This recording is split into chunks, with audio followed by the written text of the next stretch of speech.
evangelical, talking about God and life and other hypotheticals.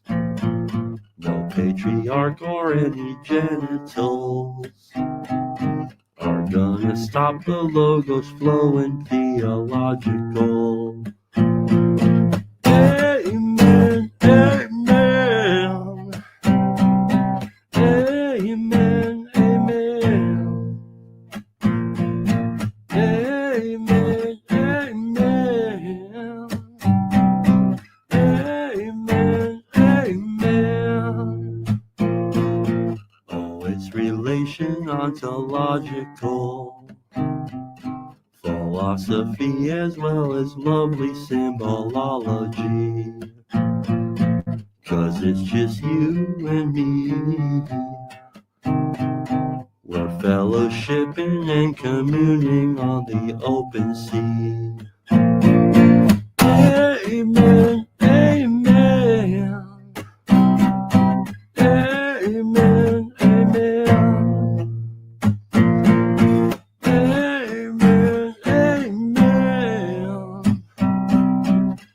amen, amen. Sola Scriptura hagiography, the sacred dances and rejoices with the scrutiny. I'm just a Midwest metagelical, talking about God and life and other hypotheticals. Amen, amen, amen, amen, amen, amen, amen. I'm just a Midwest metagelical, talking about God and life and other hypotheticals. They're pointed up to New Jerusalem, but can't agree on where and how or if and when it be. Our Father who art in heaven, hallowed be thy name. Thy kingdom come, thy will be done, on earth as it is in heaven. Give us this day our daily bread, and forgive us our trespasses, as we forgive those who trespass against us. And lead us not to temptation, but deliver us from evil. Amen, amen, amen, amen, amen, amen, amen, amen. I'm just a Midwest metagelical, talking about God and life and other hypotheticals.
welcome. Come on in. I will play music.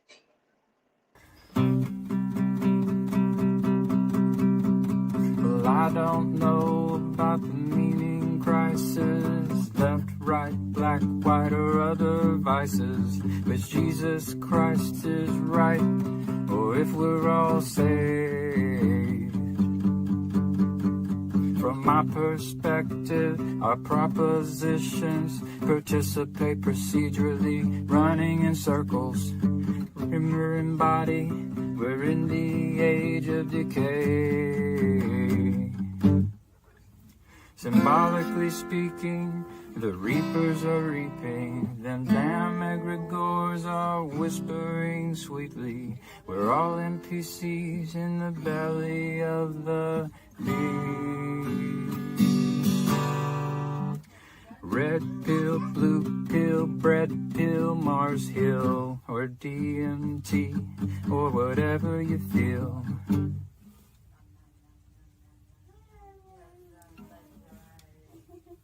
Got one and number two, it's all the same damn thing. So clean your room, repent on Zoom, ontology for dummies, a bird's eye view. 'Cause if you really knew, could you really even say? Totally depressed. Oh, you say, total disposition from the back of me.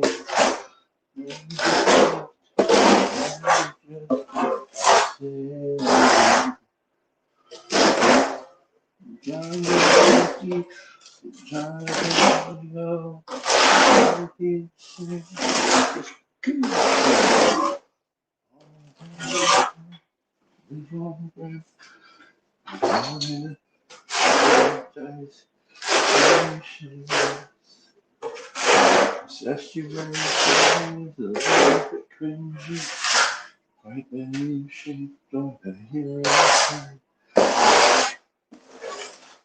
With a bunch of chin collar from the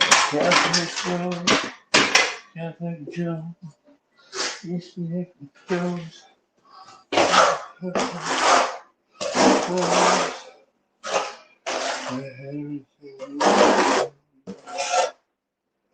Love the love you got so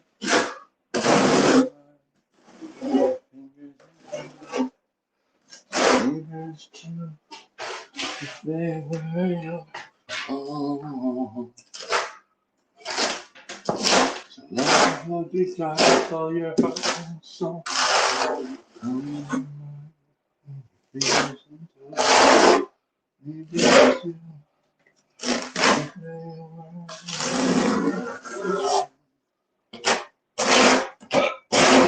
Well, I'm just doing tile, so you're welcome to come in and hang out and talk. I don't really have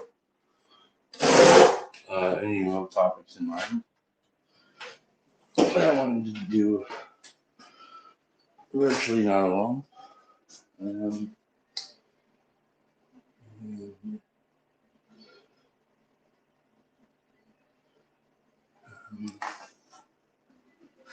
So yeah, come on in. We're doing that tile there. Did all of this before. We got that stuff going. Oh, we got a lot going on.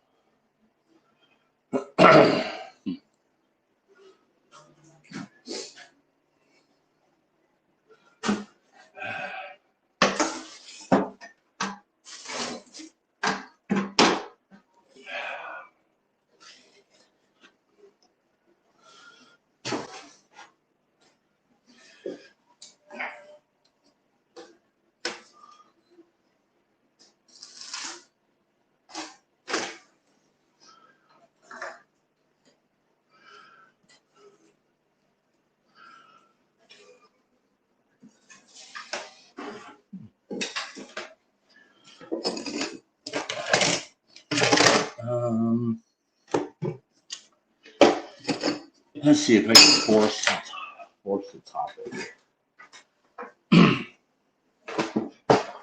Force the topic. Okay. Neil says he's probably going to go to the Estuary Conference in October. I'd like to go to that conference, but that's our anniversary, and it won't happen. I mean, I already kind of asked Anne if that would be something she'd want to do, and she said it would be too much because we'd have to be babysitting Carolyn out while at the thing, and it would just be like, I don't think it would be as enjoyable for her, so it wouldn't be a good thing to do for us. Although I do want to be there. Some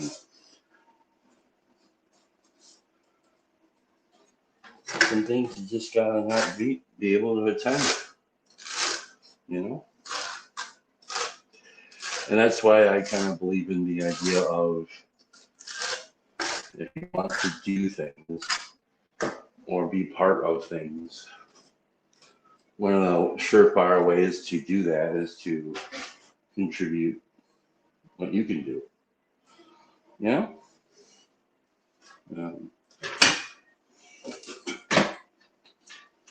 So, make your own dinner plans, so to speak, and then invite guests. That is a very good way to participate and contribute to something that you believe in. And it's very cool. So, I don't even know if you guys can hear me or not, if I'm honest. That's the hard part about doing this thing by yourself.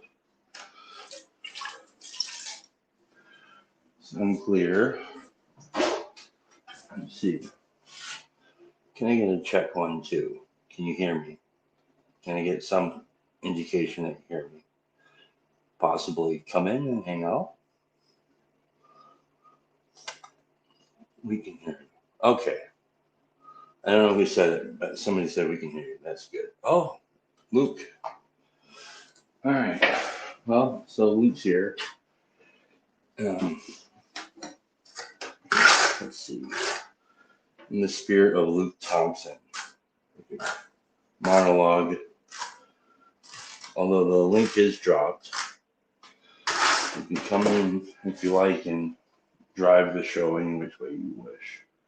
But in the spirit of Luke Thompson, who gave me my Whitestone name, which is Gerald Fubbleclop.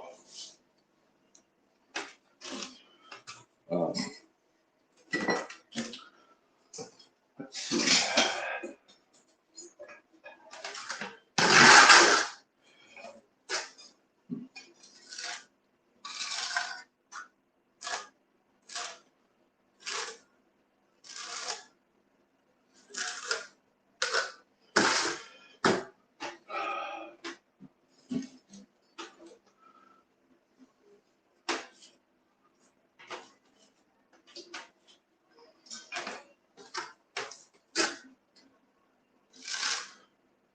Okay, well, I guess I'll just put on the table things that I've been thinking about.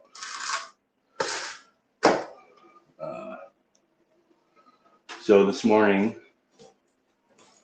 all right, here's some things I've been thinking about. I recently had stepped away from like anything really intellectual or fictional. And I listened to a biography on Lucille Ball, which was fascinating biography. And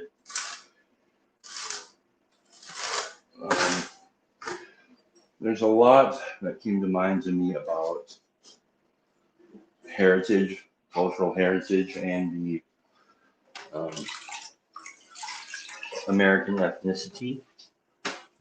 Now, this gets weird because I know that people have difficulty admitting or subscribing the word ethnicity to the uh,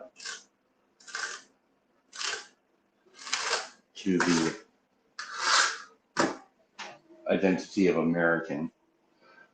Partly because some would say it's not a nation, it's a United States. And they'll say which America, South America, North America. America as a continent, it's not a nation. Okay. But then we'd have to look at okay, but in some sense, America, I think the United States American, the American of the United States is an ethnicity. Now it gets weird because I think it's weird because it's a very rich ethnicity, and in being very rich in terms of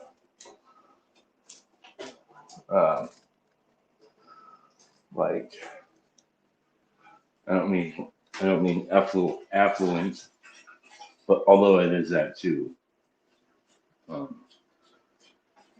it's very rich in that it is made by its parts. It's defined by its the contribution of its many parts. And 4 1/4, 10 and 4 1/4, 10 and 4 1/4, 10 and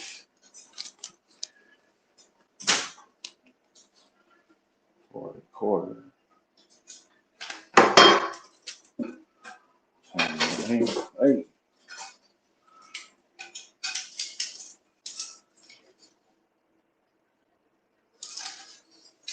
I gotta cut a couple pieces of tile. It's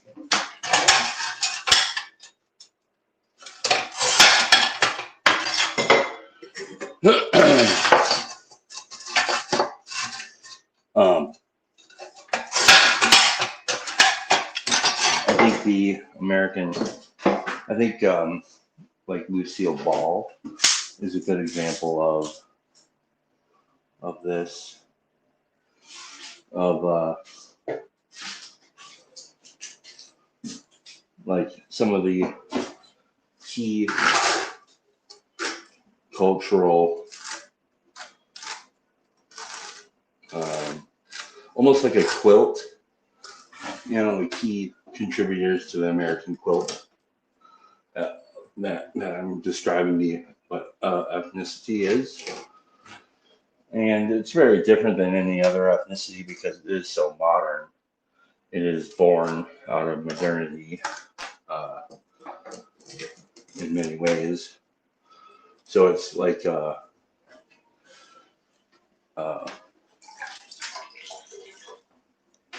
different kind of ethnicity. Maybe it's the proto meta-ethnic or something. I don't really know what I'm saying, but and I'm very grateful for it.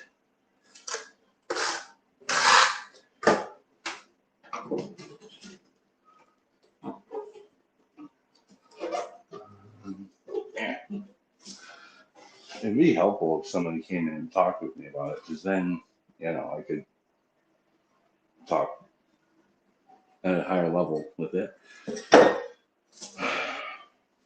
Okay.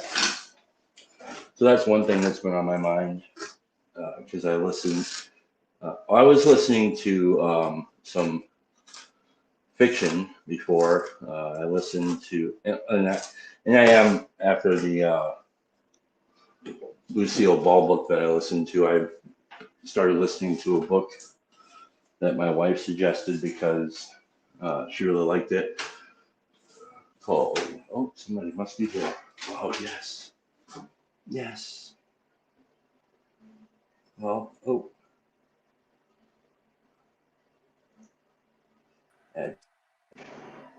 Add to stage. Hi. Oh, dang. Add to stage. Hello.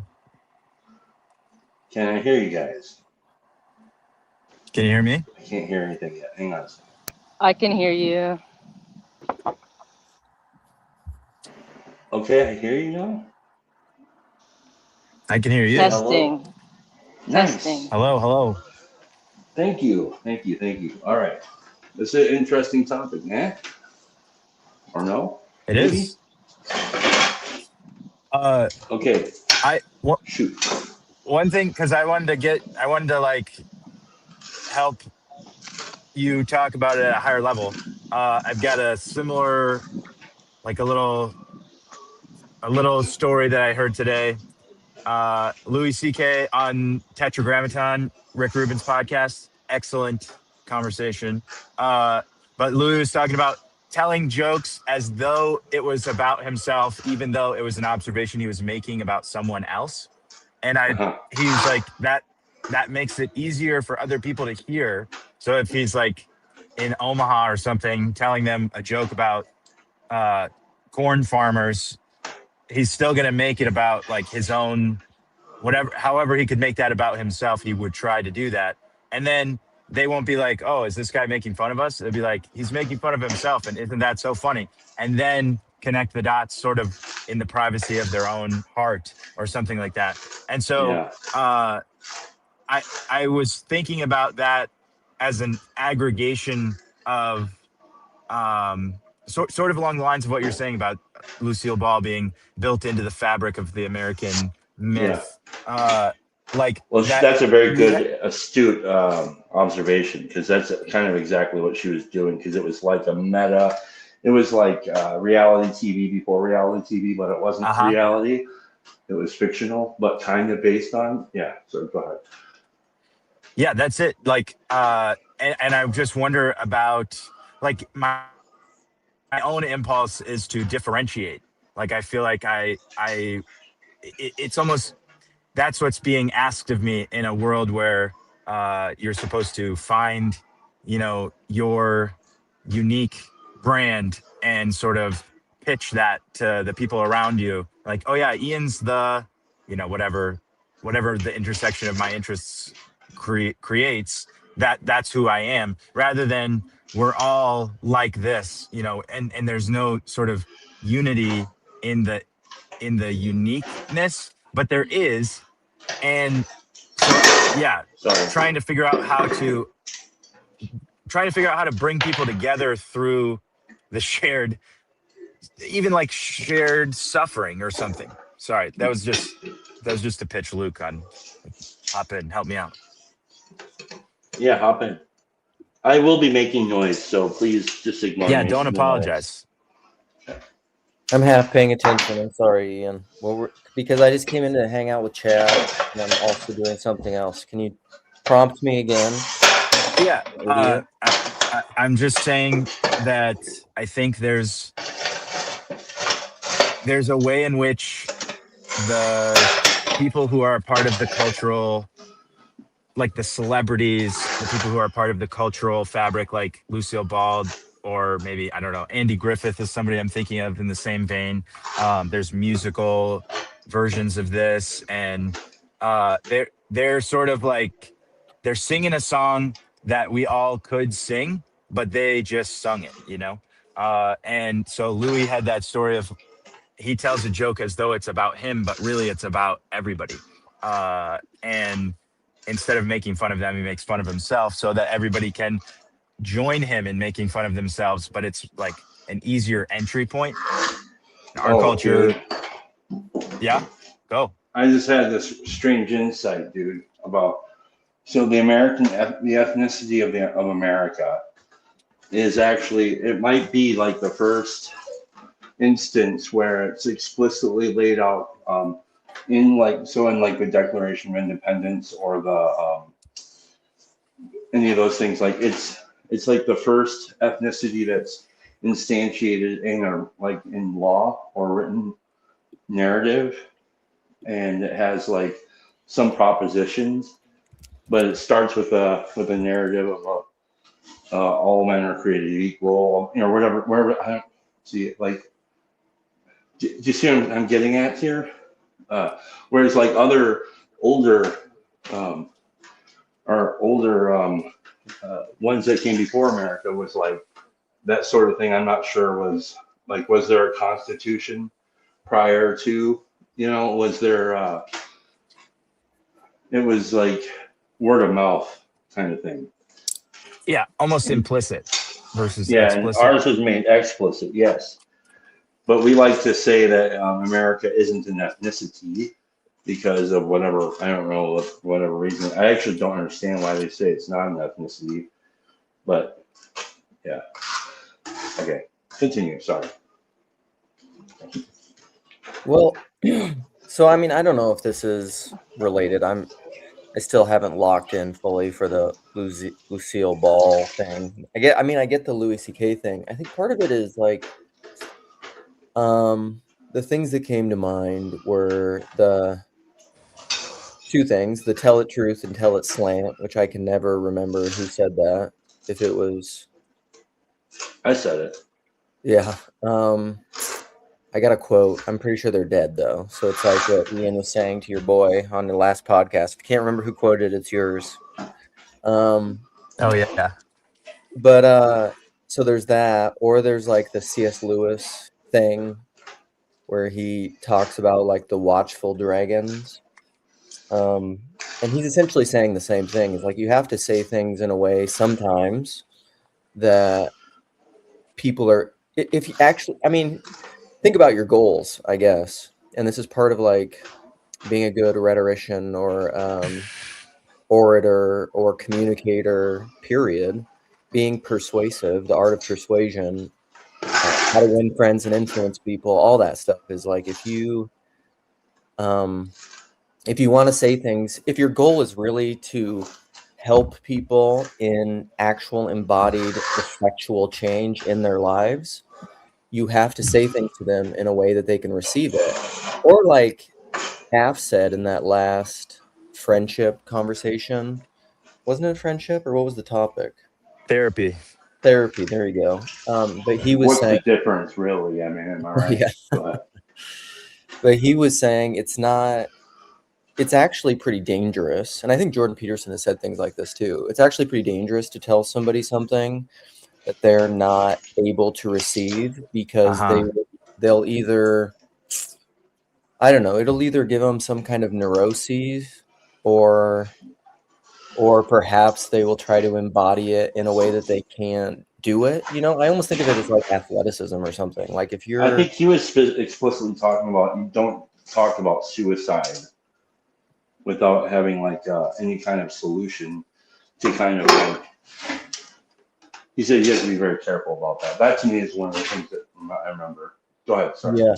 Yeah. I mean, there's myriad examples of whatever it could be, but I think of it like to make it less abstract, even if you think about like doing a physical thing or a sporting thing, if you're a coach and you're trying to teach somebody how to do something, you have to give them outlines and practices that are at their level, things that they can actually do. Because if you try to push someone too hard, like even in a physical thing, something that they have not built up the muscle memory and the skills and the strength to do, they're going to hurt themselves. The same thing is true psychologically, spiritually. And I think I don't know. I think I haven't taken that seriously a lot in my life. I mean, there's probably most of the shit I talk about I shouldn't be talking about because it's not, it's not necessarily helpful. So all that, I think, you have to communicate with people, like in the Louis thing, in a way that they can receive it, or else it's probably just egoic bumper cars. It's your ego trying to show how smart you are, you have the right answers or whatever.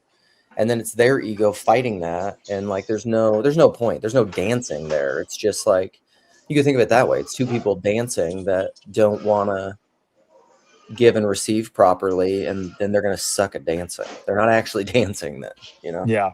They're Yeah. breakdancing, actually, Mhm. and they're doing it in a battle form, which is part of the American culture. Battle breakdancing, yeah. I'm serious. And the whole Yeah. American culture thing, like what I would say about that briefly is that there's American culture. There has to be. Otherwise, there's nothing to talk about. You can't even talk about America if there's no unitive reality to that. Like you can't Well, even name yeah. anything if there's no unity to it. But like, And I'm explicitly mentioning that I think it's actually, I'm going further and saying, no, it's actually, it has become an ethnicity. Can I define ethnicity just based on Yes. a common And then I want definition? to hear from B, Yeah, because, yeah. yeah. Okay, I'm just getting this from Grok because I'm using Safari for StreamYard. So it says ethnicity refers to a group of people who share a common cultural background, ancestry, language, history, traditions, or sense of identity. It is distinct from, though sometimes overlapping with, race, typically based on physical characteristics, nationality, based on citizenship or country of origin, culture, the broader shared practices and values. yeah, and that's the race part about all this is hard because it's like there's truth in the fact that what you just read about identity and appearance and ancestry and all of that, the old school sense of ethnicity, which is almost rooted exclusively in those like ethnic identity categories. Something about America has collapsed all that, but not fully. Like I don't know. It just came up. Like I saw two of my like both Morgan Freeman and I think Denzel Washington do things like this. But there's like a clip of Morgan Freeman talking about this with like that old boy on what was that show? It used to long form show, that old white dude interview show. I can't think of it. But he was like they brought up the point of race, and Morgan Freeman just gets fired up, and he's like, I don't want Black History Month. I don't want all this stuff. He's like, you want to get rid of racism? He's like, stop calling me a black man. I'll stop calling you a white man, and we can just be men. And like, there's something I don't know. It's a super hard topic because to me, the whole topic of racial identity is such a I don't know. People feel there's too much identity wrapped up in it, both on the pro side and the negative side, conservative liberal side, that like it's almost impossible to talk about in a generative way. But I see what you're pointing at a little bit, Chad, and I agree. I would say it's both like religion, classic industrial religion. You can't completely just drop the labels because that's dumb. Obviously, I know like Teo in the comments, like obviously I know he's black. So for me to like pretend like he's not, or to just be like completely Tyo is colorblind, black? no. Yeah. So like it's not like I'm talking about like pro Tayo in the comments. I'm saying it's not pro or anti-race. It's pro talking about things in racial categories versus against talking about things in racial categories. It's like politics or something. It's almost like I just avoid the topic because it's just going to devolve so quickly that it's really difficult. All right, I'll shut up. I've been talking a lot. The question I have though, does it jive with the ethnicity, the idea that I'm bringing up? It's like a new ethnicity, and it's actually first instantiation is in our Declaration of Independence and whatever else. Go ahead. Thank you. Something I was going to just say real quickly is that I struggle to think that America as it stands right now in its like development is an ethnicity. I think it is like slowly going to become one of those things. And I think I've like made jokes about this in the comments with Claire before of like, at what point, at what generation are we like a born American and then we are ethnicity full American? And I think eventually that is coming. I will say that I think that as I think of America, I think of it as actually not the explicit that I think that you guys are pointing to. I actually think that it was based on a very implicit idea and like an idea. Like I feel like all these other countries and places are like based off of like something very specific that you can point to, whereas like freedom is not something that you can say is necessarily this. I mean, I think the Constitution definitely attempts at that, but I think it's more of an idea. And so I think when we talk about these things in their explicit form, the reason why it's so muddy is because we like can't taste and we try to make it about certain propositional things. That's when it falls apart. And so I actually think that it's like not supposed to be talked about in that particular way, and that's why America was so unique in its foundation. And so that's what I wanted to add. Yeah, well, so Chad, you got something to say? I was just gonna, I was muted too. No, I just was thinking is like, was that her phone that was skipping? Or Yeah, was that? Okay, it was her. Okay. Go ahead. So two things. I totally agree with that, Megan. I think that's what. So I would argue that a lot of what identitarianism is, which is thinking of your identity exclusively related to ideas, whether that be American, whether that be white, whether that be black, whether that be what religious, you know, I'm Catholic, I'm Orthodox, I'm atheist. When you know, I'm gay, I'm straight. If you think about your, I mean, this is the whole debate of like intersectionality and a lot of critical theory stuff.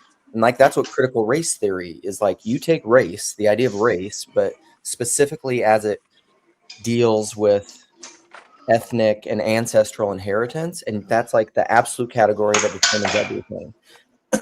And then you like, and then from that you have a frames of power within social structures, systemic social structures. That is what critical race theory is. The problem with it is that intersectionality has shown is like that collapses because there's too many factors. Like which race, which ancestry. Like even I'm looking at Tayo in the comments and he's saying like I'm not black, I'm African. Okay, so like then that's an example of intersectionality. The category of black collapses because there's a multiplicity within the unity of black. What kind of black? African American? How black? Which kind of, like, are you first generation immigrant? Are you fifth? Where did you come from ancestry that was slaves, whatever? So all of that's like, what does black even mean? Like we don't, it's too hard, it's too big. And so you can't just collapse things to ideas, but you also have to a little bit because that's part of the whole American project, to your point. And I would say that even though Tayo was born in Nigeria and he is now lives in and resides in the UK, I would say that he is the inheritor of he inherits a little bit of American ethnicity. Well, yeah, because the UK is, I mean, a lot of the laws identitarianism came out of, the UK and France. And I mean, you can trace it back. Like even those ideas have progenitors. They have ancestries that goes all the way back to the beginning of Western civilization, you know? Well, even ask Tayo about his opinions on what hip hop in America did to African people all around the world. Oh, for sure. Well, that's Californication, man. I mean, the whole world is American, in a sense. The whole like modern world, technological world, because their culture came out of all of our art. Tayo, you are welcome to come on here and help us with this, if you like. I was going to bring up McLuhan because I'm in the first chapter of Understanding Media, and Mm. it's interesting how he equates the electric age to the extension of the nervous system, where the mechanical age would be the extension of sort of uh, the body, the physical, our limbs, and that he definitely, he quoted Alexander de Tocqueville, and the way that de Tocqueville saw it was that France had this the through like the printing press or whatever, like the typeface is what he was saying. So like be, because they were able to get their ideas out there, they were able to sort of homogenize everyone in France. Everyone in France became flat ideologically. They were isomorphic, one to one each person, and that obviously it's sort of like a combine and conquer strategy where you make everyone the same and then you just try to control that one person. And so I was just, I guess, interested in this idea of we're talking about ethnicities and how it relates to a shared or common identity. And like, I don't know, isn't that's a little bit Christian, right? Like we're all living up to or growing up into the fullness of Christ, that sort of idea. And I think it might just be human, right? Because before you would have been trying to serve the king who was representative of the highest thing in your culture or whatever. And I guess maybe the difference would be that there was a hierarchical structure for most cultures. And then in modernism, we've sort of flattened it all out to where there is nothing higher than the individual person. And then we exported that to everyone on the planet. And we're trying to figure out how to coexist as equals with nowhere to go upward. Right. Well, this makes me think of a little bit of kind of like this technological plateau that I think we're about to hit, like um, a new Stone Age, but it's not Stone Age. It's not stone. It's not bronze. It's like, um, Silicon. well, yeah. I mean, actually, it's funny you bring that up because we had a mock estuary at our dinner this weekend to like a practice round, and glass came up as like the topic. And then we were talking about like, I was like, well, isn't it weird? Like they took rocks and turned them into bread, and by making silica and silicone, all of that, like silicone comes from sand. I didn't know that. That's really weird. Uh, but yeah, so it's the Silicon Age in a lot of ways. Um, Just which like can I think, sands on the seashore, man.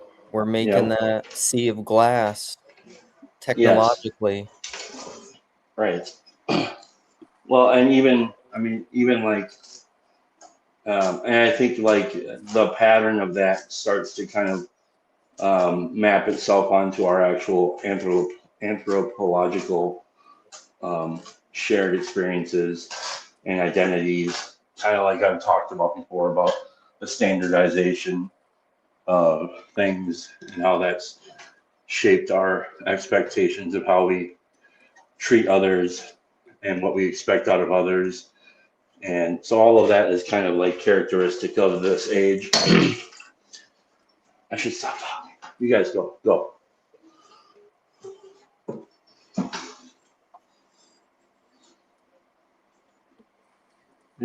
Are you still here? Am I still Yeah, here? we're all still here. I'm just trying to make space so that I don't talk the whole time for Megan to come on and robot or Ian.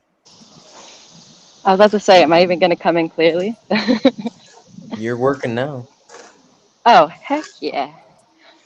I don't know. I think I got a little bit distracted in the last couple of tangents that we went on. So maybe Mm. if you want to orient me onto something, Luke, I'm happy to dialogue with you about it.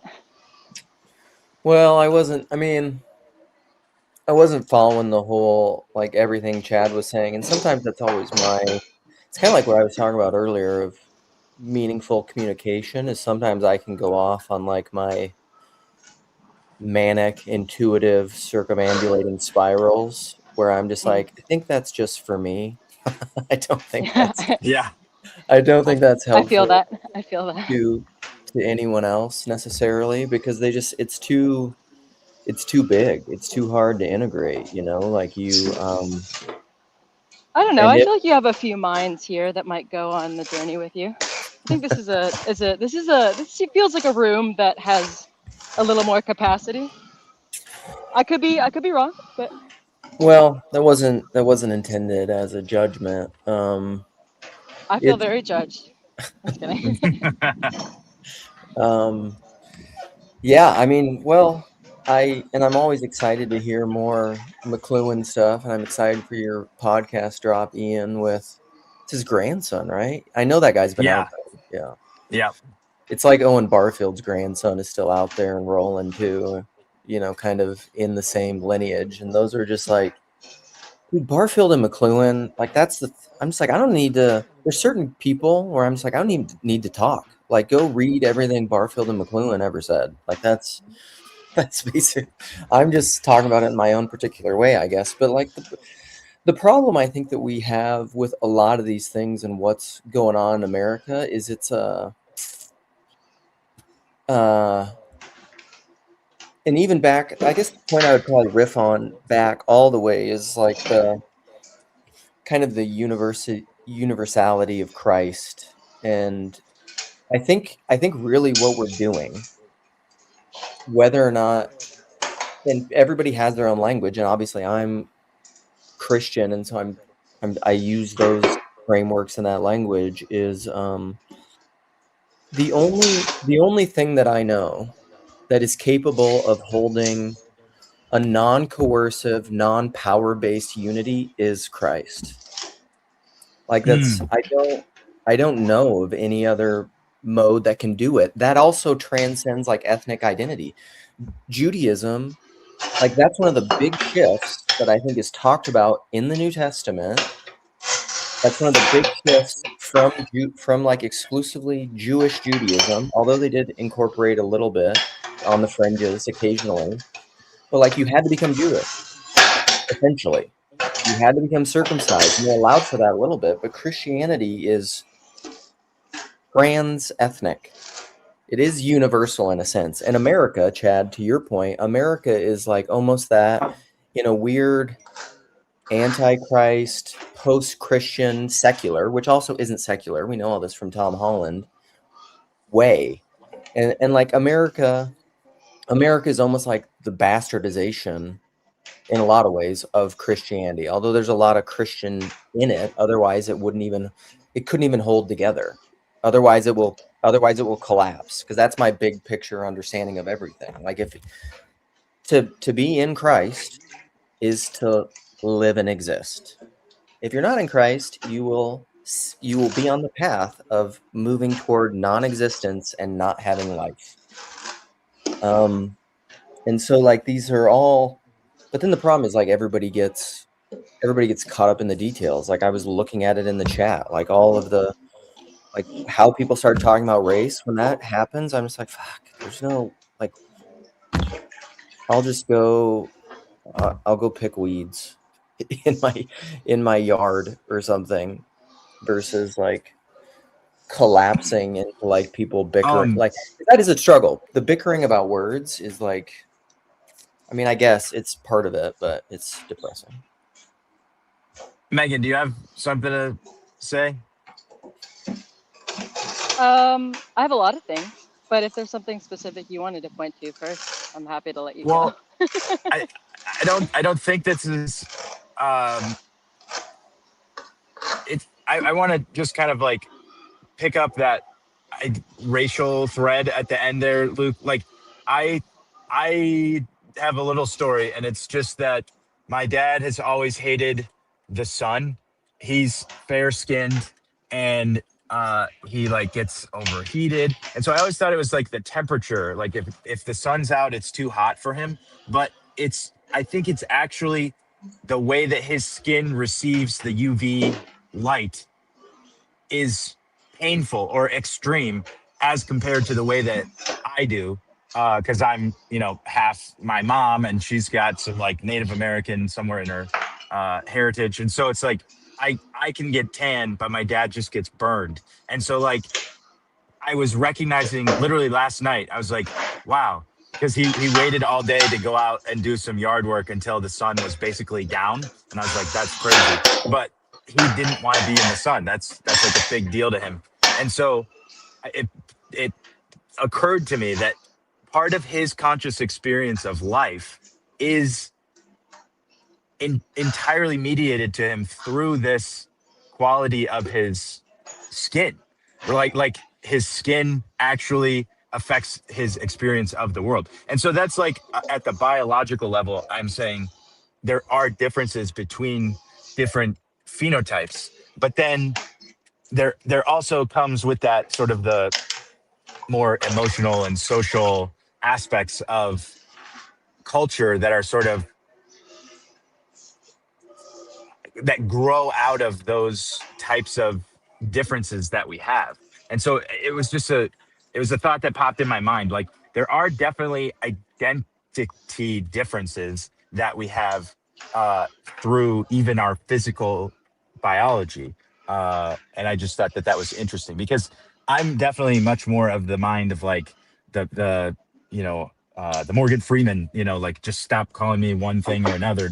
We're just both guys and we want to live well in the world. And that, whatever, that probably sounds like white privilege or whatever else it sounds like, but that was just my 2 cents. But like even that, Ian, like that's I don't know. That's part of the problem is you get into with either leaning in too hard to a patriarchal inherited cultural narrative and system, or in the protest against that. Like the whole problem with either of those things is they're wanting to destroy difference. And that's the whole problem with all this language stuff and debates about words is like, I mean, what are we going to say? You're going to collapse into a kind of complete arbitrary relativism that negates all difference on either side of that spectrum. Like either you're going to lean into the like patriarchal, monarchical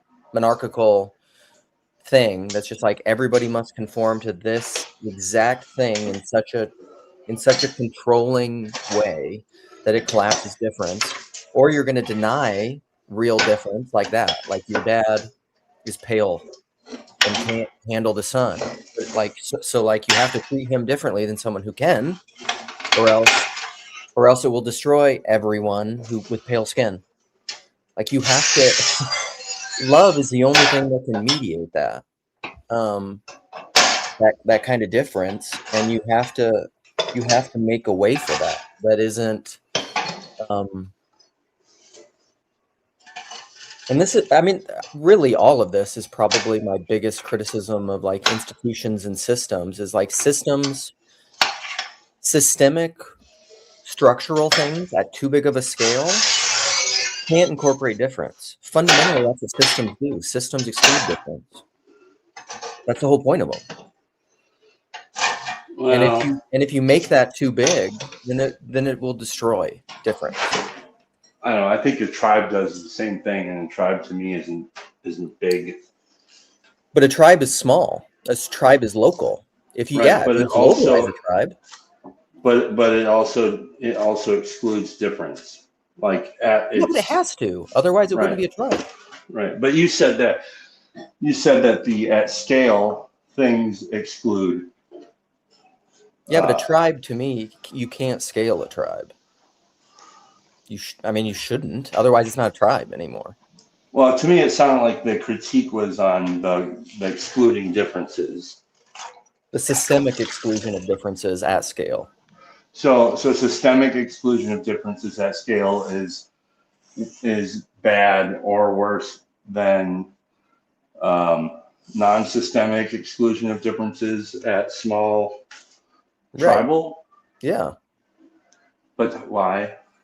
Wait, because what Chad's saying is like a tribe is defined as what they are not. They're like we are these people and we're not those people. You know, like tribal warfare where you live within 2 miles of each other, but you're different because of different grandparents or whatever.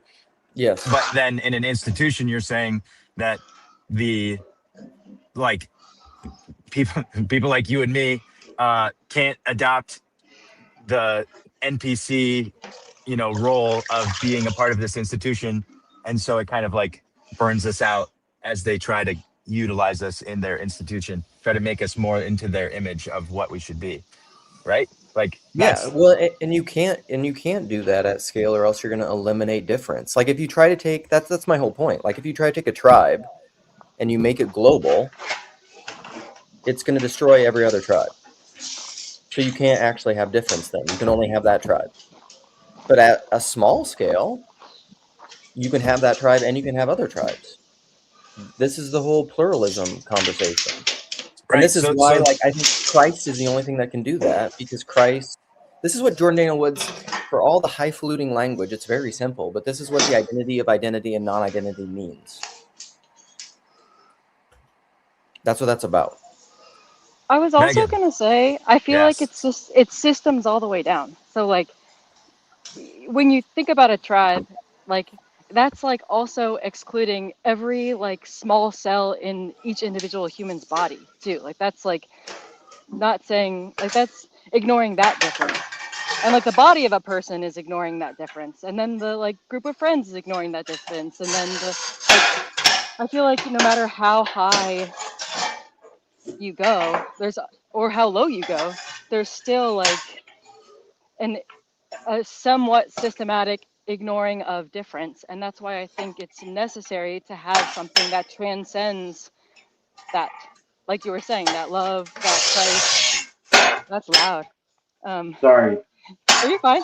that was the last one for a while. But like it's something more like I like how I always think about things in terms of like the human body, and like how we need to make sure that our heart cells know that they are heart cells. Like we ought like say that they are around other heart cells. There's like a necessary need for them to find that similarity, but they also need to know that they're different from like Yes. lung cells, and then also they need to realize that in and of themselves the body is not going to work. So like they have to be in relation to all of these other things. And so and you can't say that, oh, it's in relation to the big thing that is blood, or the big thing that is the nervous system, because even that, like, is that what life is like just the nervous system? It's like something that's not any of those parts whatsoever, but also necessarily all of those parts. Definitely. Does that make sense? Maybe. Yeah, it's like St. Paul had this all figured out a long time ago. No, I figured it out right now, Luke. That was my Oh. idea. Thank you. I was gonna say it's very much Vervaeke and his like combinatorial explosion. Like you couldn't pay attention to everyone, and that's why when there's like some amount of permeability to these tribes that we need to have. I think that's what Luke's saying. Is like we should be able to have an estuary from Minnesota that is a group of people that are intimately involved in each other's lives, or a church or whatever, and then they should be able to talk to another church/estuary that have very different ideas than them that they've never communicated with, but they have sort of the spirit of life at the center of their conversations and of their life and their action, and then we should be able to sort of integrate, because I think of the kingdom of heaven as sort of like that picture. I can't remember what it's called. It's like the flower of life, where it's all the overlapping circles, and like we each have spheres of influence, and those are the circles, and then they overlap with one another. And if you made it 3D, like that crazy guy that went on Joe Rogan, then you'd have like these spherical overlaps, and there would be sort of like a hierarchy that you could discern that way as well, and maybe even bubbles that contain multiple other bubbles. And that's a hierarchy, but it gives each person some amount of sovereignty, even though there's the interdependency of those overlapping spheres of influence. Like each blood cell does make up my blood, and without them there would be no overarching category of blood, and there would be no life, and so it's like, if they're bad, then they have to be processed out so that a good one can step into that role in order to function. So like the spirit of life is being served by a proper organization of individual parts that are different from each other, becoming aligned to serve that purpose. And I think that's why the meaning crisis has been the topic of discussion for years now, is because it's like we feel like we're dying because we don't know why we're living, Right. Which and I is think, why I yeah, brought up the idea of like trying to raise the question. And I'm not the first. I thought I was the first who did this, but that's probably because I'm self-centered. But I thought, like that's why I raised the question. Like, should we consider that we are deeply ensconced in an ethnicity, and we should be responsible for it? And that is the American ethnicity. well, so I'll say this, then I'm gonna go because I gotta go do some other things, and I'll listen. I It's don't. because you hate us. No, it's not. I do think that the problem I have, or the confusion that I have with where you're going with the American ethnicity, is, on one hand, I agree with you, because I do think that's like Californication, or the Americanization of essentially the urban monoculture. But like, that's bad, because what that will do is it will essentially, or what I'm fearful of in that, concerned with, is that the negative aspects of American colonialism, whether you think of that in terms of like nation building and geopolitics, or capitalism taking over the world, or outsourcing and hiding our modern slavery through capitalism and sex slavery, like all of that stuff is bad.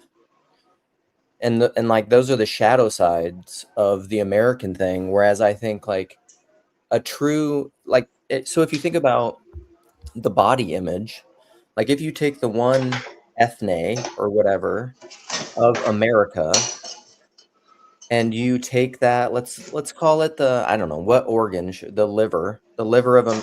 Well, we wouldn't be a liver. We would be like we wouldn't be liver or kidneys, because we're not filtering anything.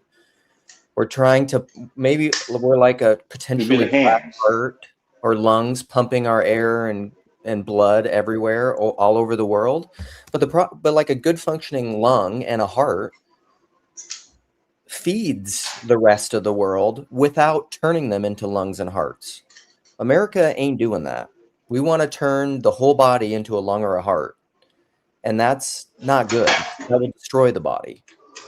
So like, we have to figure out a way for Americanism to not destroy the world or overtake it culturally in a way. Because this is the problem with modern liberalism.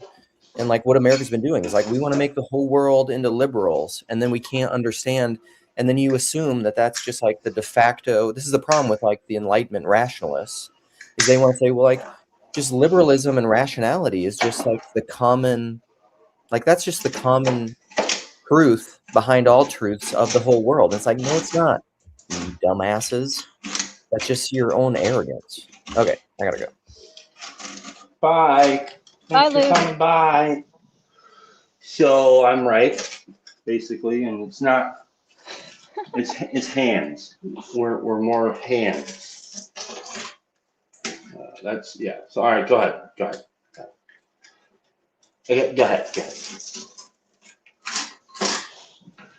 I'm not sure I know how to respond to that. I don't know if I like can't tell if I agree or not. I think I do on some level, but like a part of me wants to push back, and I'm not really sure what part of me is pushing back. I don't know, Ian. What do you have any like pushback, or do you feel like, heck yes, everything that that was just said makes a lot of sense. Well, I think conceptually, I can Is he understand what he talking? was saying about like we're. Yes, he's talking. Yeah, I just started Son of talking. a bitch. Can you hear? That means I gotta go off. I can hear Okay. you, Ian. Keep going. Okay. Luke was saying something about like the way that we fit into the universal or global body is imperfect in a way because we're trying to colonize in the way that like a parasite or a virus tries to colonize, and so there's like there's a non the spirit of life is not at the center of the activity of America. That's what I would say. Like globally, we're not contributing to the world in a way that is helping to promote life and abundance. We're trying to promote more of us. And ultimately, there's only a certain amount of virus that can be in the world because there's only so much so many available hosts, and then if you damage your host sufficiently, then there's a diminishing number of hosts. And so I think that would be the problem if your model is viral and not reproductive. Then like there's no success without succession. And so we've kind of just been using technology and we've been using the things that make America America to then make Yeah. everyone else sort of subservient to America.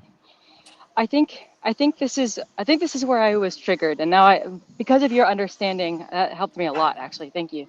I think the reason why I get like triggered on this idea of life is because technically, a parasite is a living thing. It is using its ways to continue to live, and so. But I do think, and I do agree, that the way that like we are colonizing and spreading like a bacteria or like a parasite is actually anti-life. And so I think there's something like what we are taking into our body as a whole, as a human body, is growing. We are growing. It is living. But I think the question is, what is living? What is growing? And that's what I think the distinction is. It's like we're spreading and growing and colonizing as America, and that was like kind of the point, was like, yes, more of this, more of us, bigger, better. But like, what life is that bringing? What type of life? And so I think that's the distinction I was trying to make in my brain. Does that make sense, Chad? And Yeah, but I fundamentally Yeah, it does. disagree with Yes. the frame. He can't hear me, can we can. he? Ian, can you hear me? No, he can't hear me. The NSA has decided to disconnect Ian and I. This is how they do it. So, oh, he left. Oh, and he's back. All right, let's see if it works. Oh, Claire Taw. Oh my God. Here we go. Add the stage. Add the stage. All right. Well, I think that before we go any further, I don't agree with this idea of, and I didn't maybe hear a lot of stuff that was said because I couldn't hear it again before, but the idea of, and I think Luke was kind of pointing to that too, which I disagree with, this idea of American parasitic, characterized as a parasite. It kind of drives me nuts, actually. I'm not a fan of that. But can anybody hear me? Yes. Yeah. Oh, nice. Okay. So I think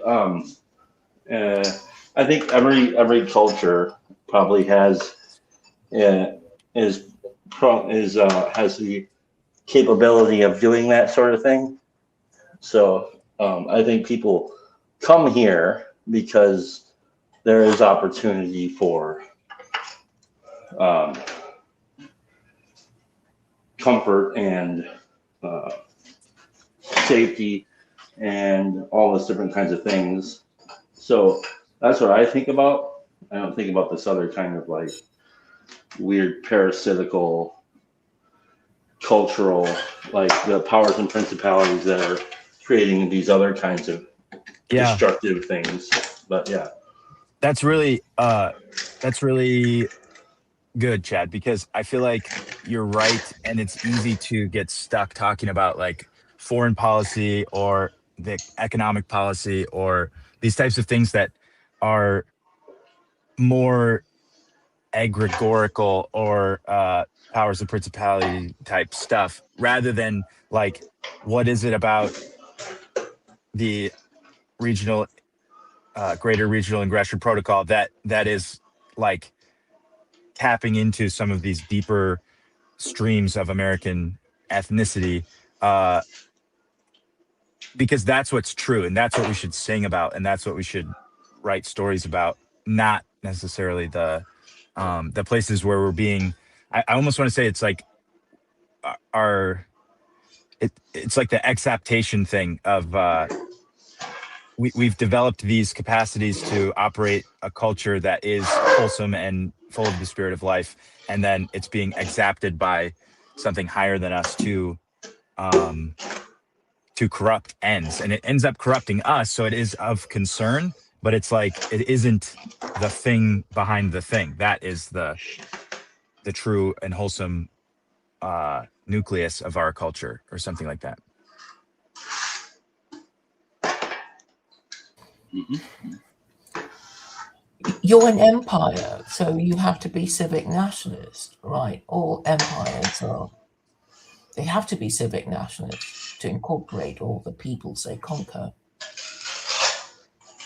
And eventually, if you're very successful, you'll become a victim of your own success, as Rome was. So once upon a time, the Roman Empire was just Rome and the Romans, and then it became Italian. And then anybody who wasn't even Italian, well, they started having Roman emperors who weren't even Italian. So, this is, the nature of empire. Yeah, but we've solved that problem. We can't have an emperor that isn't American, so there's that. Well, you've had a black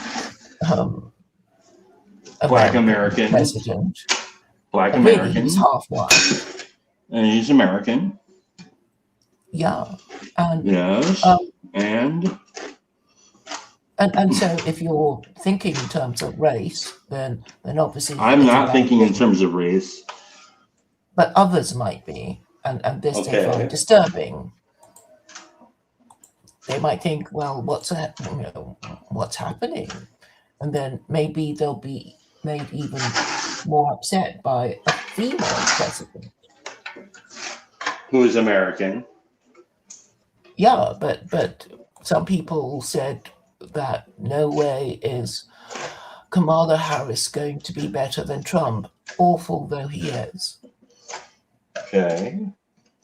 So it Yeah, might she- be. What's the point, though? I don't really understand. She what was you're a saying. particularly inept example of a female presidential candidate, I would say. But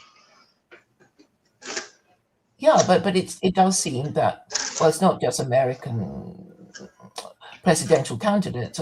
I think across the West, they're being chosen precisely because they're corrupt and incompetent, and not because they are principled and competent. And I think the disturbance is, well, we're wondering why. Why they have to be so stupid and so evil, Like everybody That's- else. crazy. Yeah. Like everybody else. Everybody's stupid and evil, aren't they? Kind of. Well,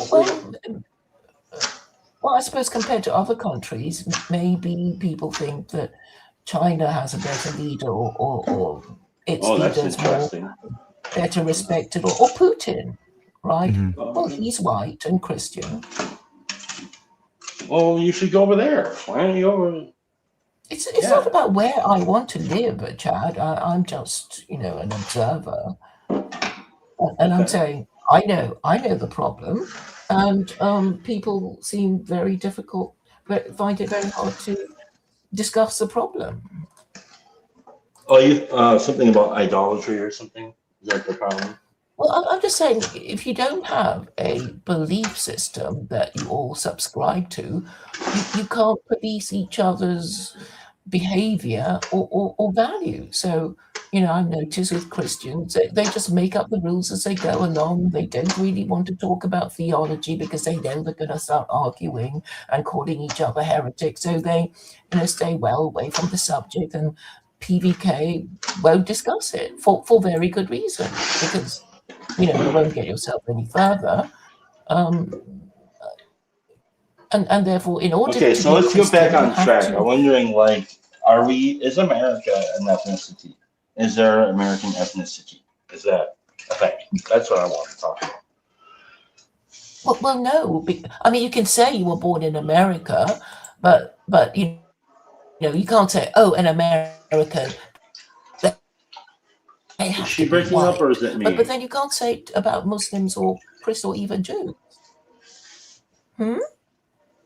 I wasn't sure if it was I you didn't hear that's that. Sorry. robotic. Okay. Hello? I mean, Jews are supposed to have converts, and Christians aren't supposed to be any race nor Muslims. And well, I mean, the difficulty with Americans is that you are a country of settlers, while the Europeans can at least say, for as long as we can remember, we had an English monarch, and he was whatever, and he was born here, or maybe he invaded and became king. But at least they've been there for hundreds of years, and you've just been there for what, 250 years? Okay. But it doesn't matter. You just need you just need the system to be fair enough, so people are not complaining, right? And the meaning crisis is basically men complaining, because women don't go around talking about the meaning crisis. It's a very male-centric thing, right? I think that's even biological. Like women.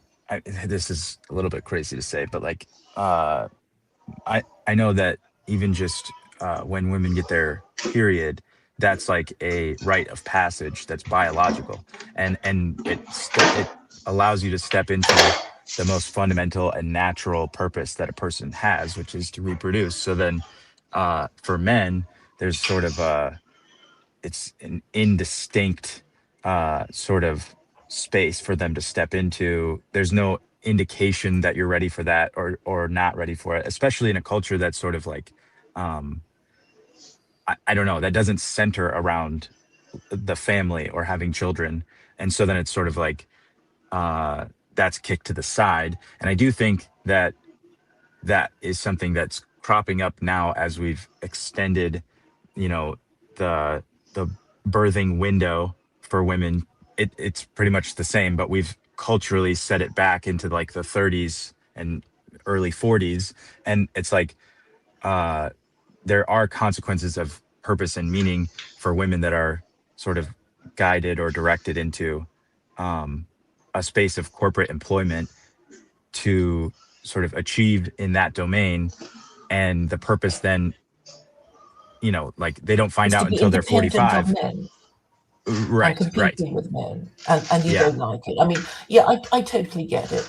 So this rite of passage you said women have, which is when they begin their menses, is, well, it basically means you're ready to be a mother woman. You become a woman, and you could, in theory, become a mother. And I guess a man, he's ready to have sex, probably at quite a young age, but then his rite of passage would be marriage, right? Yeah. And this, or it could be something else, but usually it a rite of passage is the first time I got drunk, the first time I got stoned, the first time I had sex, or more usually the first time I had underage sex, and that would be the modern equivalent of a rite of passage. which, maybe is, not the thing. Because, I guess if we have too much sex, we will treat relationships as disposable, and we will have created in our own minds the idea that there's plenty more fish in the sea, that there's even a website, a dating website in the UK called that. So, you're creating a culture of people thinking that there's someone better, over my shoulder of my current lover, there's somebody better. I better move on. And of course, you're not going to have stable relationships or stable marriages and, mentally stable children. And, and then it's a knock-on Right. effect. Yeah. All right, I gotta go. I can't hear Chad, and I got other stuff to do. So it was can't nice hear talking me? with you, Claire. Chad, you're hearable, but my stream dropped out when Megan left, I think. So. Oh, okay. Okay. All right, see ya. Okay, See ya, bye. thanks. Oh dear, it's just the two of us again. Finally, Oh, just the two of us, Claire. just the two of us. So, let's see.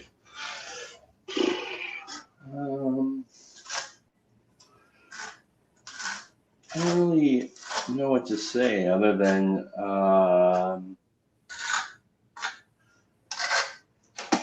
well, I don't know. What do you want to talk about?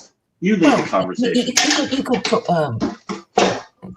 state a subject, and I may be able to give a mini lecture on it. Well, Like I mean, AL. I think I am. I think I have. I mean, I think what I'm interested in is kind of the topic of where we are. But it is, I think, also historical in some sense. Like I said, I've been reading. I just read or listened to the biography of Lucille Ball, which, it's not that. It doesn't seem like it's that big of a deal, and in some ways it's not. But I think in other ways it's a tremendously big deal. If I want to look at my heritage, because I come from a flattened world where there's,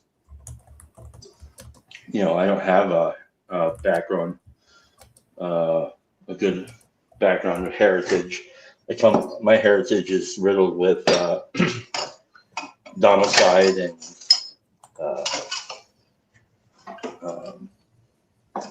kind of like an attempt to, or like eternal. Yeah, we can kind always do better, though.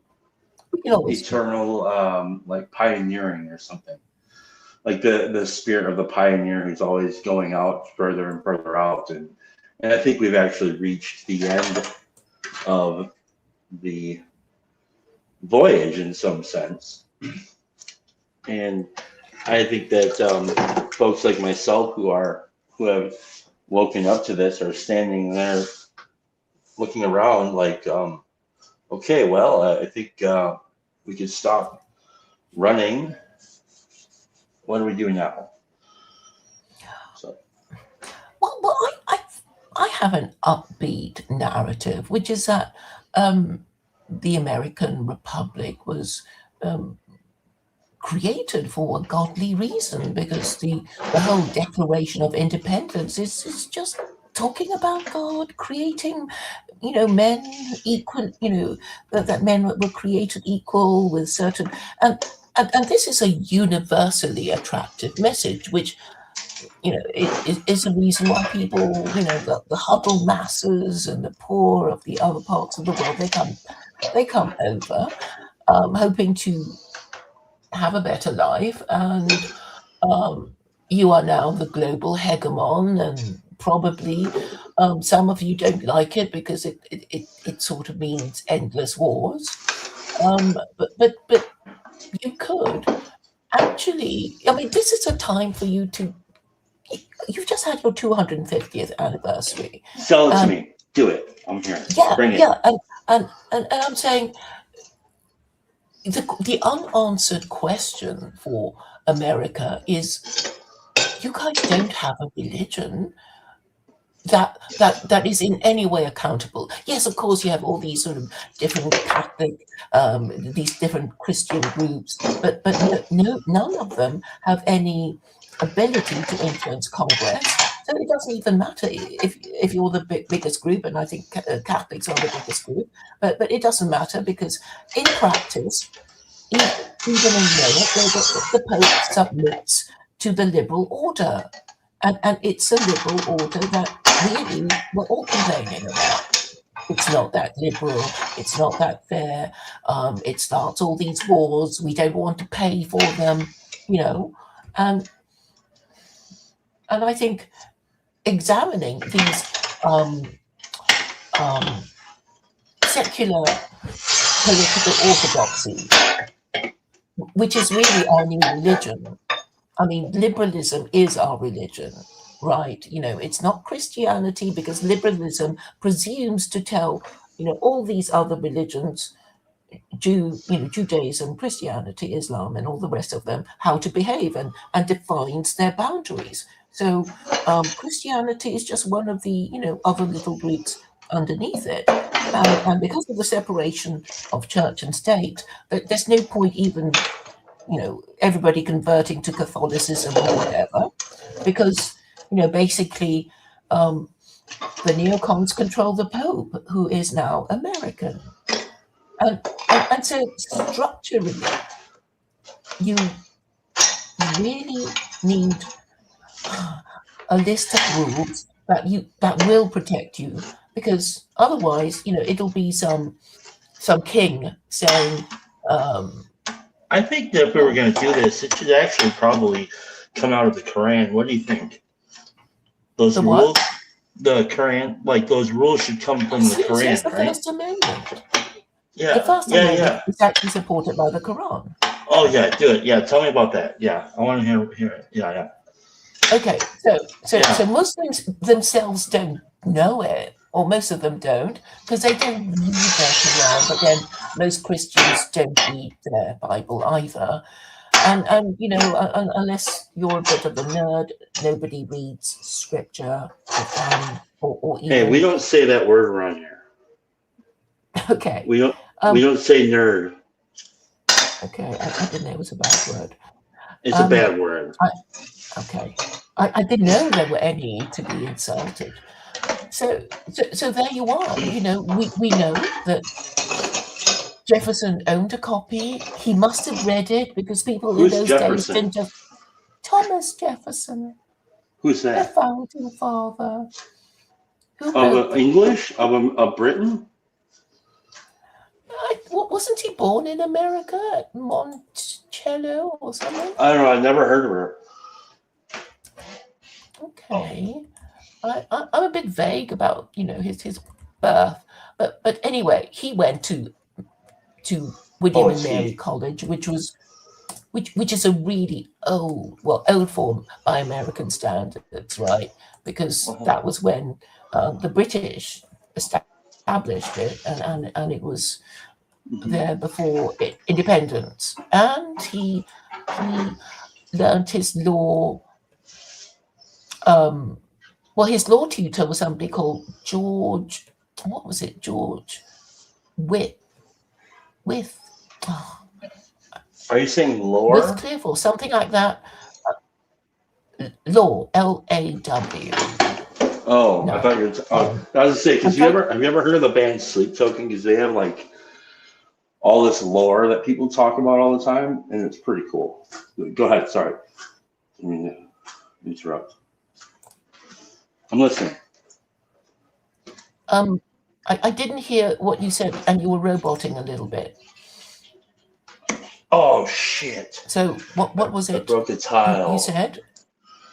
I broke the tile. Oh no. It's okay.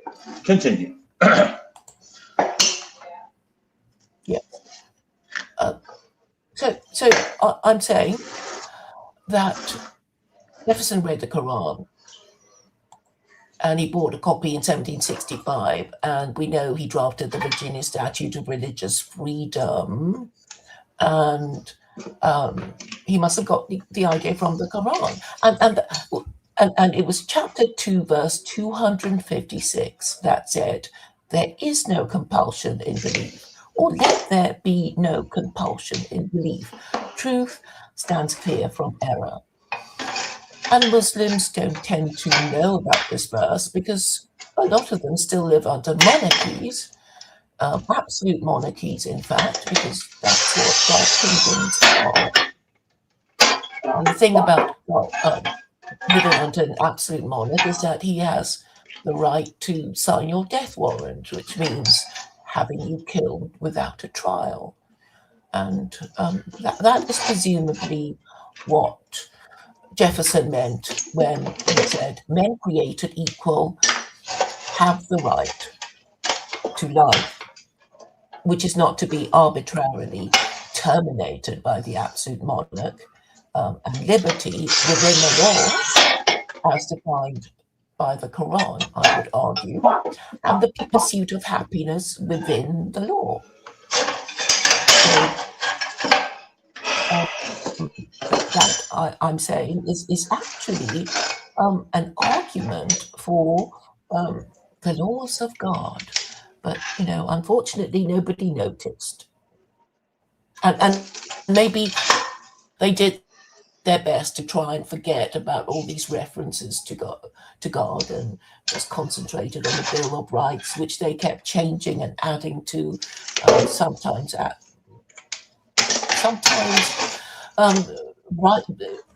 rights that would undermine the rights of the So where can we buy your book? Such as, huh? So where can we buy your book? I didn't hear that. What? Well, you mean the Quran? Which translation do I recommend? I recommend the Penguin translation. No, your book. Which is the Secularitarianism. Oh, that Right. book. Oh, Yeah. that's sweet of you to think of reading it. It's a very short book. You might even find it amusing. It's under 100 pages long, and you can get it on Kindle. Is it on Audible? It's like I like to listen to books. People keep telling me to read it, and I've never got around to reading. Oh, actually, you can read it because a Californian Muslim woman actually read it. She read it all. I don't know where she is now, but she kindly read it out on her channel, and I'll send you the link. In fact, it's on my. Can you read it all right here, right now? Do you have it with you right now? Because I'll let you read it. Yeah. I'll do it. Read the whole book right now, and I will let you do it all day. Yep, go ahead. I'll get. Okay. Why not? Okay, hang on. Yes, I'll do it. I've got to go and find the book. Yeah.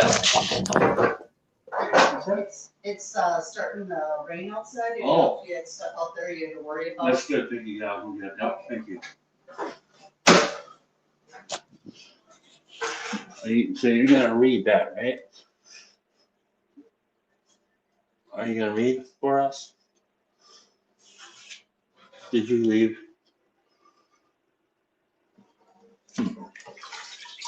I can't even know.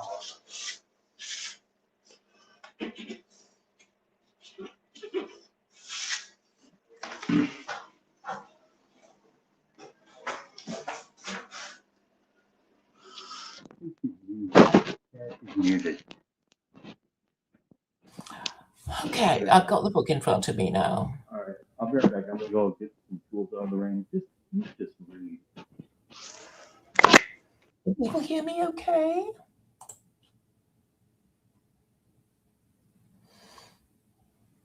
Okay, I guess I'll start reading. Shall I? Okay.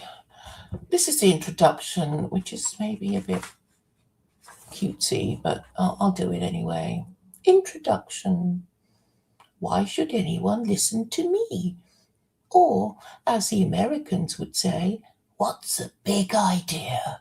Why should anyone listen to me, a social media bum who hasn't had a proper job in decades? I did manage to pass my bar exams and graduated with a degree in law.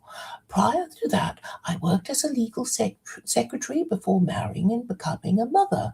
My only qualification is my interest in religion, politics, philosophy, and my belief that every problem has a solution, even if it is never used. Over the years, I have picked up some knowledge of Judaism, Christianity, and Islam, as well as Western history and culture, though not through academia. As a political activist and a moral and political philosopher, wishing to define nationalism as government in the national interest, I have concluded that the breakdown of the rule of law in the West has led to the breakdown in trust and confidence in the government, which are twin factors that exacerbate each other. Who am I to claim I have all the solutions to a declining global empire apparently suffering from amnesia and dementia? Not only do I claim to have a solution, I also claim to have the only viable solution that is morally and intellectually respectable based on deduction and religion. But on to more bread and butter matters. I was born in Malaysia, a Muslim country. I came to England when I was 15 as a student and stayed. Why should anyone listen to me? Because I have a narrative I believe is both morally and intellectually satisfying, that is novel and unique, helpfully incorporating the theology and narrative of the Abrahamic faiths. I like to think I present the problem and solution with exceptional clarity and simplicity. What do I know that others don't? It is just possible that I have exceptional powers of deduction, but perhaps the real reason I have come to anyone's attention at all is that I am primarily known for saying the same thing consistently for many years, that the solution to Western political problems is the replacement of Christianity and liberalism with a one-party theocracy based on Quranic principles. If it is indeed the case that liberalism, which gradually replaced Christianity over the centuries, is a problem, what is the problem?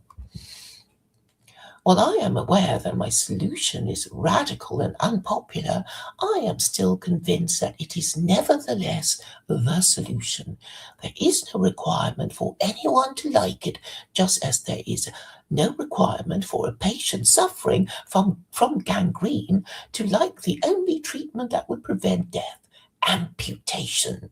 It is probably my exceptional powers of being able to endure endless repetition and the desire to see what happens next that keeps me in my role as propagandist for possibly the most unpopular idea in the West. A few people over the years have commented that I am a propagandist with messianic zeal. Bemused, I've suggested I might be the incarnation of Solon, the Athenian poet and social reformer, or Maimonides as a way of appealing to Jews. Since I know that the narrative of Islam does not permit a prophet later than Muhammad. Remembering a scene in Life of Brian when his mother informed the crowd that he was not the Messiah, but a very naughty boy, I imagine my mother saying something similar. Aware of my activities, she does take an interest in my visits to Speaker's Corner in Hyde Park, London, accusing me of being a crank and wondering if I have any friends because of my political views. Fortunately, I have been able to make an old male friend speak to her on the telephone, and even given her photographic evidence of my outings with the few friends that I still have. My interest in politics goes back to childhood memories and of my extended family gathered at my late grandfather's house talking politics on Sundays, and later to listening to my father discussing politics with friends and associates. For some reason, even as a child, I felt the solutions were obvious and grew frustrated at the reasons, or excuses as I thought they were, given for not adopting the obvious solution. I felt the reasons given were irrational, superstitious, or evidence of social, moral, and intellectual cowardice. At the time,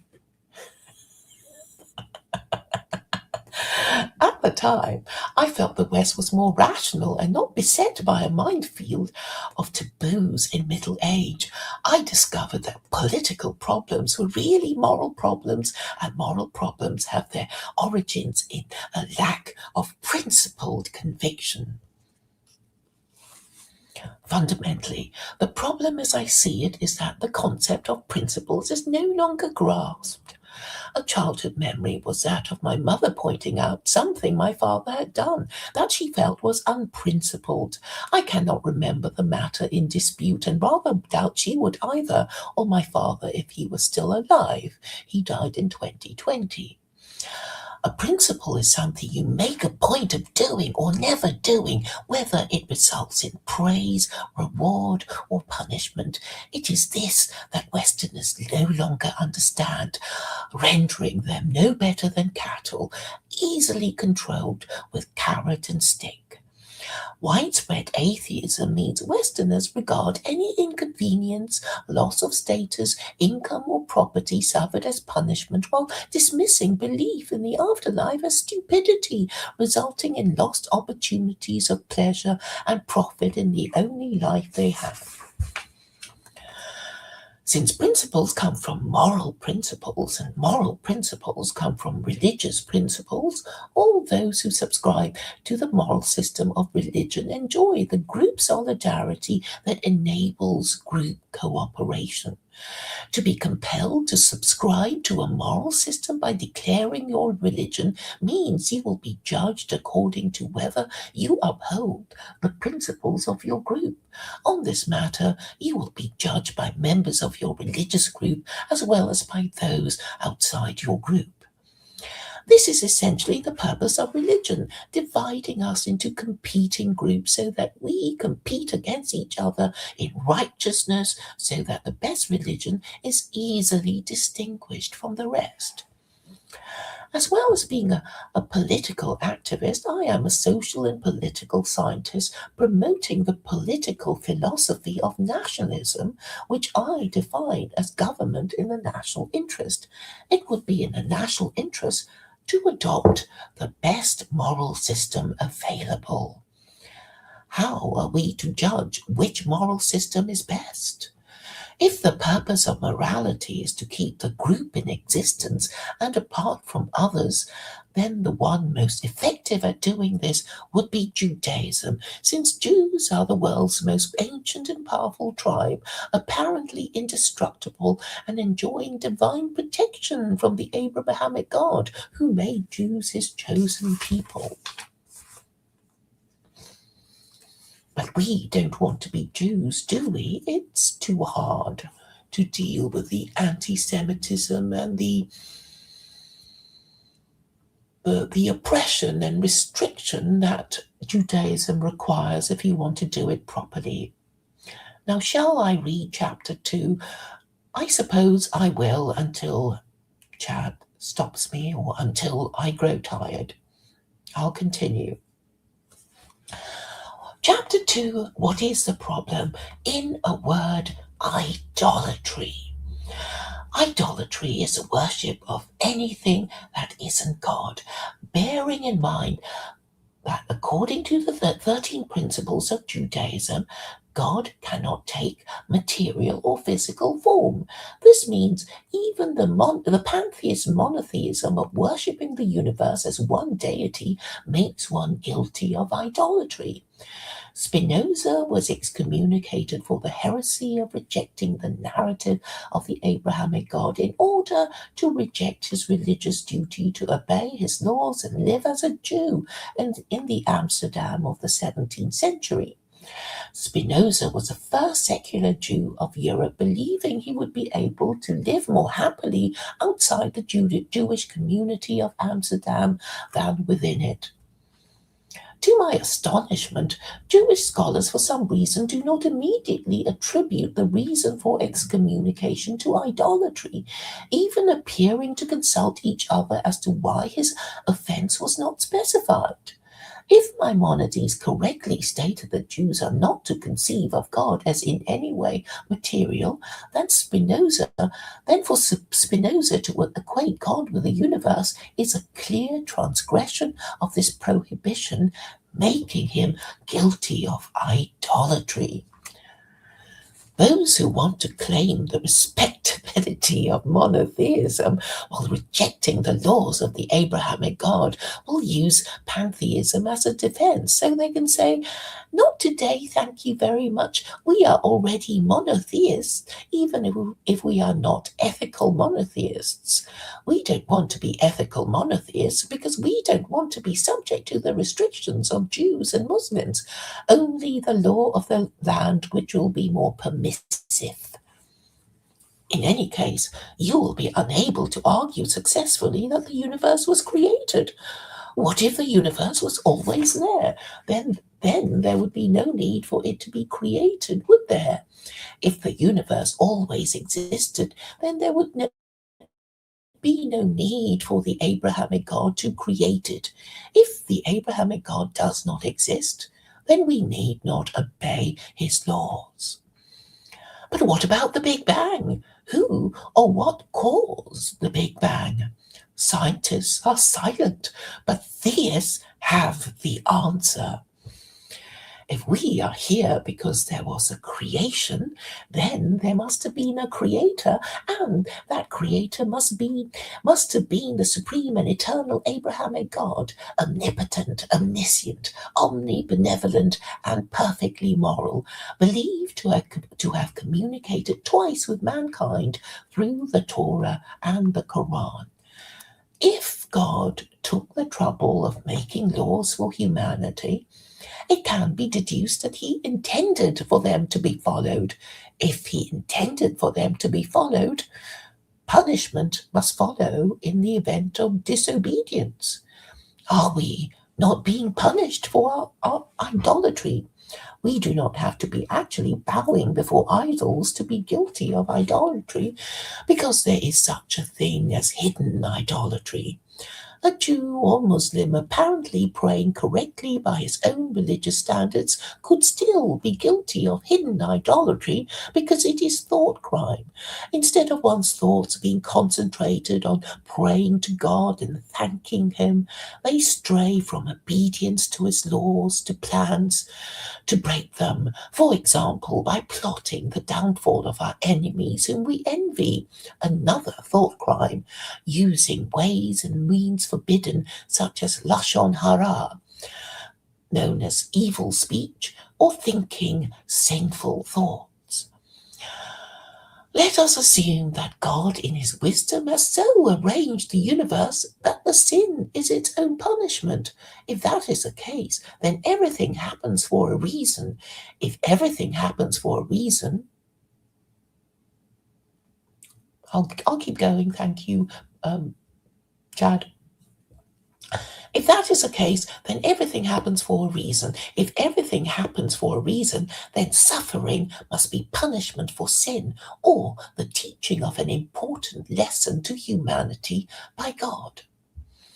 As for the problem of evil, we must assume, if we want to enter into a bargain with the Abrahamic God, that good will be rewarded and evil punished in this life or the next, and that he never promised us a rose garden or heaven on earth.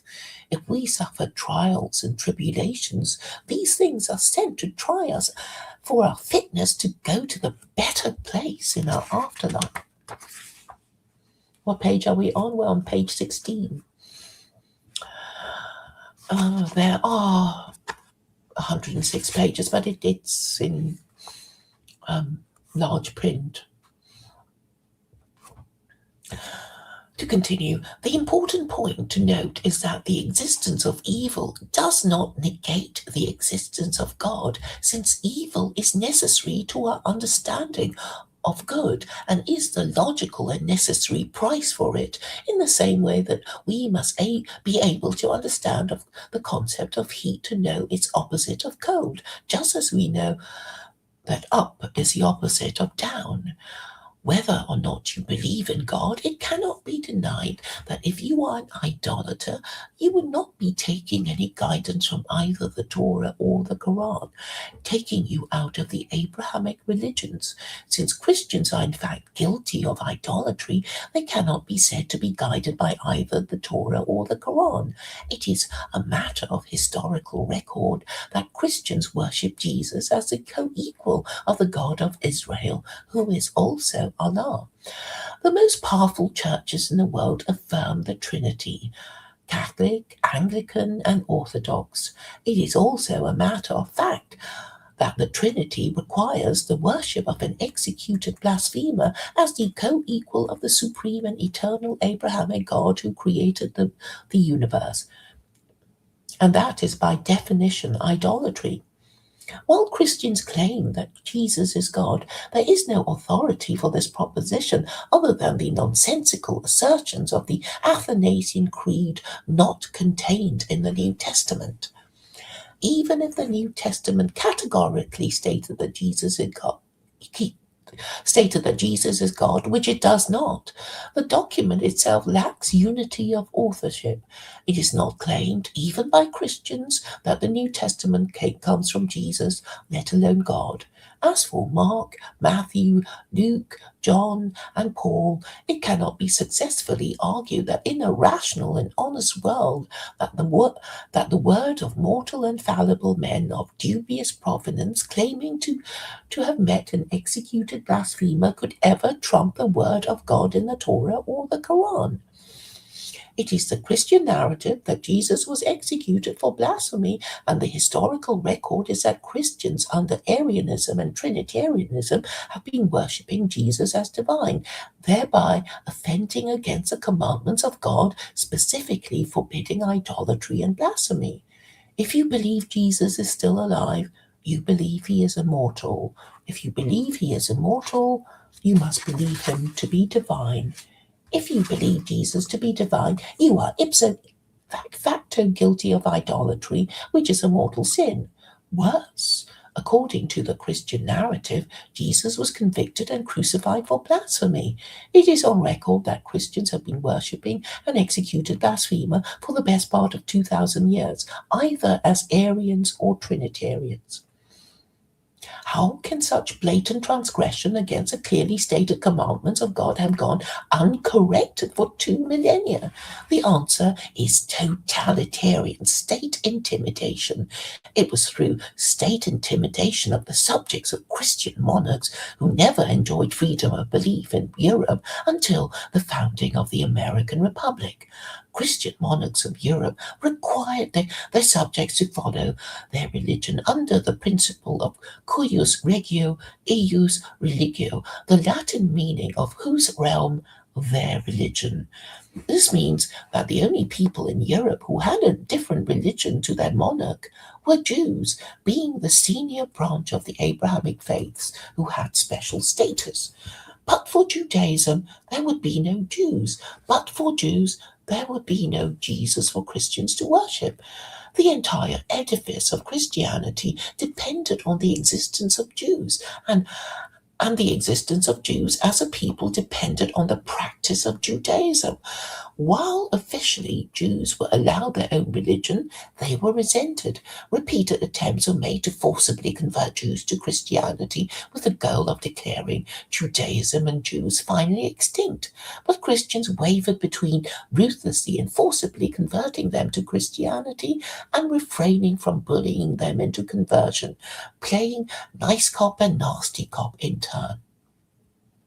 Christian monarchs did not succeed in converting European Jewry into Christianity before themselves losing interest and belief in their own religion. We must, however, give credit where credit is due. Christianity raised their standards of sexual morality by imposing monogamy, and monogamy produces the most stable kind of society. Under the Roman Empire, pederasty and other forms of extramarital sex were culturally accepted. Under Christianity, fornication, adultery, and sodomy became sexual offences. Because Christian beliefs were so absurd, monarchs had to sponsor art, music, and architecture to attract subjects otherwise unwilling to give up their Sundays to participate in the religion of their monarch. It must be for this reason that European music, art, and architecture came to be seen to be aesthetically, culturally, and architecturally superior to non-European art forms, precisely because it had financial sponsorship of Christian monarchs. European music and art easily outclasses the primitive gongs and cymbals of Eastern places of worship with their crude and gaudy idols, while Orientals were allowed to go to their places of religious worship as and when the need arose in them. Europeans were required to attend church every Sunday or else be fined or punished or to have their status lowered for not being a paid-up member of their church. However, the imperial advantages of organized religion easily outweighed civilizations whose people were not subject to its restrictions. After all, it is Christians who acquired 3 global empires and not Muslims, Hindus, or Buddhists.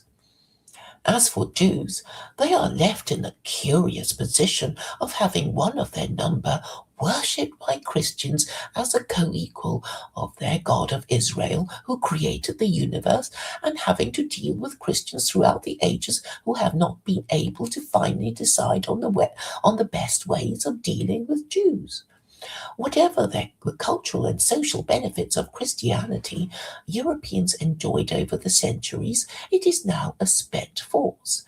The oppressive totalitarianism of Christianity could only have been rejected by educated men, such as the founding fathers of the American Republic, who understandably resented being required to pretend to believe in an absurdity, that Jesus is the co-equal of the Abrahamic God who created the universe.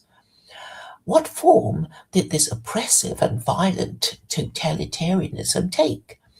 The last man in Britain burned at the stake for heresy was Edward Whiteman in 1612. The last man to be executed for that was Thomas Aikenhead in 1697. The American Revolutionary Wars began in 1765, and the American Republic was founded in 1776.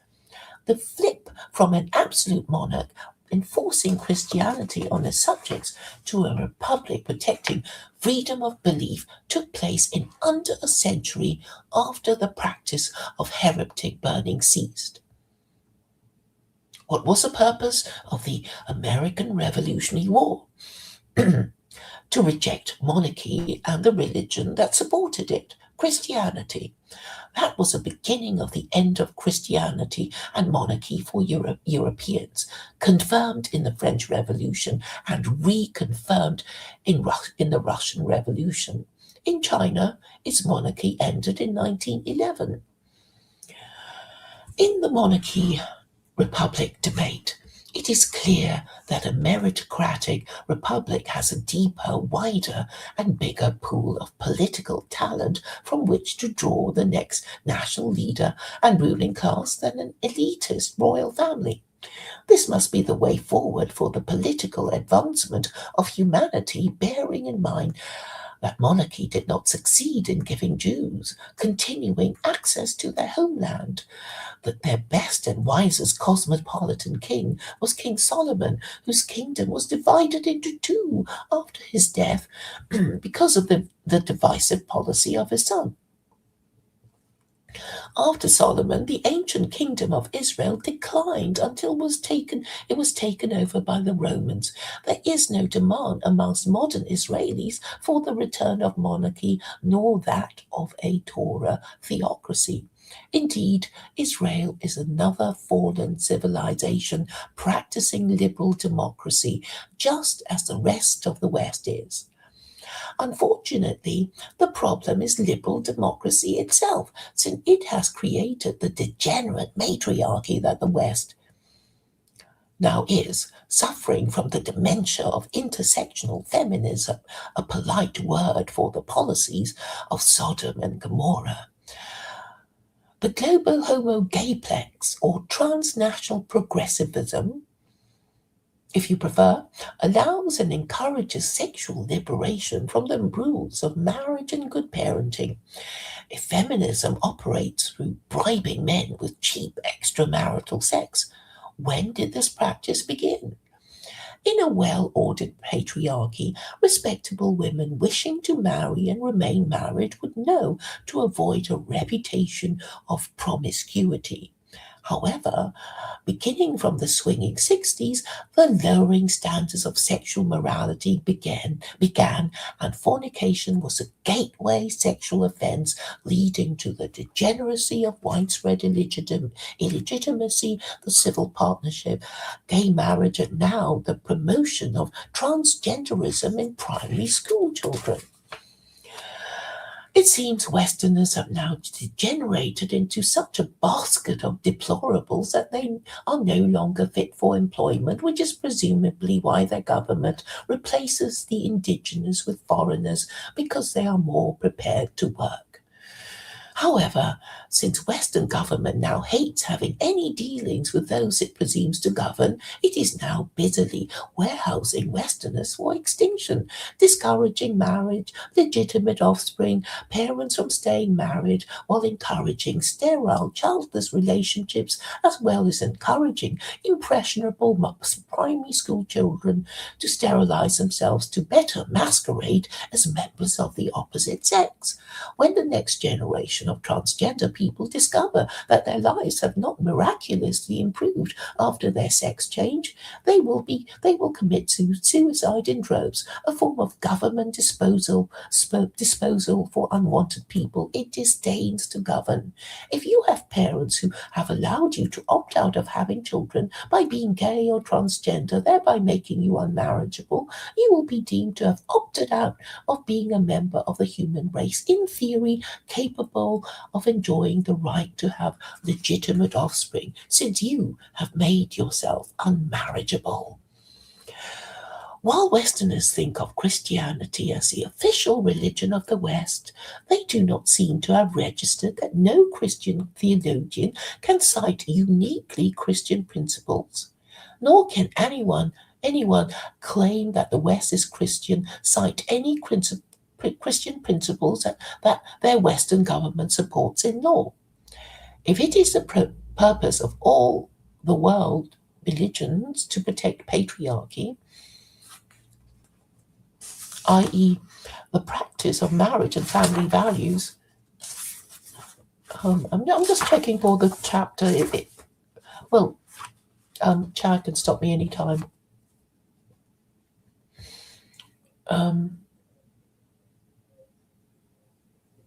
If it is the purpose of all the world religions to protect patriarchy, that is, the practice of marriage and family values, then Christianity is clearly the weakest link. In fact, not only is Christianity the weakest link, it has already been subverted and replaced by liberalism, which has in turn rotted into intersectional feminism. It is this theology that is currently maintaining the matriarchy and morbidly dismantling all the institutions of patriarchy in Western civilization, inverting social and moral hierarchies in its dementia and amnesia. The rising chaos and criminality of Western nations and its subverted institutions has made the least unfit to rule become national leaders. In the meantime, a helpless populace denuded of patriarchal values is reduced to a bawling infant sucking its thumb while waiting for its nappy to be changed by a nanny who has long since left the building. If Christianity is indeed a spent force, what should replace it? If it is to be replaced, what should replace it if not Islam? Can things be righted by more voting? Can it really not be seen that the more elections we have, the worse the government gets? Isn't it time to abandon liberal values, which are nothing more than ideas of the French revolutionaries reacting to the disastrous policies of the Ancien regime? It was operating under a corrupt Catholic Church that did nothing to improve the lot of the common Frenchman, and it was this that provoked the Third Estate to take matters into its own hands by ridding themselves of their monarch, supported by his First Estate, the Catholic priesthood. In any case, liberalism does not have scripture, unlike Judaism and Islam. This means that liberalism, whatever it has now become, has been hijacked by politicians claiming to represent liberalism, whose real gods are expediency and mendacity. Even if liberalism were a viable political ideology and not just a laundry list of 3 competing goals, such as liberty, equality, and fraternity, it too has been hopelessly subverted.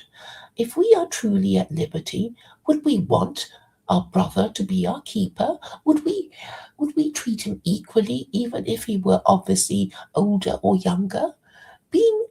Bearing in mind that competing secular political ideologies of fascism, Nazism, and communism have also failed, what are we left with? If socialism with Chinese characteristics is what communism has become in China in the early 21st century, what else might it become in China with more passing of time? If the world is spinning too quickly and we want to get off because we are suffering from dizziness, what is the best moral system available that we could all adopt in our different countries that would make the world revolve in a less alarming manner? If you were shopping around for a religion, you would be looking for one that worshipped the most powerful deity conceivable, with divine scripture that is least restrictive, promising you the most seductive paradise without making you guilty of the idolatry and blasphemy specifically and explicitly forbidden by God in his commandments. Since even Islamophobes cannot answer what would be a better guide to humanity, if not the Quran, we will have to assume that it is, in fact, the best available guide to humanity. What about the Torah? The Torah is for Jews, and in any case contains 36 capital offenses. Can you imagine what a Torah theocracy under rule by rabbi in Israel would be? It is easy to imagine a dystopian Israel riven by rabbinical rivalry, causing rabbis to periodically accuse each other of the 36 capital offenses to rid themselves of their rivals. In any case, the Torah is only for Jews who are less than 1% of the total global population. Their rules cannot be made the general rule for Gentiles. In any case, it is already clear that the Torah is now too hard for Jews to follow. Some lower but still acceptable standard of morality and religiosity must be set and upheld. Having dismissed the Torah for being the minimum moral standard for both Jews and Gentiles, we go on to consider the scripture of Christians. The New Testament is a scripture of idolaters who,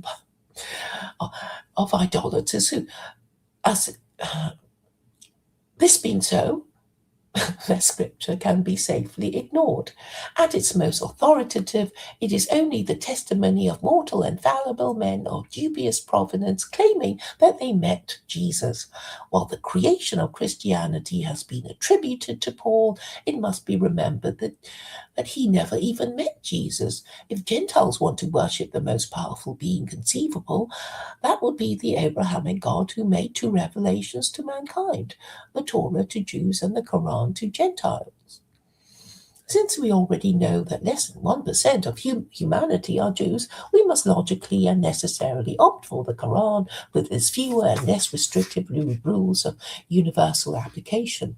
Jews could cooperate in raising moral standards all over the world by getting their rabbis to rank the 4 Gentile religions according to their conformity with the Noahide laws, making Islam the most and Christianity the least Noahide Gentile religion, leaving no room for doubt that Christianity must most displease God if he exists. If Islam is the most Noahide of all Gentile religions because it is Judaism light, then Buddhism must rank below it since it is an atheist religion superior to Hinduism, which is obviously idolatrous.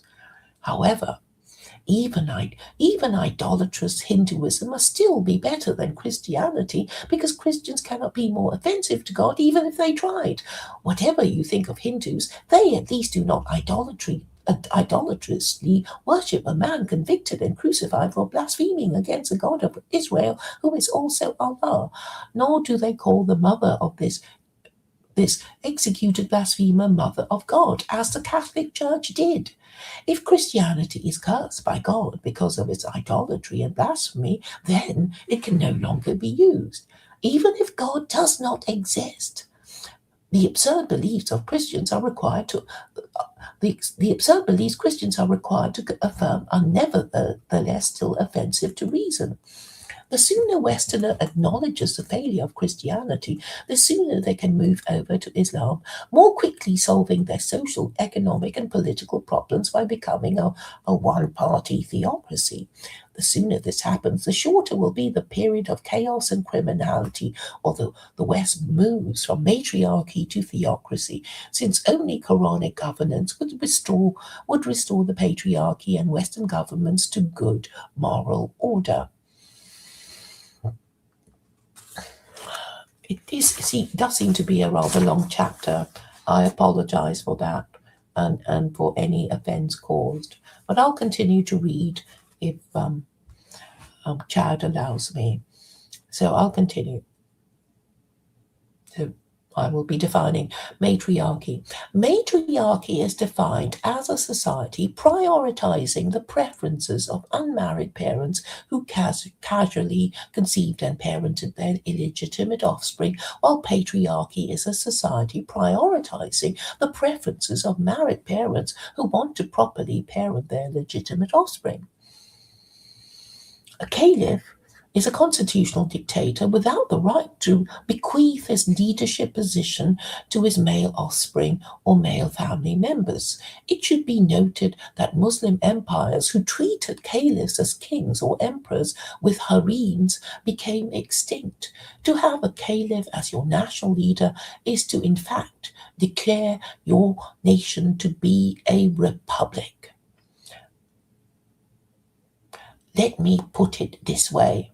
If China now were Muslim and the most powerful Islamic nation on earth, then Xi Jinping, being the current president of the People's Republic of China, would be the caliph. If America were now Muslim and also the most powerful Islamic nation on earth, then the president of the United States of America would be caliph. It is my contention that the American Republic was founded on Islamic principles rejecting monarchy. The position of the Torah on monarchy is inconsistent. The Torah says that when Jews enter the land of Israel, they shall appoint a king over themselves. Based on this, Maimonides writes that when Jews entered the land of Israel, they were commanded to do 3 things: appoint a king, destroy the Amalekites, and build a temple. Maimonides writes further that in the Messianic era, a Jewish king will arise and restore Jewish sovereignty, build a temple in Jerusalem, and ingather the exiles. In 1 Samuel, however, it says that Jews were condemned for requesting a king. This seems to be inconsistent. Since the age of monarchy has now come and gone, and there is no requirement or desire for either an absolute monarch or absolute dictator, only constitutional leaders are acceptable in any society enjoying the good order of stable and legitimate government. Christianity was always used to support the divine right of kings. While Christianity is not the only religion to support the divine right of kings, it must be borne in mind that any institution that relies on a clearly false foundational myth cannot endure. It cannot endure because the people who rely on it for support do not themselves believe in it and therefore do not follow its principles. If you claim to have a moral system which no one actually follows or enforces, then you do not enjoy the rule of law and, in fact, live in a society of rising chaos, corruption, and criminality. To discover that your society is a matriarchy is to discover that your society is dying of terminal cancer. Assuming that to correct such a situation is to restore the patriarchy, and restoring the patriarchy means to treat unmarried parents as sex offenders as prescribed by chapter 24, verse 2 of the Quran, stating those convicted of fornication would be punished with 100 lashes, then we would have to adopt the divine rule book containing this rule if we wish to follow the best available guide to humanity. Those who do not agree that the best available guide to humanity is the Quran are, in my experience, Islamophobes. Interestingly, even Islamophobes cannot readily name a book they consider to be better than the Quran or higher in authority. If, as I recommend, Western nations become one-party theocracies, Western civilization as we know it will have ended. But of course, it would not be the end of the world in that there will still be civilization in the West. But using a different moral and legal political system, it would just be the end of Western civilization as we know it. Ending the degenerate society that is Western civilization as we know it would be no bad thing if it is indeed a society incapable of achieving good government, whose ruling classes are atheists and nihilists and not in any way motivated by government and the national interest. The problem is therefore the problem of a ruling class that does not submit to truth, logic, and morality, acting on lies, nonsense, and policies damaging to the national interest. Such a state of affairs should be ended as soon as possible for the good of humanity, since the American global empire pumps out its moral sewage globally, destroying lives and nations, including its own. Any government that deliberately goes about destroying the marriageability of its citizens, as well as that of other nations, can only be described as embarking on a course of destruction. Therefore, were America to correct itself, the rest of the West, including Europe and Australasia, would do so too. Were this to happen, it is possible that Russia, with its Orthodox Christian identity, would also change together with India and China and even Israel, whose historic identity of being the birthplace of Judaism should entail its citizens live in a theocracy. If any country should be a theocracy, should it not be Israel? Currently, there are a number of theocracies in the world. The Vatican is technically a theocracy, and the remainder in Afghanistan, Iran, Mauritania, Saudi Arabia, Sudan, and Yemen. If Islam is Judaism light, then Jews should not have a problem living under Sharia. While I am aware approximately half of Jewry in Israel are secular Jews wanting to live in Israel as liberal Democrats, it must be pointed out that I am only writing this book on the premise that liberal democracy has failed. If Islam is Judaism light, then secular Quranism is Islam light. Secular Quranism does not require anyone to change their religion. Using secular Quranism would get round the problem of so many divisions in society, preventing it from dealing effectively with its internal and external enemies. In a matriarchy of atheists and nihilists, men fear women and loss of sexual access to women, which would mean loss of status. In a matriarchy where sex is supposedly cheap, not having sexual access to women means a catastrophic lowering of status, preventing the siring of progeny. Because men fear this prospect, they will submit to the feminine preference, whatever it is, even as they know that the feminine preference is morally and intellectually corrupting. Men are so intimidated by this fear of alienating women and cutting their sexual access that they no longer dare to make arguments in favor of patriarchy. They are already conscious that making these arguments would only alienate and outrage women, who will denounce them to the authorities, with the consequence that their status will be catastrophically lowered through being labeled sexist, misogynist, extremist, terrorist, etc. If atheists are just people worshipping their own dumb opinions while rejecting truth, logic, and morality, it would not be too far-fetched to say that our ruling classes might as well all be suffering from a learning disability or a mental health issue, making them unable to think rationally or accept rational arguments, as well as suffering from a host of character defects that they will deny having. Both men and women suffer from the delusion that it is their human right to indulge in fornication. Senior men in politics routinely pander to immoral women. For example, leaders of political parties who pander to the female voter because they know that female voters, being the most volatile group amongst the electorate, need to be won over for an election to be won. For this reason, secular Quranism, which would only successfully operate in a one-party theocracy, is the solution most men dare not discuss, morally and intellectually crippled by their fear of alienating the immoral women, now the overwhelming majority of female voters. How do we know if a woman is immoral without taking into account her past sexual history? Last page now.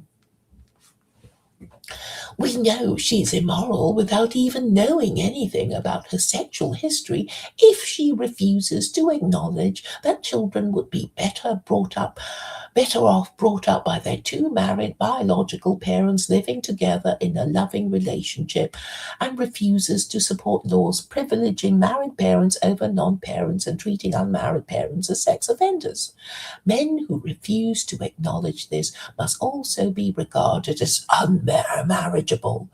If such men are currently married, they must be regarded as either suffering from a learning disability, neurosis, or character defect, directly or indirectly responsible for bad government.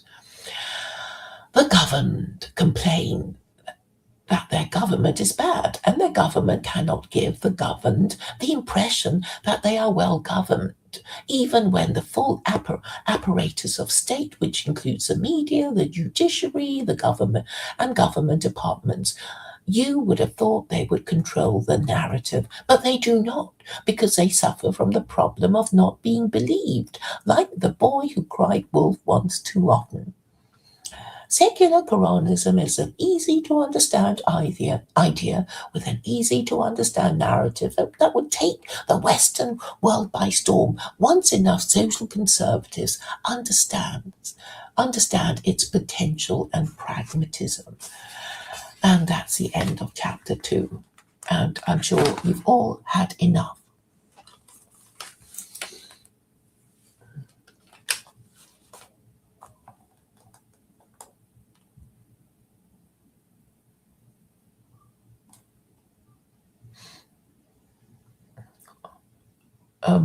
Chad is making motions of me continuing. I'll have a drink of water before I carry on.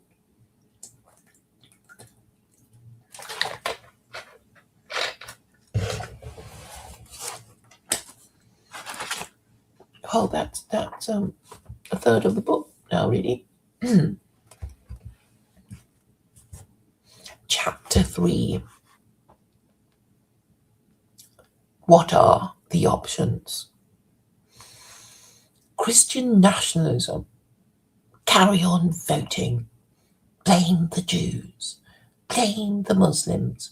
Blame the American Empire. Blame the failure of Christianity in the West. Blame feminism. Establish a one-party theocracy governed by the principles of secular Quranism. Christian nationalism. There has been much talk amongst the dissident right about Christian nationalism, with the implication that its adoption is an option. This is because those who think Christian nationalism is an option do not seem to acknowledge that the West was built on Christian imperialism. There are 3 global Christian empires: the Spanish, the British, and American empires. Those unable to see that Christian nationalism has come and gone, or forgotten that they were given the T-shirt by their ancestors, are clearly lacking in historical knowledge and self-awareness. Christianity of all Gentile religions is the one most stretching credulity with the Trinity, requiring Christians to believe that Jesus is the co-equal of the God of Israel, who is also Allah, which Jews and Muslims regard as idolatry and blasphemy. Since most Westerners are functionally atheists, expecting Westerners to believe in God would be a great undertaking. If Westerners already doubt the existence of God, expecting them to go the whole extra light year of believing that Jesus also created the universe is over-optimistic.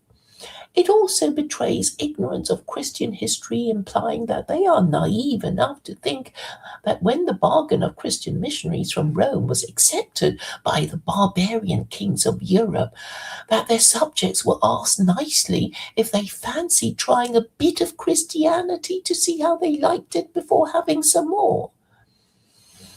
In a world in which human sacrifice was routinely practiced, we would be naive in the extreme to imagine that the subjects of an absolute monarch would have been consulted properly or at all.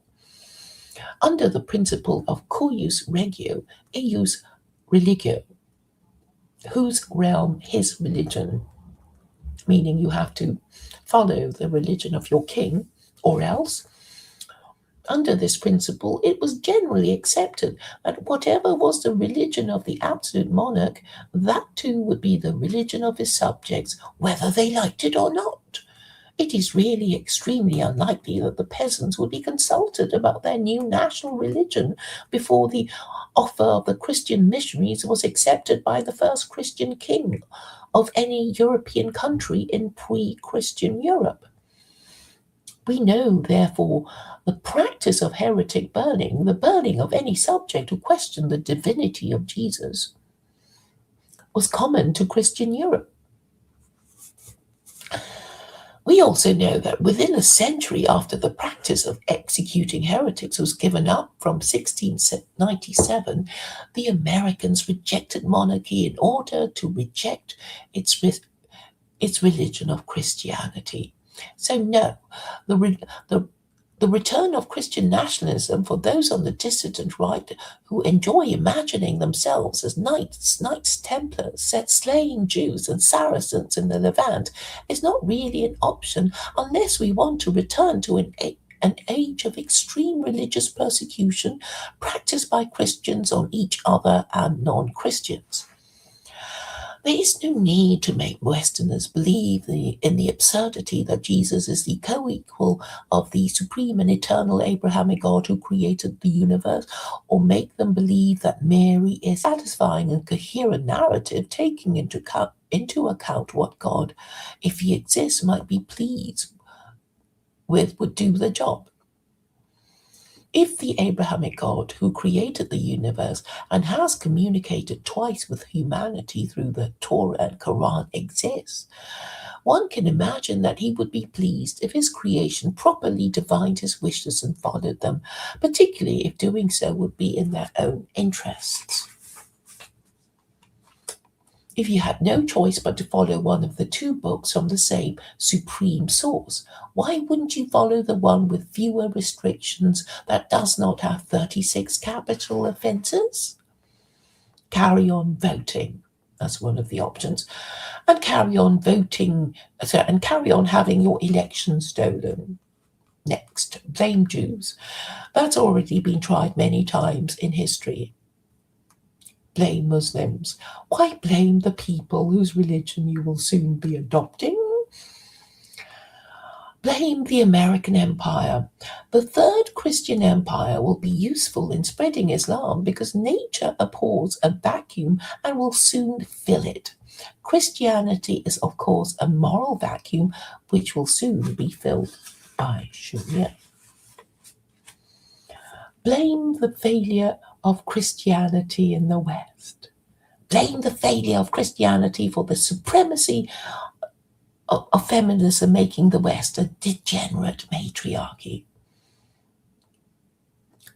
Blame feminism. Blame feminism for tolerating widespread illegitimacy, which has now turned the West into a degenerate matriarchy. If the problem is matriarchy, then patriarchy must be the solution. If patriarchy is a solution, then theocracy must be the vehicle. If theocracy is a vehicle, then establish a one-party theocracy governed by the principles of secular Quranism, as interpreted by a legally trained former feminist and former liberal who is not a Muslim but understands the West, its history, and who takes a committed interest in the welfare of Westerners who are members of her family and friendship circle. And finally, establish a one-party state governed by the principles of secular Quranism. This is the one I recommend and have a personal interest in. See, I've nearly... We're halfway through now. Oh, Chad wants me to continue. Chapter 4. Why something must be done. Let us assume there are three options. 1. The status quo. 2. Secular Quranism. 3. The overturning of the status quo through revolutionary means, replacing the current moral system with something that is not secular Quranism. What are the options of secular ideologies that are rivals to secular Quranism? There is Yoram Hazoni's national conservatism. He wrote The Virtue of Nationalism with the intention of promoting social conservatism as a means of promoting government in the national interest. Unfortunately for him, his advices only provoked hostility and accusations of heresy in America, and his book has now been forgotten about. This is because he failed to grasp the nettle of the failed religion and political system of the West, representative democracy operating under Christo-liberalism. Neither Christianity nor liberalism has anything resembling an official handbook that is actually followed, nor has any convincing public intellectuals prepared to defend. I read it wrong. Neither Christianity nor liberalism has anything resembling an official handbook that is actually followed, nor any convincing public intellectuals. Nor are there any convincing public intellectuals prepared to defend the current orthodoxy against its detractors.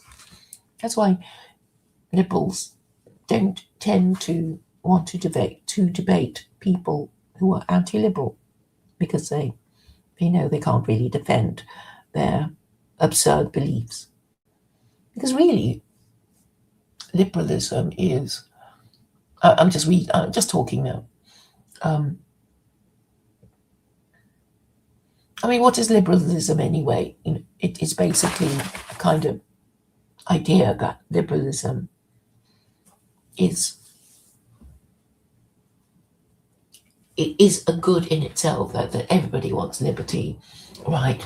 And I guess for a while, when things were very oppressive under your absolute monarchy, it's not surprising that you would want liberation from your absolute monarch. But if you take it to the other extreme, it means living in the law of the jungle, where your stronger neighbor will have a right to kill you and take your stuff, and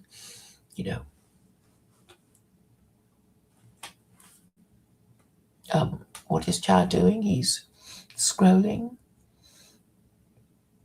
Does he want to talk now? Make a comment, perhaps? Or does he want me to continue talking? I'll go on if he wants. Hello and welcome to the Friday Morning Nameless. Today I would like to present a series of simplified propositions to put into practice. Presumably my perception is that some of us have painstakingly operated on principles of prejudice. This is problematic. Please proceed and practice these procedural practices to gain a much-needed new perspective through participation. 1. Find a partner to express accountability with. 2. Pray to whatever God will listen. 3. Find yourself in the characters of literature, preferably spiritual literature, hence probably all literature. 4.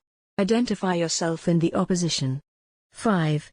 Offer your inadequacies to the God that will listen, seek guidance in such matters. 6. Be merciful. 7. Be gracious. 8. Self-sacrifice is a must, as well as 6 and 7.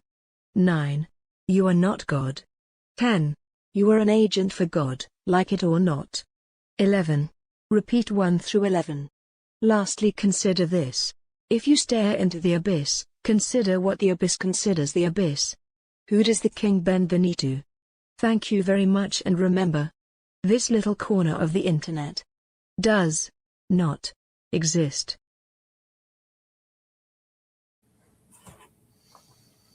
Okay. He wants me to continue.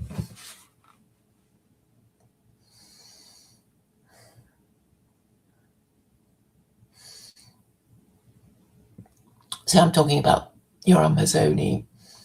The fact that Yoram Hazony is still talking about conservatism as if it were not to spend force betrays a lack of understanding of the reality of conservatism. Conservatism is meaningless without social conservatism. Social conservatism is meaningless without forbidding and punishing extramarital sex. The most egregious and blatant of which is being the unmarried parents of illegitimate offspring. Fornication is clearly forbidden in chapter 24, verse 2 of the Quran, prescribing corporal punishment for unmarried parents who are ipso facto guilty of fornication. It cannot be denied that if you are an unmarried parent, you must have been guilty of fornication. The defense of a virgin birth has already been used once by Christianity and cannot be used again. Question: is conservatism possible without Christianity? I would say not, since it is a failure of Christianity that has rendered conservatism isolated. By itself, without the support of religion and God, conservatism is only the belief system of party poopers despised by liberals. Not even those who identify as Christian take Christianity seriously because they are overwhelmingly cultural Christians. Being cultural Christians, they would not be aware that they are required to believe that Jesus is God, as the Trinity requires them to be. As the Trinity requires to be properly Christian in order to achieve salvation.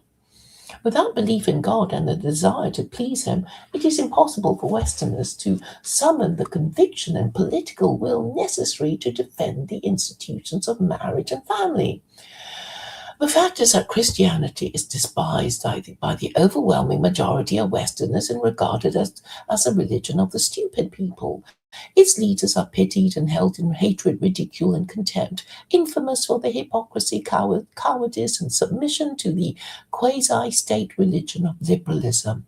In the early 21st century, liberalism just means sexual liberation from the rules of marriage and good parenting. tolerance of fornication since the swinging 60s has led to tolerance of illegitimacy.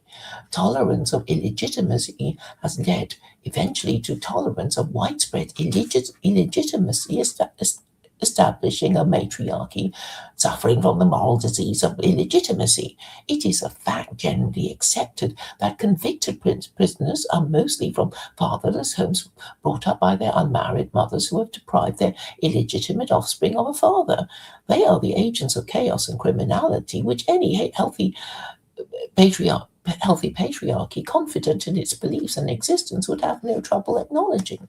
However, since we live in a matriarchy, it is those who are married parents who are in the minority. In the 21st century, with rising illegitimacy and a culture of casual sex, it cannot be doubted that most of the sex that takes place in the West is not marital sex between husband and a wife. We already know that the US suffers an illegitimacy rate as high as 40%, according to figures released in 2017. If patriarchy is a society prioritizing the preferences of married parents wanting to properly parent their legitimate offspring, then matriarchy is a society prioritizing the preferences of unmarried parents who casually conceived and parented their illegitimate offspring. The perfect patriarchy equals 100% married parents. The perfect matriarchy equals 100% unmarried parents. Under indiscriminate universal suffrage, no democratic politician would dare to risk alienating its voters who are A, illegitimate offspring, B, unmarried mothers, C, unmarried fathers. For this reason, more elections under representative democracy would not work to restore the patriarchy. Since illegitimacy is very high in the West, currently 40% in the US, 50% in Canada, and 51% in the UK, any hope of solving the problem with more elections should be firmly dismissed and extinguished. The following is an extract from Keith Joseph's Edgbaston speech in Birmingham on 19th October 1974. In case you don't know who Keith Joseph is, well, he was actually Sir Keith Joseph, and he was a baronet, and he was Jewish.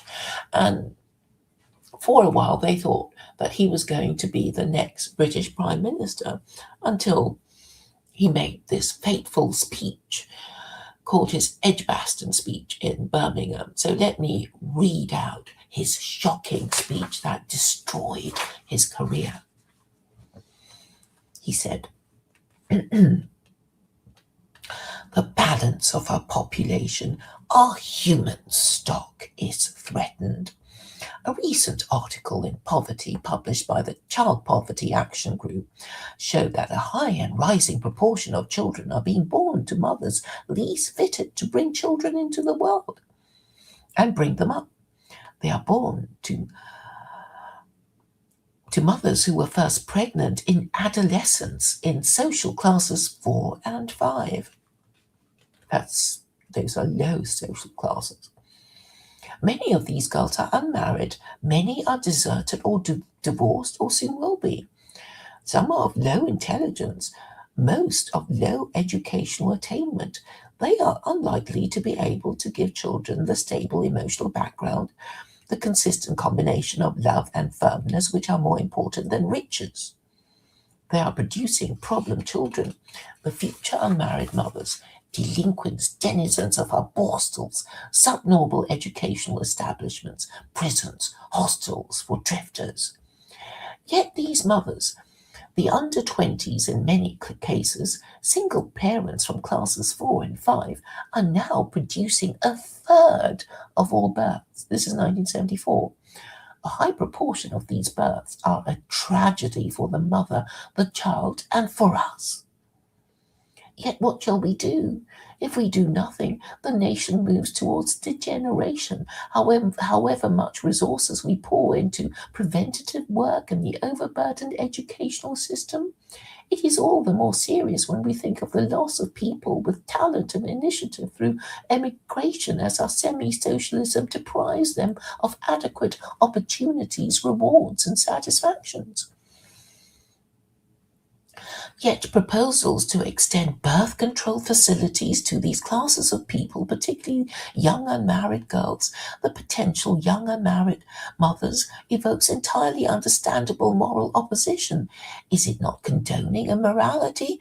I suppose it is. But which is the lesser evil? Until we are able to remoralize whole groups and classes of people, undoing the harm done when already weak, restraints on strong instincts are further weakened by permissiveness in television and films, on bookstalls. Nearly half a century later, the West is now divided, degenerate, in decline, and suffering from dementia, with Western governments making it a policy to encourage euthanasia, suicide, unmarried parenthood, divorce, gay marriage, and transgenderism. It is almost as if Western governments are warehousing Westerners for extinction. It seems our political pastors would prefer not to be put through the trouble of having to govern us, our children, grandchildren, or descendants, and are now planning to replace us with migrant labor and AI. Either the problem of degeneracy, that of each subsequent generation becoming lower in status, ability, morality, and marriageability than the previous one, is a problem, or it is not. Either it is reversible by changing the law, or it is not. Either it is possible to challenge and defeat matriarchy, or it is not. Either there exists the political will and organization to challenge and defeat it, or there is not. Either the attempt is made, or it is not. Either the attempt succeeds, or it does not. Should the attempt be made? A conclusive sign of degeneracy is when the percentage of married parents goes down and the percentage of unmarried parents and illegitimate offspring goes up. Marriage, intended to facilitate the transmission of the eugenic heritable trait of marriageability. Let me start again. Marriage, intended to facilitate the transmission of the eugenic heritable trait of marriageability, is also a child protection scheme. If a child is unfortunate enough to have one abusive parent, it is hoped that its other parent would protect it from the other. However, if the child is already fatherless and its unmarried mother is abusive, it will have no protector other than social services when its abuse will have been so long-standing as to have come to the notice of its neighbors and its teachers at school. The less marriageable the men and women are of your society, the more dysgenic it is, producing illegitimate offspring who will themselves go on to produce illegitimate offspring who will mostly constitute the next generation of criminals and underachievers. The more marriageable the men and women are of your society, the more eugenic it is, producing legitimate children who are in turn capable of themselves producing legitimate offspring, more likely to become desirable employees as well as be a credit to their parents. Western governments now indoctrinate primary school children that being gay and transgender is an acceptable lifestyle option. Since being gay and transgender by definition makes us unmarriageable in the traditional sense of the word, if you accept that the purpose of marriage is legitimate children, it is clear that the government is actively and deliberately making its citizens unmarriageable. We do not know if this is intentional and deliberate or merely the natural consequence of being a matriarchy. It is only to be expected that any society would try to perpetuate itself. If you are a patriarchy, all things being equal, you would practice patriarchy in order to perpetuate your society. Ditto a matriarchy. Each will have its own vested interests and represent the natural inertia of any society that does not wish to change its ways. A sexually liberated society would wish to perpetuate sexual liberation, while a patriarchy would predictably wish to perpetuate moral restraint. Should an attempt be made to challenge and defeat the matriarchy with the objective of replacing it? If it is true that these things are sent to try us, then we should rise to the challenge. In fact, both principled atheists who want children and descendants who are a credit to them would be doing it for the principle of the thing. They would challenge the system because they believe it is the right thing to do, even if they are not sure they will succeed. If most people, irrespective of their belief in God, challenge the matriarchy, then they would be more likely to succeed than if most people decline to do so. It is just a matter of generating enough of a collective desire to challenge the system so that enough people are prepared to do what is necessary. To be able to generate the requisite engagement and interest in those capable of challenging and defeating the matriarchy, enough honorable and influential people must be convinced that the challenge is worth taking because success is probable. One must be mindful of how Moses would not have succeeded in persuading any of the Hebrews to come out of Egypt with him if he had told them there would be 40 years of wandering in the wilderness, after which he as their leader would not live to enter the promised land. However, it is not acceptable to make fraudulent misrepresentations about the probability of success. On the one hand, making it sound too easy would suggest that one has not quite understood the gravity of the situation.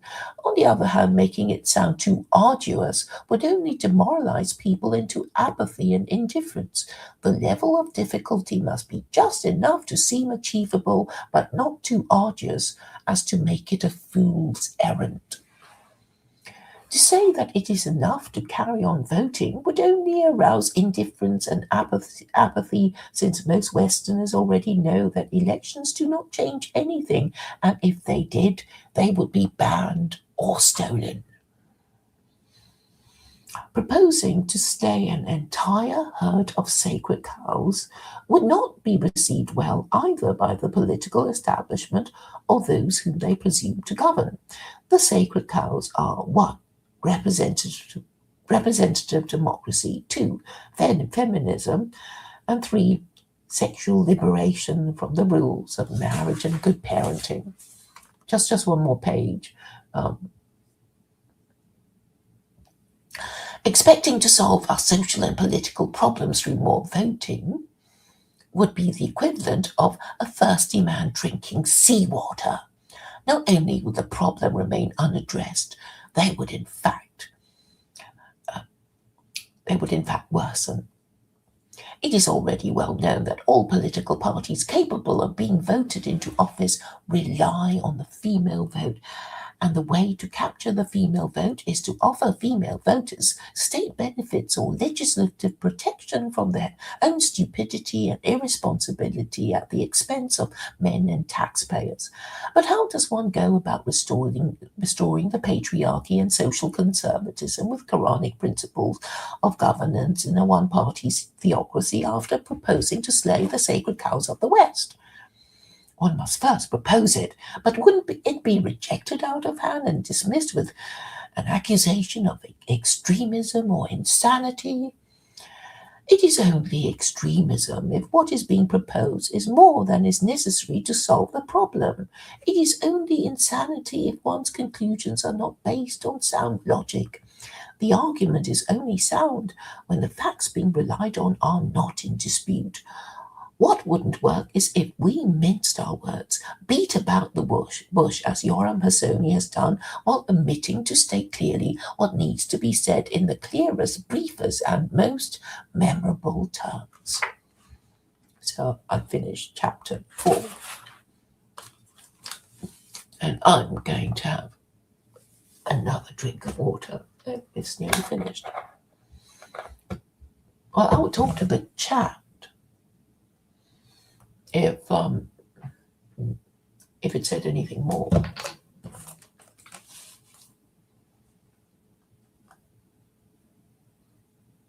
So Chad, what do you want me to do?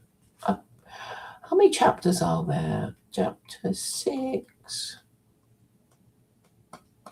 Yeah, it's chapter 6 and conclusion. Yes, Chad wants to talk to other people. I tend to agree. I think that you should just continue doing what you're doing. We're going to take a little short music break, though. Okay. I'll keep reading until somebody comes in. Chapter 5. Asking questions. If the problem is matriarchy, the solution must be patriarchy. If the destination is patriarchy, the vehicle must be theocracy. If matriarchy is a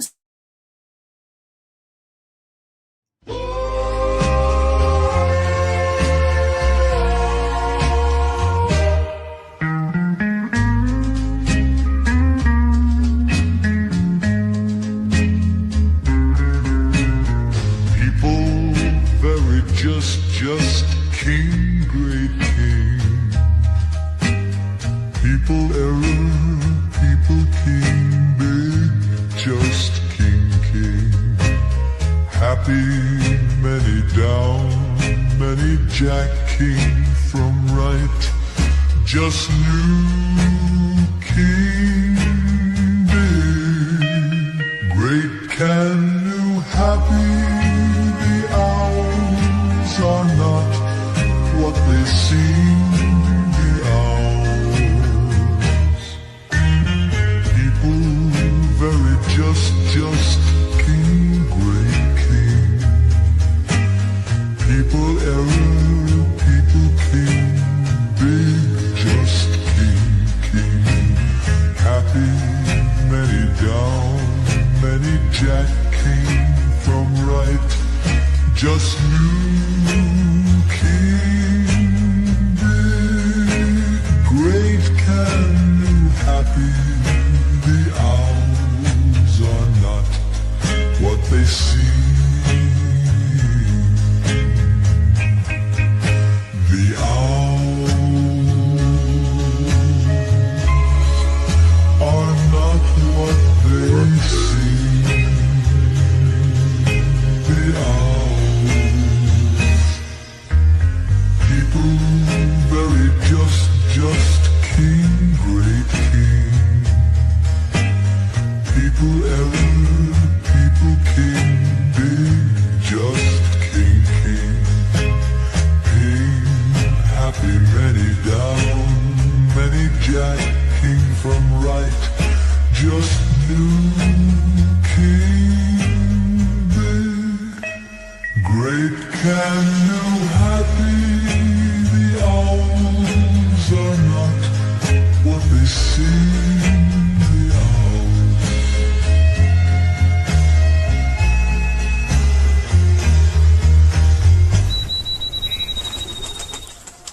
All right, that one's a little self-indulgent.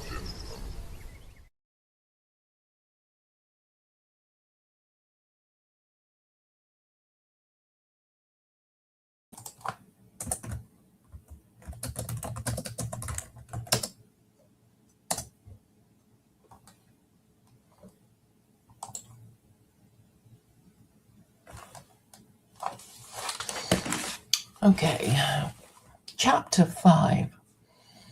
Asking questions. If the problem is matriarchy, the solution must be patriarchy. If the destination is patriarchy, the vehicle must be theocracy.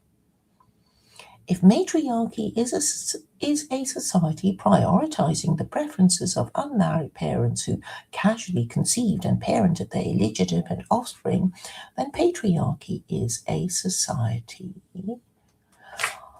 of married parents who want to properly parent their legitimate offspring. If theocracy is a society governed by God's laws and God forbids extramarital sex, then obeying God's laws would have the effect of restoring the patriarchy and keeping matriarchy at bay through the criminalizing of unmarried parents and treating them as sex offenders with chapter 24, verse 2 of the Quran. You know, the 100 lashes thing. Didn't you read that like 3 times? Sorry, I didn't hear that. Pretty sure you read that 3 times now. Yeah, I kind of have to repeat myself, but okay, that bit's okay. The moral It's okay. order- I just was wondering if like you, or is that like Yeah, how I'm you do reading it in it the again. book itself? Okay. Okay. Well, continue. Yes, continue. Thank you. The moral order of patriarchy would be married parents being the most privileged group, followed by non-parents, with sex offenders predictably with the lowest status. Sex offenders would be those who have been convicted of having sex with those not their spouse, evidenced by illegitimate offspring. A spouse under the proposed new regime would be defined as a member of the opposite sex, not within the forbidden degrees of consanguinity. Gay marriage and civil partnerships would be abolished. Same-sex couples would still have the option of bequeathing property to each other because inheritance tax will be abolished for all. They would also have the option of giving each other power of attorney in a housewarming ceremony at which their lawyer could be a guest. If it can be agreed that marriage is for legitimate children, it becomes clear that marriage is a eugenic practice intended to filter the next generation through only permitting those who are capable of finding someone of the opposite sex prepared to enter into a long-term relationship for the purpose of parenting legitimate offspring, prepared to suffer a social and economic penalty if the marriage fails. If it is accepted that the social and political problems of the West is caused by the desecration of the institution of marriage, then the solution must be to reconsecrate it through prescribing a penalty for those who break the marriage contract. Since the culture is matriarchy, and by that is meant a society prioritizing the preferences of unmarried parents who casually conceived and parented their illegitimate offspring, as well as a political system run on the basis of indiscriminate universal suffrage, we cannot expect the problem of widespread illegitimacy to be solved under representative democracy. Since illegitimacy involves a trinity of sin, its product, as well as its parents, and the percentage of illegitimacy was already 40% when this figure was first released in 2017. It cannot be expected that any democratic politician proposing any effective discouragement would encounter anything but resistance by vested interests consisting of groups fearing loss of status. Most members of society suffering from this moral and social disease would regularly encounter in their social circles a bastard, an unmarried father, or an unmarried mother. Illegitimacy is now so widespread that the Western political classes no longer think anything of national leaders such as the Prime Minister of Britain, Boris Johnson, and New Zealand, Jacinda Ardern, being unmarried parents while in office. Nothing short of national repentance induced by a public information campaign with the cooperation of the media would change hearts and minds. Since we cannot expect any member of the liberal political establishment to be morally courageous enough to be associated with the slaying of a sacred cow that began growing in the swinging 60s to the monstrous size it has now become, it must be done through social media platforms using the principle of freedom of expression, justified by growing concern about a growing social problem, once the chaos and criminality of matriarchy can no longer be ignored or tolerated. Questions rather than statements should be used, since questions are an invitation to engage, while statements, even if disagreed with, are more easily ignored. So I have a list of questions such as, do you know most convicted prisoners come from fatherless homes casually parented by their unmarried mothers on welfare? If God exists, did he create a universe in which the sin is its own punishment? Are atheist people who wouldn't notice it even if they were being punished by God? Do you sometimes feel that you and your society are being collectively punished for unspecified sins? Now, that neatly links us to these discussions with Chris and Luke about the meaning of suffering. Even if you don't believe in God, does sin exist? Is sin just something we already know we shouldn't do, even if we don't believe in God, because it is provably bad for us?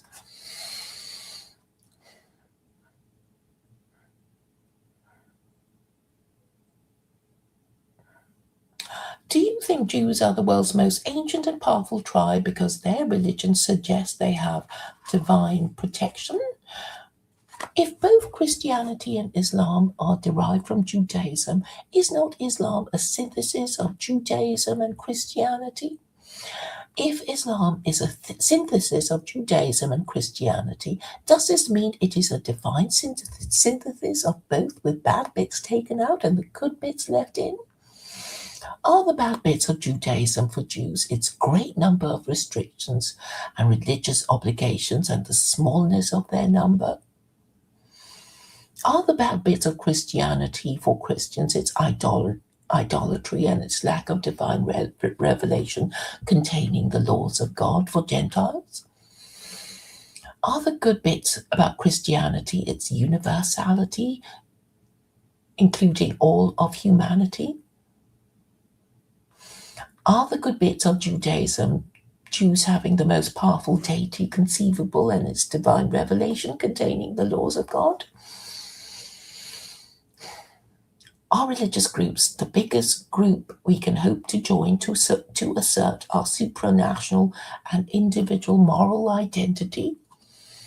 Do we owe it to ourselves to choose the best religion around if we had to choose a religion for our country whose rules are most likely to result in government in the national interest? If nationalism is government in the national interest, how is it in the national interest to undermine the institution of marriage? If marriage is eugenic and illegitimacy dysgenic, isn't patriarchy obviously in the national interest and matriarchy obviously against the national interest? Is nationalism possible without social conservatism?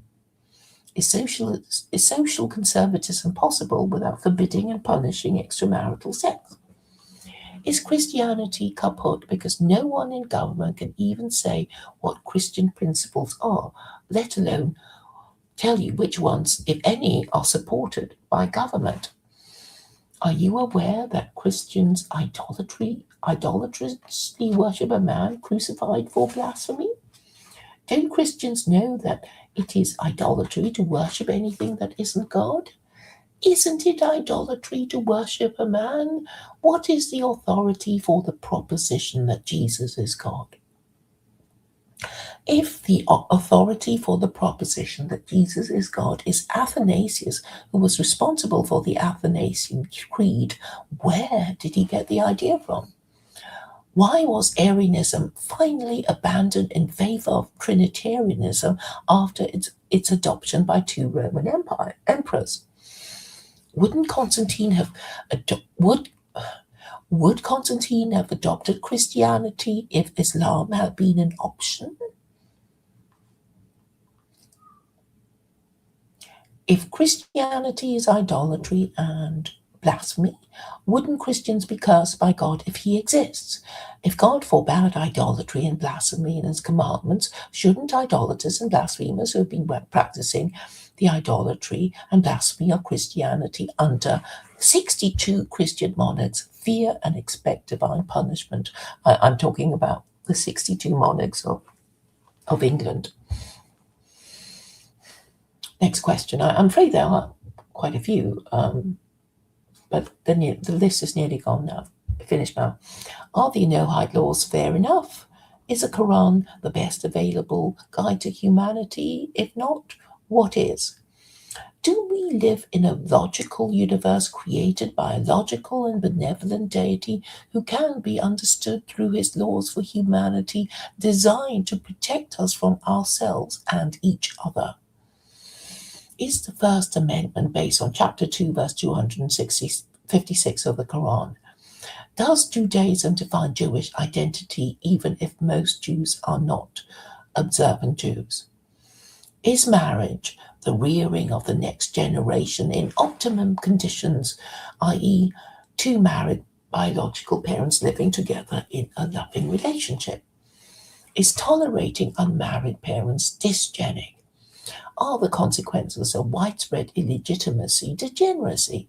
Isn't degeneracy against a national interest? Wouldn't it be in the national interest to tackle the root cause of degeneracy? Isn't the root cause of degeneracy the culture of casual sex? Do you know that there are only two communications from the Abrahamic God to humanity? The one that has 36 capital offenses actually omitted to mention fornication. And this, of course, means the Quran is a better one. Just two more questions. Is degeneracy the increasing tolerance of ever-lowering standards of education and behavior, as well as increasing chaos and criminality unaddressed by the government? Finally, should unmarried parents be treated as sex offenders to discourage illegitimacy? I like to think this should be enough to begin a national conversation, if not an international debate, about the role of religion in society. If spirituality is the desire for justice in this life and the next, then most of us have this spiritual need, currently unaddressed by the materialistic ideologies of capitalism and communism. There is nothing inherently virtuous about being born rich or poor, working class or middle class. Good sense would tell us we have to make the most of our advantages and try to avoid doing the wrong thing. Good sense would also tell us that there is a right and wrong way of doing things. We are more likely to do the right thing if we are fools believing in lies than wise people guided by truth, logic, and morality.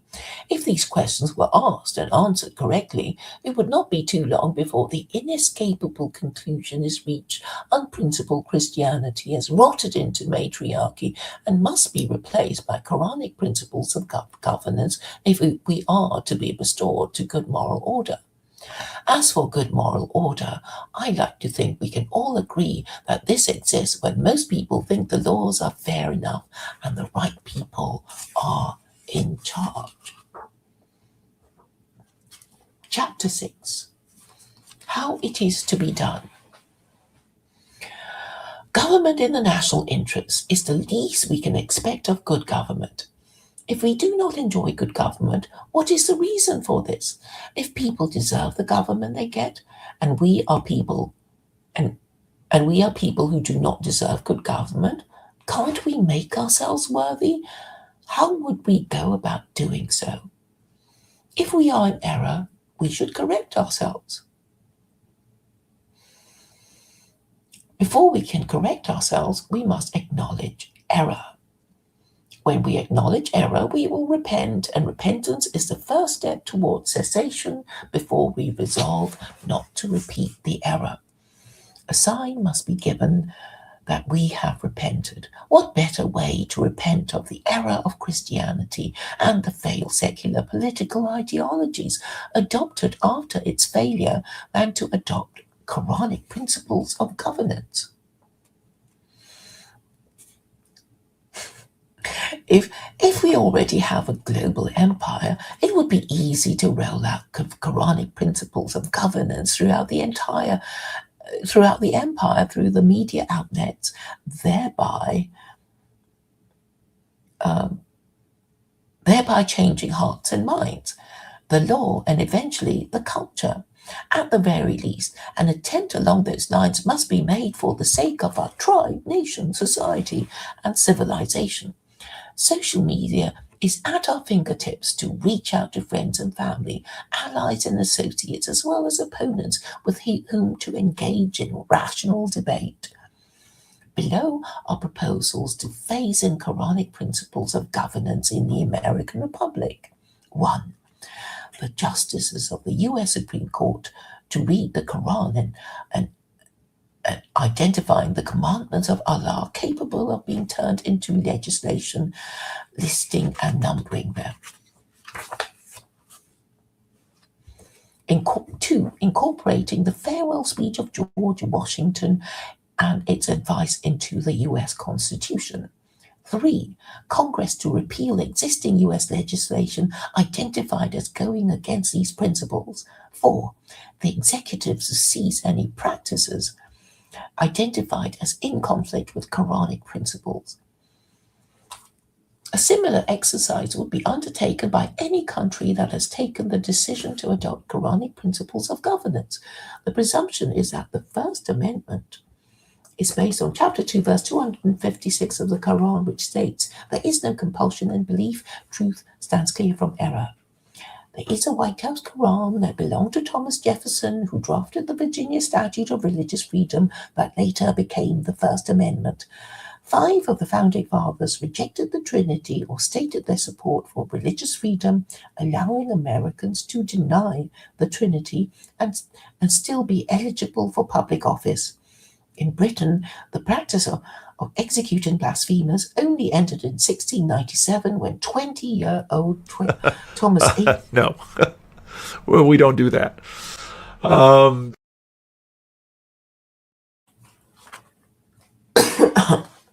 Edward Whiteman was the last man in England to be burned at the stake for heresy for denying the Trinity in 1612. A Gentile believing in the Abrahamic God while denying the divinity of Jesus is closer to being Muslim than Christian. Washington's farewell speech has many references to morality and foreign policy, which has Quranic echoes. 31:17 of the Quran exhorts Muslims to enjoin good and forbid evil and iniquity. George Washington said, "Observe good faith and justice towards all nations. Cultivate peace and harmony with all. Religion and morality enjoin this conduct." Which religion could Washington have meant? Jesus did not get round to saying anything about foreign policy and international relations in the New Testament before he was executed for blasphemy. What does the Jefferson Bible say? Jefferson excised anything that was not in the reported speech of Jesus from his Bible. This means the Pauline epistles of the New Testament were excluded. Paul never met Jesus, though he claimed to have seen him in a vision on the road to Damascus. Whatever the Old Testament said about warfare, it would be too specific to Jews. Excuse me, I'm going to mute myself and cough.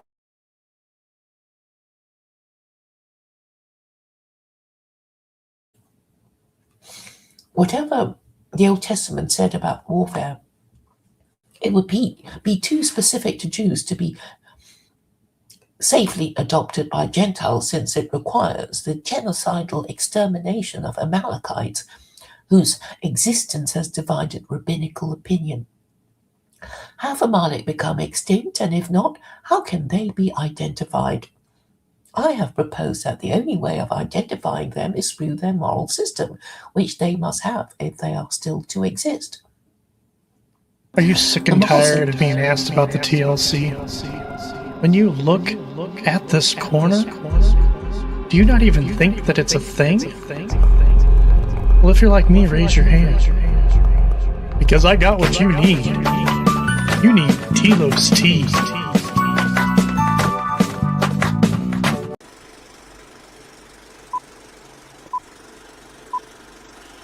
And now, this program is brought to you by Glass TV on here. Why would we need a TV? A darn TV. Why on earth would you put a TV in here? A darn TV. Why on earth would you put a TV in here? Why would we need a TV? A darn TV. A darn TV. A darn TV. Why on earth would you put a TV in here?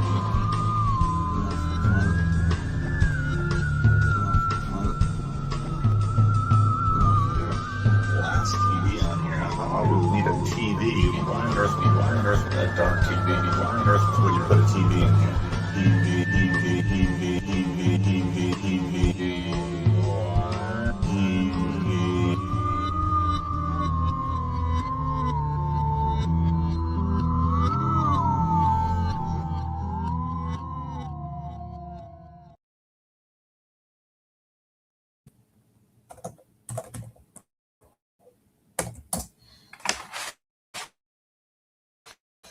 Okay, I'll continue now.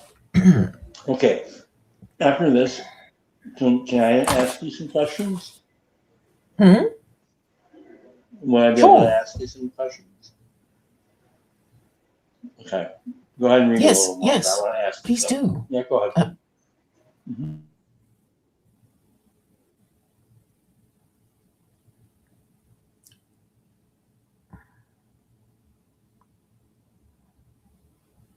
Oh, you want me to read now? Oh, okay. I thought you said you wanted to ask me some questions.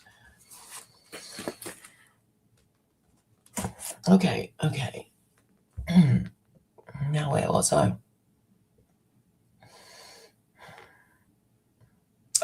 Whatever the Old Testament said about warfare, it would be too specific to Jews to be safely adopted by Gentiles, since the Old Testament requires the genocidal extermination of the Amalekites, whose existence has divided rabbinical opinion. Have Amalek become extinct? And if not, how can they be identified?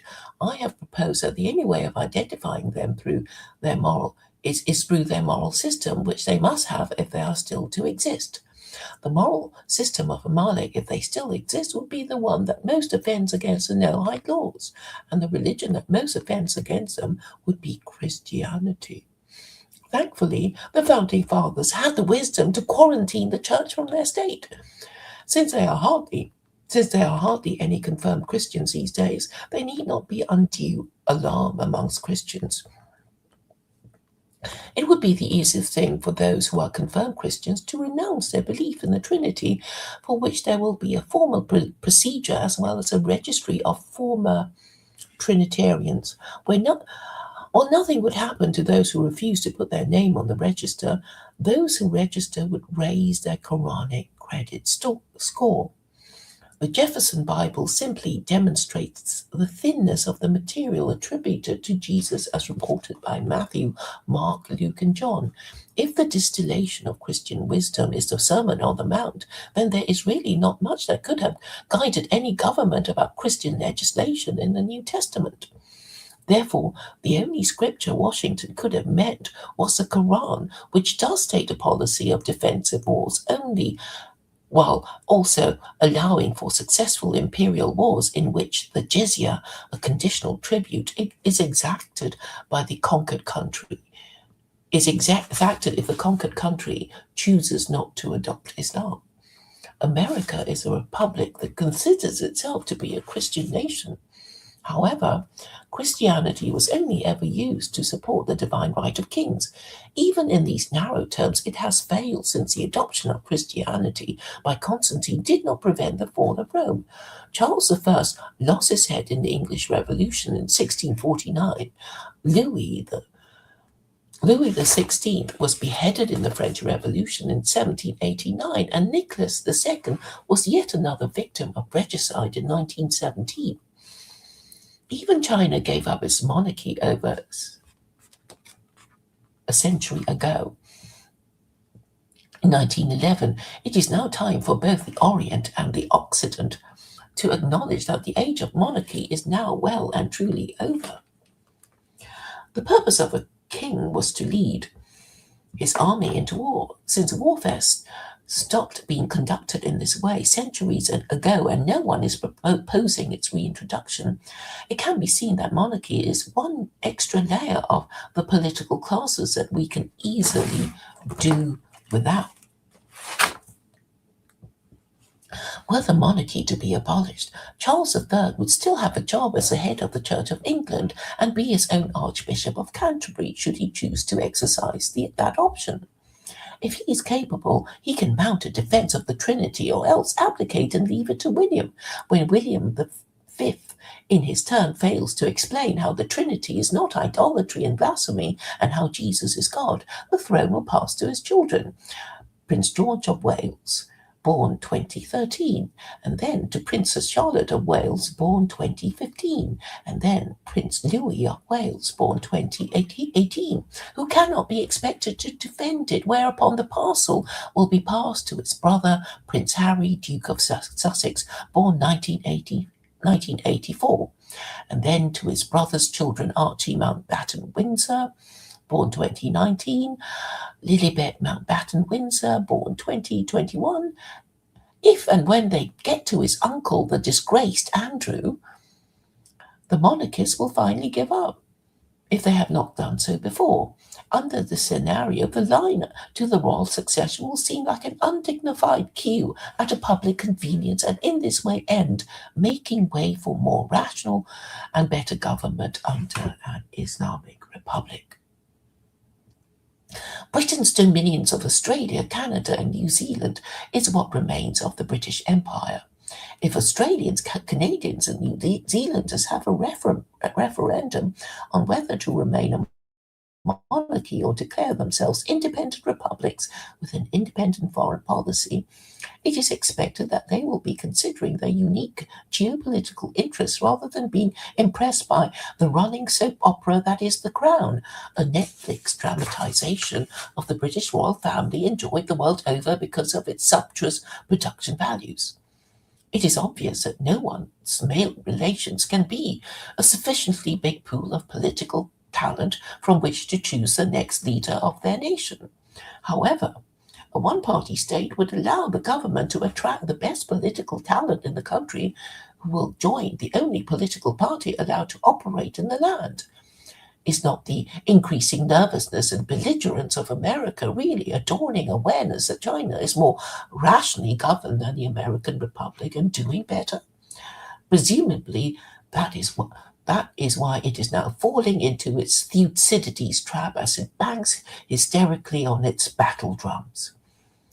The Thucydides trap is a trap Britain fell into twice in its desperate bid to prevent the rise of Germany as a dominant European land power, causing it to start 2 world wars and consequently lose its empire. The Thucydides trap, or is a term popularized by American political scientist Graham T. Allison to describe an apparent tendency towards war when an emerging power threatens to displace an existing great power as a regional or international hegemon.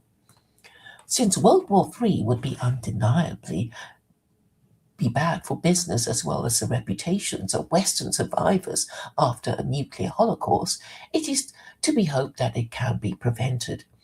A representative democracy where the next national leader is announced after an election is a rather less orderly transition of power than China. If Xi Jinping, currently the president of China, were to fall under a bus, a new leader would be presented by the Politburo Standing Committee within 24 hours, probably using the papal conclave rules. In the American Republic, the vice president is only a heartbeat away from being president, since he or she, in the case of Kamala Harris, not a popular woman, inherits a position of the president the moment it falls vacant.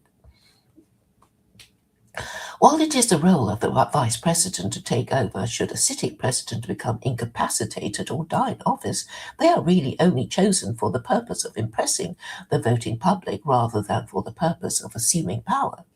As for the British, nobody much cares which member of its political establishment currently has a seat in the musical chairs that is a game they play in the Here Today and Gone Tomorrow series of British prime ministers.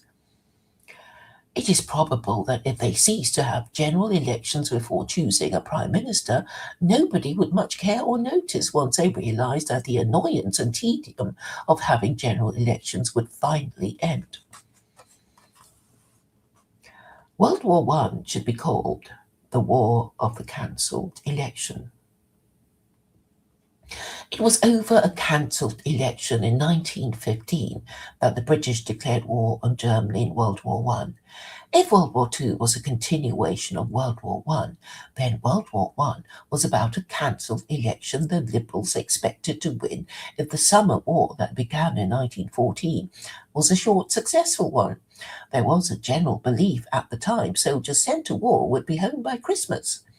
The enormity of the realization by the British that they lost their world empire because of one cancelled election that nobody talks about now would be enough to turn them against the idea of representative democracy. As it turned out, the war was neither short nor successful and has been called the Second 30 Years' War after the 30 Years' War, infamous for its widespread practice of cannibalism by starving Europeans. The Quran in chapter 6, 159, warns against dividing the political religion of the nation into sects, rejoicing in doctrinal differences. Unfortunately, this is what representative democracy does during general elections. The streamlined system of the Chinese Communist Party leaves representative democracies of the West anxious about the decline of empire, with an increasingly restive, unbiddable, and frankly degenerate populace consisting of welfare claimants trailing in its wake. Both capitalism, also known as the dictatorship of the bourgeoisie, and communism, known as the dictatorship of the proletariat, are materialist ideologies in dispute over whether capital or labor should control the economy. Measuring national achievement in terms of GDP, gross domestic product, it entirely discounts the spiritual needs of the people.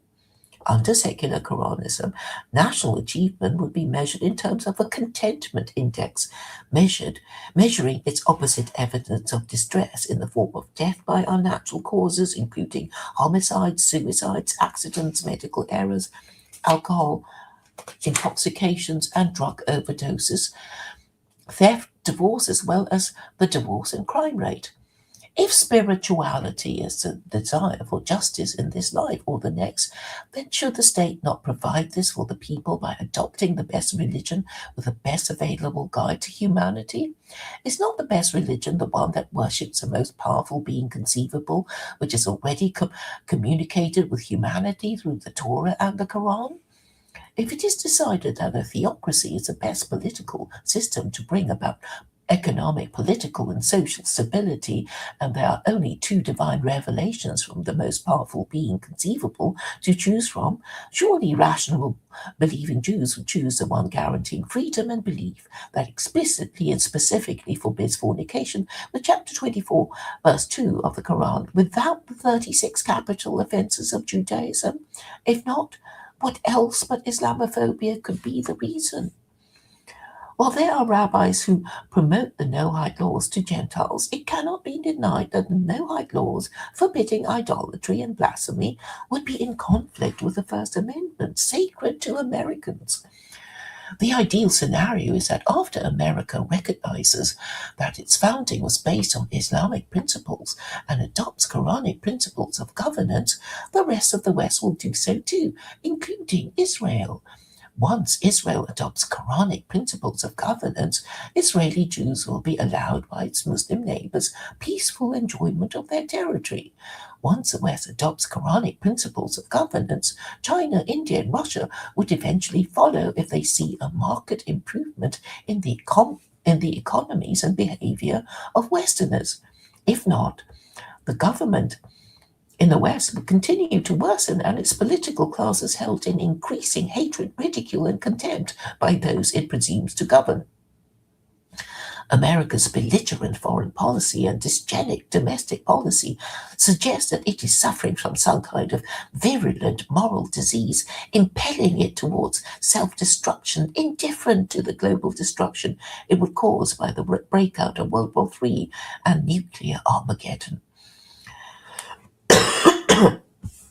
It is almost as if America, in its dementia, wants to commit suicide by cop, if only to ensure that no one else can succeed it as the next global superpower. Let us hope that there are still enough wise and courageous men in America to make the difference. But for the existence of 10 good men, Sodom and Gomorrah was destroyed. Conclusion. Many's a slip twixt the cup and the lip is a saying that comes to mind to those perhaps skeptical of the success of my political agenda. Let us assume all my arguments are sound, but because of the generalized Islamophobia in both Jews and Gentiles, there may not be enough people who will support it. Also, those who agree that it is the only way to reverse degeneracy would be too frightened of unmarried parents who are now the majority to show support for it. Getting it done. Those who want it must ask for it. Also, those who are not certain if they want it must ask if their lives would be improved by a more stable society and economy enjoying better government. As for those who hate it, they will presumably be keeping quiet about it in their hope of depriving it of the oxygen of publicity. Let me put it this way. The correct way to get to the moon and back is still to get inside a space-worthy vessel. The answer is the same whether or not we have access to such a thing. Predictable questions will be asked about how any Western country would adopt secular Quranism when the overwhelming majority of Westerners are Islamophobes. Optimism can be supported by a seminal article by Grayson Keane, the Anglican editor of the Daily Caller. Whether we like it or not, I give a link in there. Whether we like it or not, the Fourth Estate, the term we use to describe the mass media, has now become the First Estate.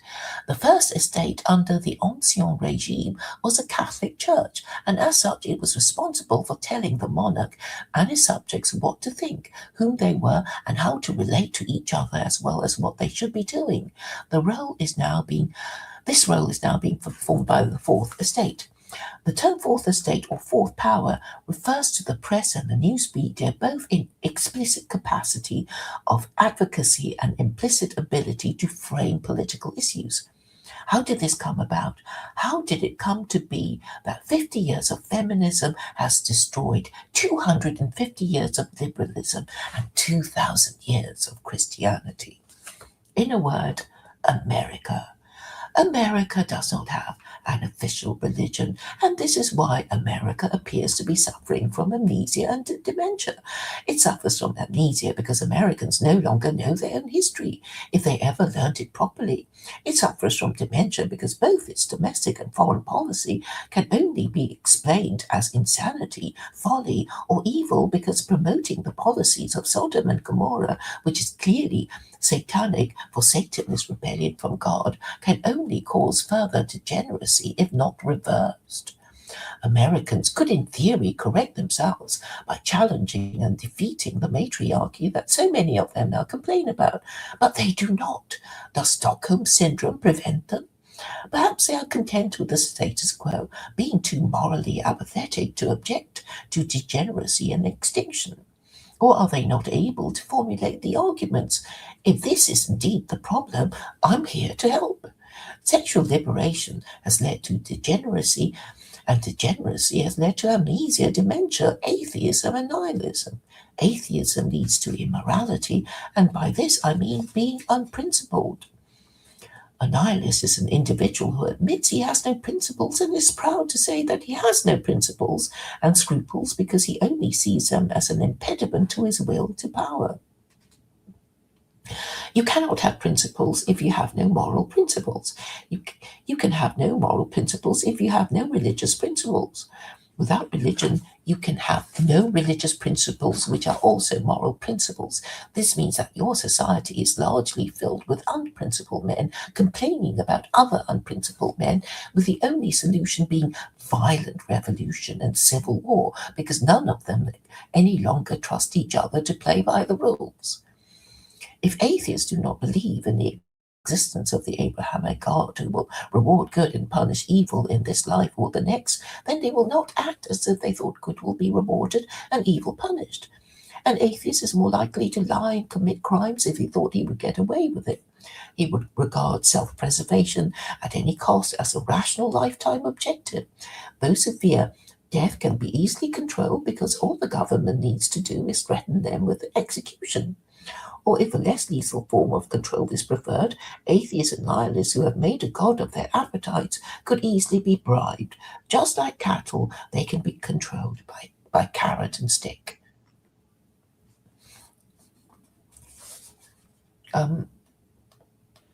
What would you want me to do? I don't know. I think I saw Mr. Waffles. Hi, Mr. Waffles. I don't know. Maybe join. I thought I saw him join. Yeah, I was hoping you'd say something. Yeah. Do you want to say something, Mr. Waffles? Have you any comment to make on what you've heard so far? Or shall I continue to read, Chad? Continue. All right. It's nearly over. It's nearly over. It's nearly over. Page 19. How can atheists and nihilists be persuaded to abandon their nihilism to do the right thing, or speaking the truth as they see it, using sound reasoning bound by moral scruples and adherence to the principles of their official moral system? Atheists and nihilists are not without the capacity to use moral reasoning, but their priorities are skewed. Many have agreed with me that I am right, but decline to support me because they believe I will fail. It will redound to their credit only if I succeed. However, they will suffer loss of status if they support me if I fail. Having become risk-averse women with no principles, Western men have decided that discretion is a better part of valor and deal with me by pretending not to understand what I'm saying. Chad, you may wish to mute yourself so people can hear it more clearly. Okay. All right, fine. Thank you, Chad. Most people would support a righteous cause if they believe victory to be at hand. The problem is that most men are feminized and risk-averse cowards and hypocrites who regard even loss of approval by strangers as a sacrifice too great to be made, as an affront to their personal dignity which cannot be endured. A vision of the future must therefore be painted, which will be appealing even to atheists and nihilists, giving the narrative of an easy victory in a righteous cause. Maslow's hierarchy of needs are as follows. 1. Physiological needs. 2. Safety needs. 3. Love and social needs. 4. Esteem needs. 5. Cognitive needs. 6. Self-actualization. 7. Transcendence needs. Let us assume that the nihilist is now a member of the ruling class. If you were an absolute monarch, which would be your next ambition? It must be the love of those you govern as well as your friends and family. Even if you knew everyone loved you and you were worthy of it, you would fear death. If you believed in the afterlife, you would want to go to the better place. Uneasy lies the head that wears the crown. What would give the wearer ease? knowing he is doing the right thing and being praised and loved for it. But people do complain. If the king believed in God and felt he was obeying God's laws to the best of his ability, then he would still enjoy spiritual ease. The atheist and narcissistic absolute monarch would be bent on imposing his will on others and be subject to mood swings. At times, he would feel that he was in control and doing the right thing because he's loved and praised, but at other times he would feel loss of control and paranoia. Belief in God would make the ruler feel divinely protected if he has a clear conscience that he has been acting for the best possible reasons. A theocracy would have the effect of using God to legitimize the moral system being imposed on the governed, making them more likely to accept its wisdom and justice from generation to generation, increasing the job satisfaction of the ruler. How are the capricious and suggestible people with pronounced character defects subject to mood swings to be persuaded? Through the media, of course. If the Fourth Estate is now the First Estate, then any major media outlet prepared to give saturation coverage of secular Quranism would do the trick of persuading people.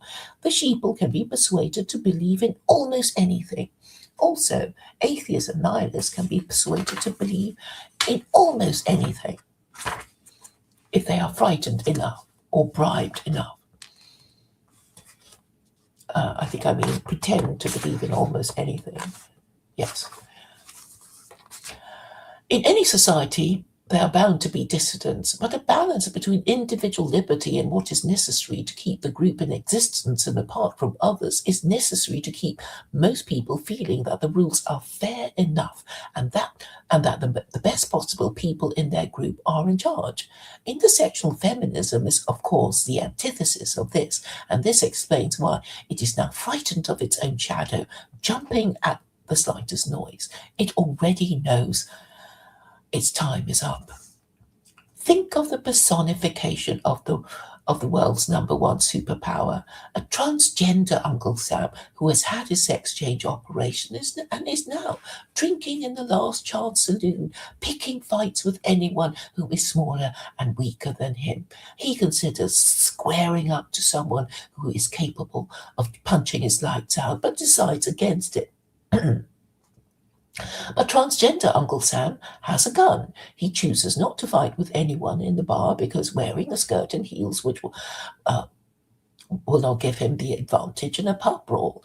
If he challenges anyone for a fight in the car park, he's not quite certain that the bystanders who hate him will not refrain from taking an opportunity to land a punch or a kick. So he chooses to go on a shooting spree before committing suicide by cop. His gun in his car in the parking lot, and he goes to get it. How can we stop World War III from breaking out? By speaking the truth as we see it. Long-standing social problems that have been festering for a century will not and cannot be solved by more voting and more stolen elections. When the evil is global, the policies that cause this evil must be acknowledged before correction can take place. For this reason, the narrative of the Abrahamic God is irresistible even to atheists and nihilists who fear for the future. What is required is saturation and global coverage of secular Quranism, which the West is capable of doing, since we already know that global media is controlled by the CIA. If the West is going to change its moral system, it would want everyone else to do the same thing too, and this must be managed properly and carefully. While the West still resembles an advanced society and the American empire is still in existence, it can do these things with more authority and drama. After the collapse, it will be heeded less. After all, economic collapse is imminent. The manifest destiny of an exceptional and indispensable nation could be fulfilled, but perhaps not in a way those who first coined those words imagined. America beginning an act of global repentance, wearing sackcloth and ashes, will fulfill the manifest destiny of an exceptional nation that is the Republic of America, indispensable for making Islam go global when Americans repent of their sins of Christianity, and finally complete the project of the Founding Fathers. Formally rejecting Christianity after declaring it to be totalitarian as well as idolatry and blasphemy would attract a global gasp of surprise. Adopting secular Quranism with American characteristics by implementing the following legislative program would make global opinion agog with curiosity. 1. U.S. Supreme Court to identify, list, and number the commandments of Allah in the Quran capable of being made into legislation, to incorporate Quranic principles of governance into the new U.S. Constitution. 2. George Washington's farewell speech to be also incorporated into the new Constitution. 3. Legislation identified to be in conflict with the above repeal, banning all other political parties other than the National Party of America, with the principle of governing in the American national interest, conforming to Quranic principles of warfare and international relations and foreign policy. In foreign policy, economic, social, and gender justice in domestic policy would be implemented in harmony with Quranic principles. How could atheists and nihilists be bribed to support secular Quranism?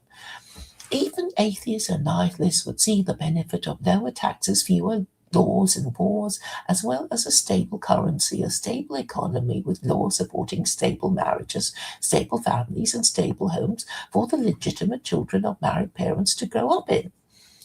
Persuading unmarried parents to get with the program.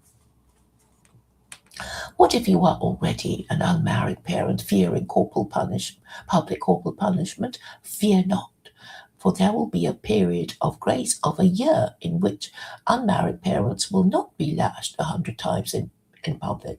So basically, after secular Quranism is established, no one is going to be suffering corporal punishment if they give birth.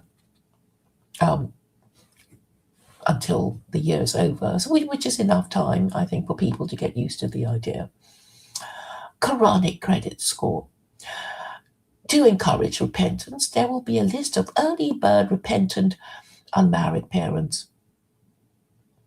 The higher on the list you are, the more repentant you will be deemed to be, and this will go towards your brownie point in your Quranic credit score. To incentivize participation, some reward could be given for the first early repentant unmarried parent, the first 10, the first 100, the first 1,000, the first 10,000, etc. Your Quranic credit score will be based on your ability to solve problems using truth, logic, and Quranic principles. Examinations in Quranic knowledge. There will be examinations in Quranic knowledge for primary and secondary school children. For primary schools, the test will be multiple choice. For secondary schools, the test will be the written essay. The first-year law student will be expected to comment on the process of identifying, listing, and numbering the commandments of Allah capable of being made into legislation, necessitating the reading of the Quran in its entirety and the passing of its verses capable of being made into legislation. State-run marriage bureaus.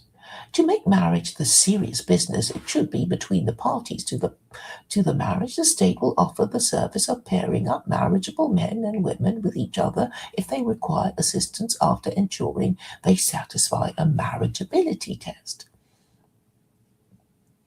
Remedial classes in marriageability. If they fail to satisfy the requirement of being marriageable, they will be offered remedial classes in marriageability. The marriage contract. For those who satisfy the marriageability test, the state will assist them in agreeing the terms of the marriage contract by explaining the nature and purpose of marriage and its implicit terms. There will be the standard contract for the average citizen and the bespoke contract for wealthy individuals who want to make their own arrangements using their own legal advisors. Joint appointment by the couple of the friend of the marriage. Before the couple can marry, they would have to agree on the appointment of a friend of the marriage whose purpose is to support the marriage impartially. It is meant by this that the friend of the marriage would be more interested in supporting the marriage than either of the parties to the marriage. Should the friend of the marriage become unavailable or is dismissed, the couple must, as soon as possible, agree on the replacement, or one will be appointed for them when there arises any matrimonial disputes to be settled. After marriage service, a matrimonial disputes tribunal will be ready to deal with any matrimonial disputes arising so that there will be a record of the history of the marriage. Matrimonial disputes appeal tribunal. This could be the pre-divorce stage of proceedings if the matrimonial dispute cannot be satisfactorily resolved. Apportionment of blame for divorce. Even if the couple divorce amicably and refuse to blame each other, blame would be apportioned at 50-50. This is because they are both equally to blame for having married the wrong person. Divorce registry. The divorce registry will have a list of divorces with the apportionment of blame specified and the causes categorized. For example, money, adultery, incompatibility, unreasonable behavior, etc. State education. Legitimate children of married parents will go to A schools. Illegitimate offspring of unmarried parents will go to B schools. Doubtless ambitious teachers would want to teach in the more challenging B schools, but state provision of educational facilities will be equal. Secondary education will be in single-sex schools. Environmental and demographic concerns controlling the birth rate. There are some who want it to go up and others who want it to go down. This method provides government with an indispensable and easy-to-operate control mechanism, regulating the supply of the contraceptive pill only to registered prostitutes and mothers deemed to have completed their families when they have the required number of children. The number can be raised and lowered as required. The reintroduction of slavery. Since slavery was forbidden in neither the Bible nor the Quran, it follows that the British and Americans had no business abolishing it. In any case, sex slavery is an institution like marriage and prostitution. Institutions should be regulated, not criminalized, to protect the rights of the parties. Without indentured servitude, which is... No. Well, we don't do that.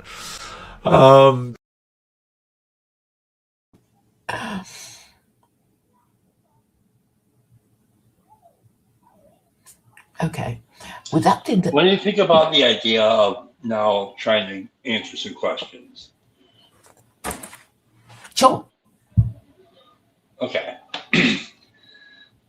Okay. Can you tell me about the home you grew up in? It was a two-parent household. I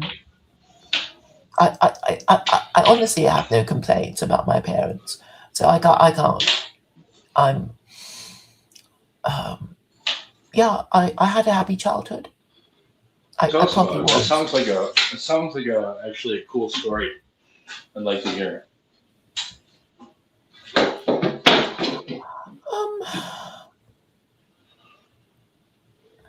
I suppose as a teenager, I was angst-ridden. There's always, the initial, when you think your parents are not the kind of deities you thought they were, and then of course there are all these, outside influences, and you realize mum and dad don't know that much after all, and sort of wishing your parents were, somebody else or whatever, or like, your friend's parents or something like that. But I suppose I'm particularly grateful to them in that, although they could have divorced each other, because in my teens they were certainly threatening to divorce each other quite a lot. I'm very grateful that they didn't, because it's such a pain trying to get on with your step parents or your step children, because you and I suppose you have this feeling that they wish you never, that you just weren't around. You wished your parent had not met the, who is now your step parent, and probably the step parent in question wishes you weren't around as a child. So that must have been, difficult and traumatizing. And I can imagine a lot of children challenging the authority of the parent and the step parent. And it's bad enough when your children, question you and challenge you, and so it becomes awkward. Yeah, it's certainly not ideal. That's for sure. And Is my mic working okay here? Yeah. So we should really avoid these situations. I mean, I guess you look at the kid. He's or she is in one piece, but what about their psyche? You can't really tell. So did you grow up in the UK then, or? Yeah. Well, I arrived in my teens and I went to school here. Oh, okay. So did you have like a posh upbringing, or it'd be nice to know more about you personally. Yeah, I mean, I would say, I don't know about posh, but I mean, in the UK, it means being a certain social class. My parents were, well, they could afford to send me here to boarding school, so I guess they weren't, poor. Was there a middle class there? Is there still one, or no? Because I don't really know much about that. Well, I guess any society would have, an upper, middle, and, working class. So you would say that's what you grew up in? I would say my parents are middle class. Cool. Was that the question? Yes. I mean, upper class means, aristocracy and titles and things like that. We didn't have that. Were they? Are they? Where were they born? Yeah, they were born in Malaysia. Oh, okay. What was that like? Did a lot of the culture that they grew up with, was that something that you were raised with in the home?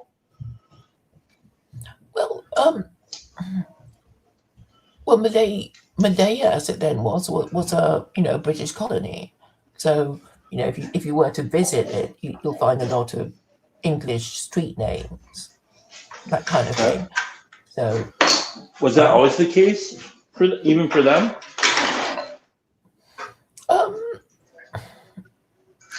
Are you a Gen X or Boomer? I guess if you ask. I'm going to be mysterious about that, but I'm sure you can tell I'm no spring chicken. About my parents, I guess they came from a different background. My mother was sort of more anglicized than my father's family. And I remember, my mother kind of... You'll have to forgive the noise, the background noise, but because I will be making a little bit, because now I'm going to be setting some tile, but I think we can still hear. I understand, as long as we're audible and people can hear what we're saying. So they came from different backgrounds, and sometimes these things were used when they were quarreling, like your parents, your mother, this, and your family, this kind of person, whatever. So, and they were quite quarrelsome, which I suppose was a good thing for me, because I just assumed that people do argue. I mean, if you can't pick a fight with your spouse, who can you pick a fight with,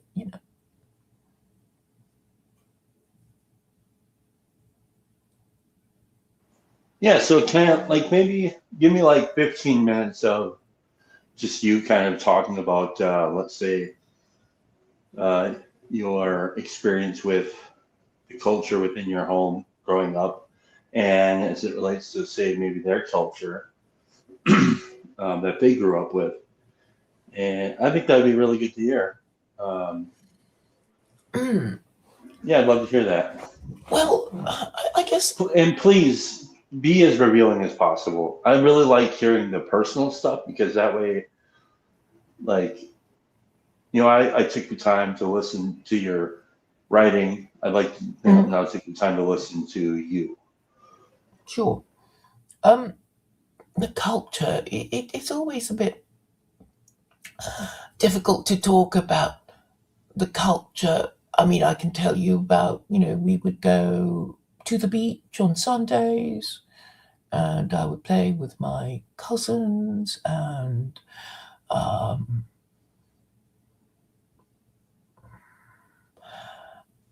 yes, and we would go to the same place, which was a kind of a family haunt, and sometimes I would get car sick on the ride, in the journey back, and I also remember being little and trying to get out of the sea and being, you know, engulfed by the wave and being sort of rolled over by the wave, and how unpleasant this was.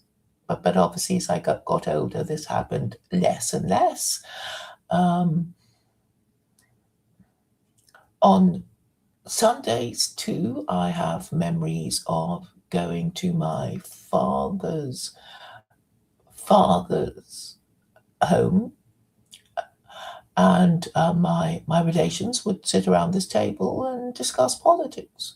So I had this idea that politics was a grown-up thing. In terms of the culture, in terms of, you know, what I would read, I mean, I read comics and children's books by English writers, and yes, Marvel comics, DC comics, you know, movies. I think that was sort of pretty universal, really. So at school, my best subject was English, and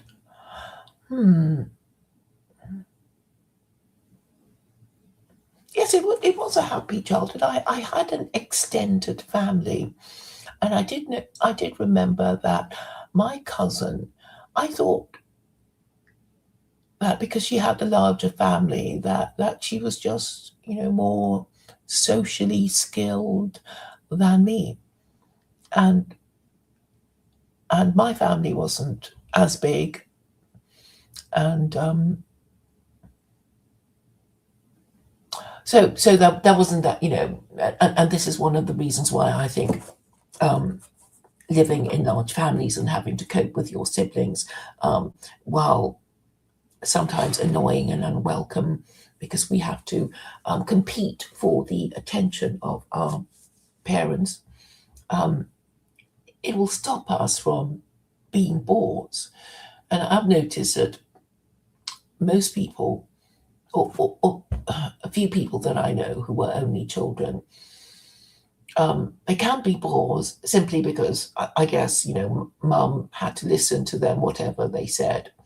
And so they didn't have this kind of conversational challenge in competing for attention with you know, with their siblings. So I guess I was fortunate in that, you know, I had an extended family, and my aunt, you know, did do a lot of the school runs, and she would take us to movies and swimming and, you know, all the other things. And because I had a cousin who was my age who would do these things, and while my parents were too busy, my mother did go to work. And I suppose that this idea of the extended family is not, it's well, these days we're lucky to even have the nuclear family, but the extended family is very reinforcing of our own identity in that, all these characters in the family, whether they are annoying or whether you like them, and of course there would be all these histories of the interactions of different people, who likes who, and family scandals, and that kind of thing. And I think if most people are brought up by their never married single mother, they would not have cousins. They wouldn't really have anybody to play with. They wouldn't be terribly socialized, and where mom and dad are not being the great parents that they should be. Some aunt or uncle can step in and kind of normalize the situation and let you stay with them, sleepovers and stuff, and this is a great part of childhood memories, just running around in gardens with my cousins. And I guess as you get older, you yes, you notice the birth rate, because that was something that my aunt said to me, that we haven't had a new arrival for over, I think she said 17 years at the time.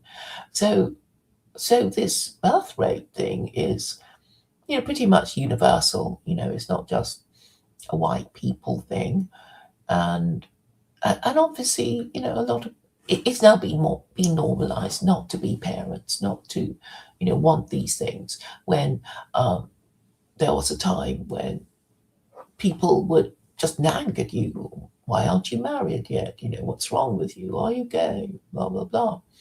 And I think maybe this is more a problem for Westerners, because there is no longer this social pressure and expectation, and it's very hard to get it back again unless there is radical change in outlook and policies.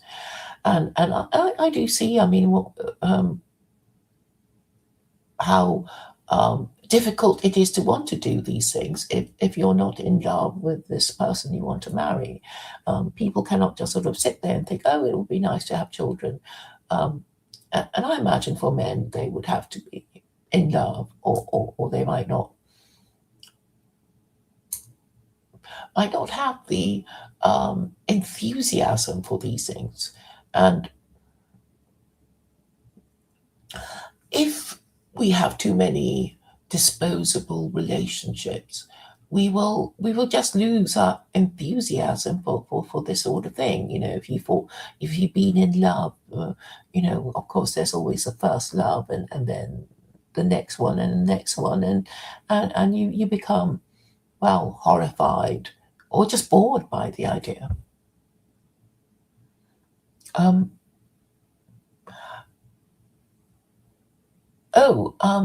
This stream is being well, I can put it.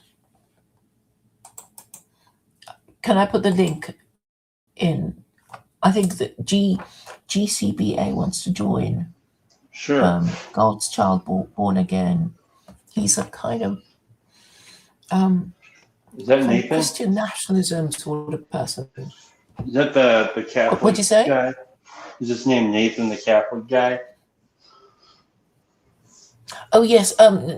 It's not Nathan. Nathan is American. GCBA is English, and I thought he was Catholic.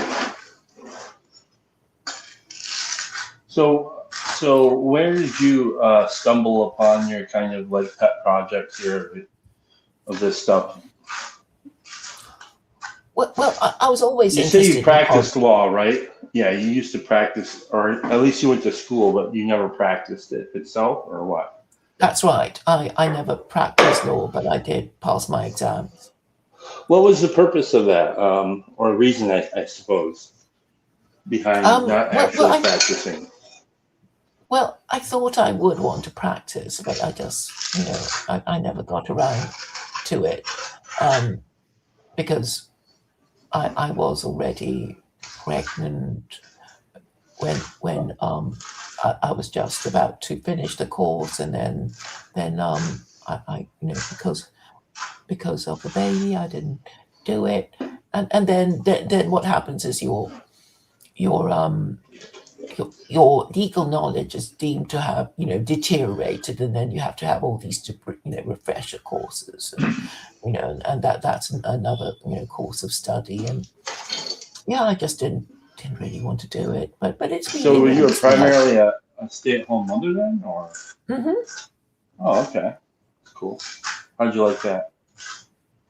I love it. Nice. But then I remember these female journalists who'd also got degrees, and they got jobs, and they were saying, they got their university degree, and they didn't want to go to work. Yeah. And you sort of think, well, there'll be a few people thinking, then why did you do it, sort of thing. But I think really that there's just too many people who've done the wrong courses that aren't particularly useful, and I think once you do get a degree, you just have, higher expectations. So you'll just be wanting a better boyfriend and whatnot, and you become fussier, and maybe too many people are being too fussy and not knowing, when the last bus has come and gone for them. So did your kiddos end up So we having don't know, kids yet? No.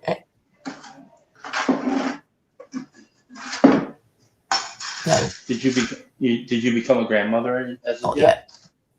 Oh, okay. All right. I'm being not a- I love mother. being That's what I'm saying. I love being a father. It's amazing. Mhm. We're hoping for more. And yeah, I mean, a lot of what you're saying, I was resonating with as far as some of just the practical downstream effects of feminism and things like this. I mean, I resonate with a lot of that. Yeah, I don't really know exactly what you're up to, and it's not I don't think it's my job to know exactly what you're kind of doing. I think raising awareness, I suppose, is good enough to a degree. But I mean, I have a firsthand experience with the effects of a lot of what you're talking about. But I don't think that the answer of a top-down secular kind of hammer that you're talking about would really work, honestly. I mean, I know that I think there'd be a lot more backfiring than what is desired. Man, this layout is awesome, by the way. I'm patting myself on the back. Yes, it does look good. It looks like, it does look interesting. That's the sort of alcove thing. Yeah, it would be. This is where the loo will be. Because it's so. Oh right. Or as we say, the toilet. But I think it can be done if. I still think it can be done if you have a plan of how to introduce the idea, and I know that I am being censored and people hate it anyway, but they I don't think they can actually say, oh, but what you say is wrong. It's that's not the problem. So I also know that a lot of people who hate my ideas in Nepal have actually adopted it, but without actually acknowledging that they have adopted it. I mean, you know, this example I'm thinking of is just the color of the room.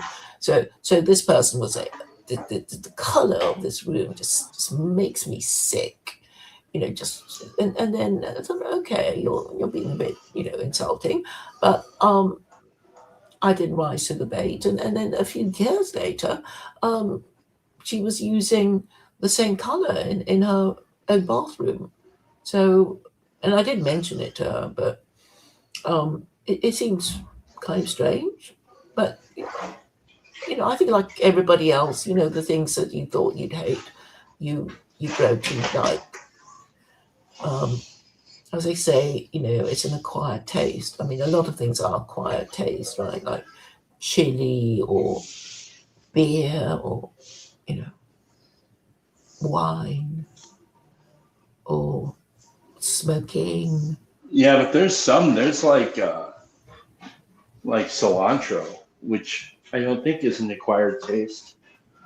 I think that's actually repulsive to some people, and they can't get over it. You know, because to them it tastes like soap, and then to others it's a really somebody showed up. All right, this person, please behave. Yeah, on the whole, Welcome. he's quite well. Hello, can you hear me? Hello? Yes. Are they talking? Yes, he's talking now. Yeah, Claire, I can hear. Can the other Claire, are user you hear talking me? now? No, he's talking though. All right. Well, there's a problem. I can't hear now either one of you. Can you hear me? Can you hear me now? So, Claire, I don't think this guy can hear me, but I can hear him. I can hear him. Well, he says he can hear okay. you. Are you there? Yes, I'm here. I can hear you. Can you hear me? I can hear you, yeah, but now I can't hear Claire. Let me No, pop out. I'm not saying anything. She wasn't speaking. Yeah, but she just was. I could see her thing La, going. la, la, la, I'll be right back. Hang on. Okay. Tra la la la la. Oh. So did you want to talk to me, or do you want to talk to Chad? I don't want to like disturb the flow of your combo. I can really slip in and engage in whatever dialogue you guys are engaging in. So what is it you guys were talking about? Because I only joined in like halfway, or not even halfway, probably like 3/4 of the way. Well, Chad was asking me questions like, tell me about the home you grew up in and that kind of thing. Claire, can you hear me or not? Yes. Yes, I can hear you. both. Oh yeah, I can't hear both of you, so I'm gonna hop out and hop back in. All right.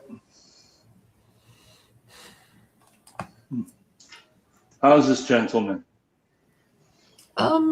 Well, he doesn't like secular Quranas. Well, I mean, So, like one I person might know. does, right? Like maybe one person likes it. Well, I've had more questions like, well, I mean, yesterday there was this guy with his, you know, marriage problems, and then there was this sort of long chat, and then he said, how would secular Quranism deal with this problem? And I did have a ready answer, so I was pleased about that. I mean, it's got all the kind of legal structures there about, you know, how to, you know, it was all about the matrimonial disputes resolutions, which I think, you know, is important to allow people to visualize how the thing would work, because I think ultimately, you know, they won't really believe you unless you tell them this is going to be the law, and then people can imagine how free or how restricted they're going to be, and then at least they can argue about it. It takes shape in their minds, and you know, it's a quantum leap as far as I'm concerned, because, you know, I was hoping people would just ask, you know, almost immediately, can we do this and can we do that, and, you know. But yeah, finally, I get the questions I hoped for. And you're saying it won't work from the top, but why not, Chad? You know, a lot of suggestions come from all directions. You know, maybe some YouTube videos have.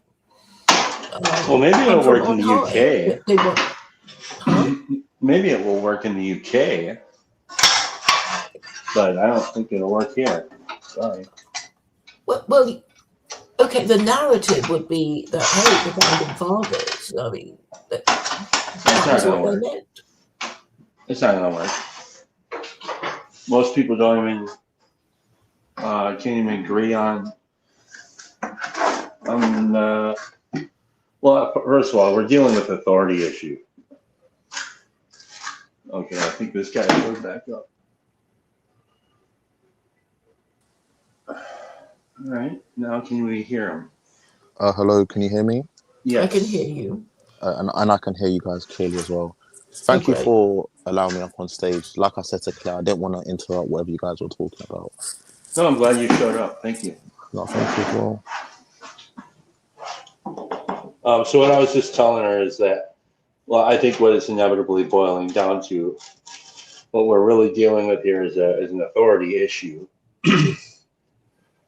and trust issues, and then on top of all that, a lot of that is shaped by modernity, I think, or she would say liberalism, and I think that's true. And I think there's a lot of benefits that come downstream from that I'm grateful to have the benefits of, but I don't think that people are willing to, in any way, shape, or form, surrender their individualism.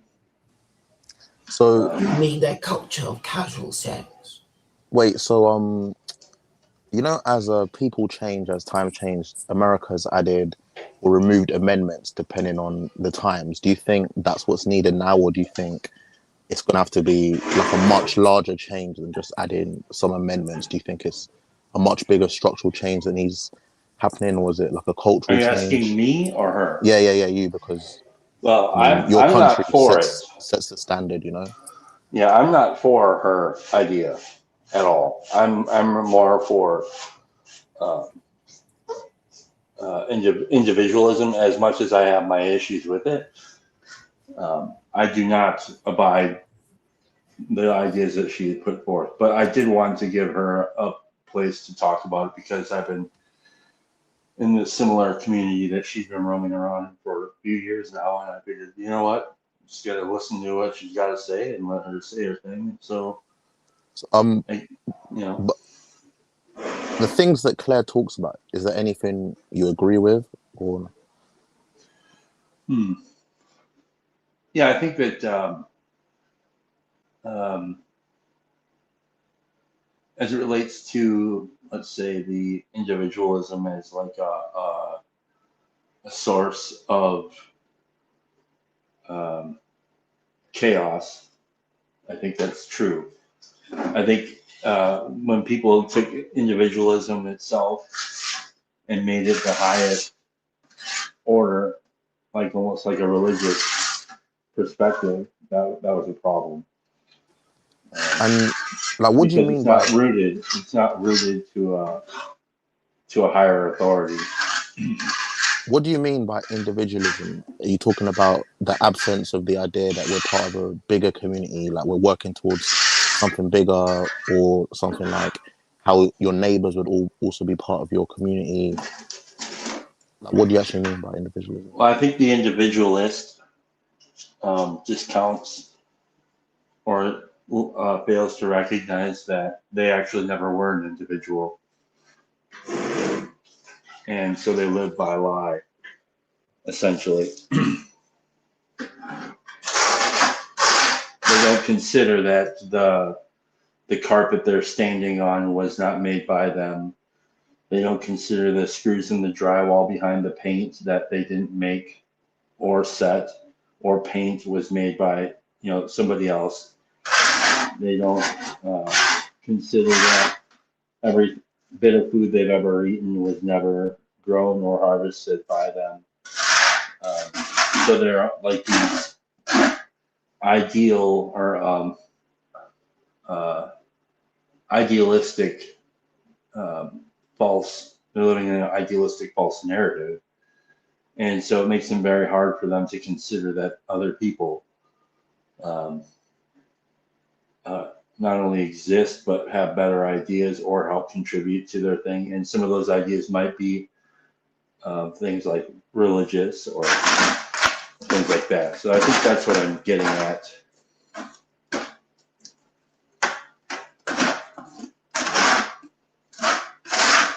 Did we lose him again? I know I'm here. I was just seeing if Claire's still here.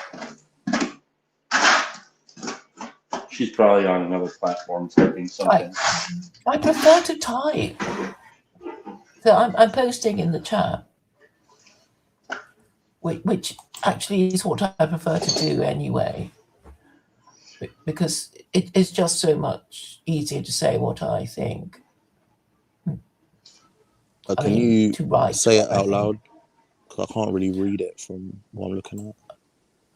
Well, you were talking about, how we need a community, and I'm saying we are all individuals and we all need community, and we need to feel that our community is a source of support and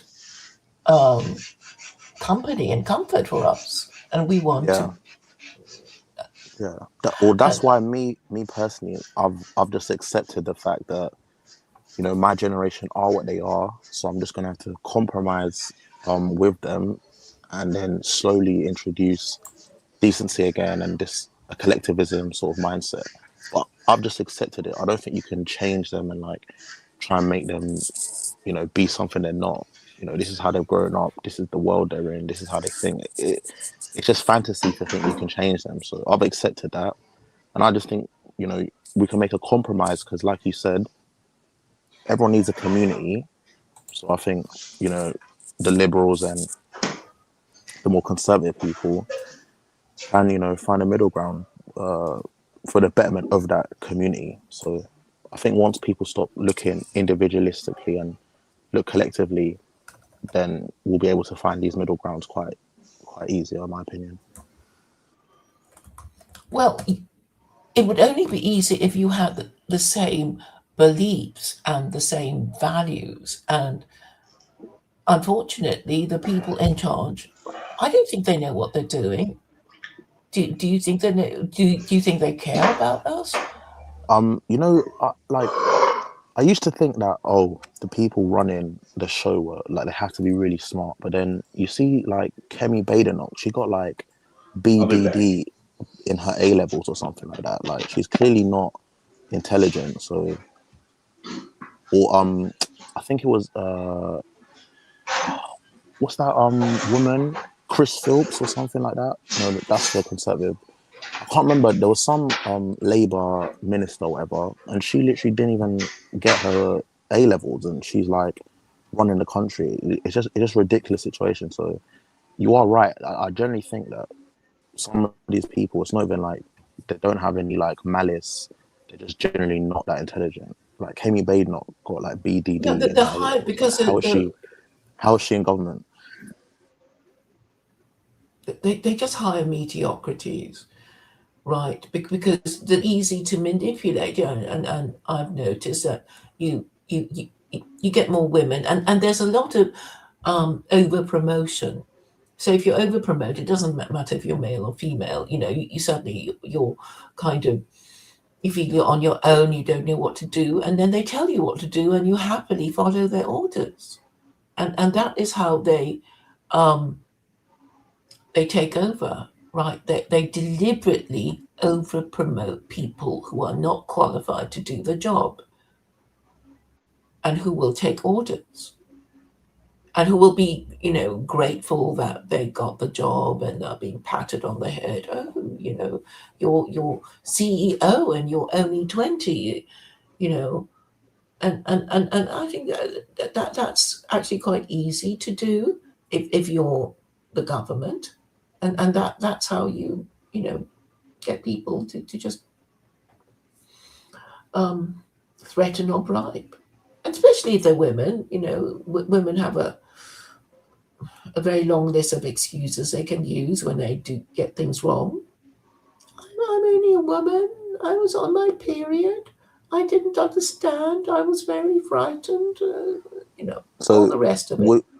So would you say that's been like your experience, what you've actually seen personally, even before you like realized that liberalism is like a false ideology?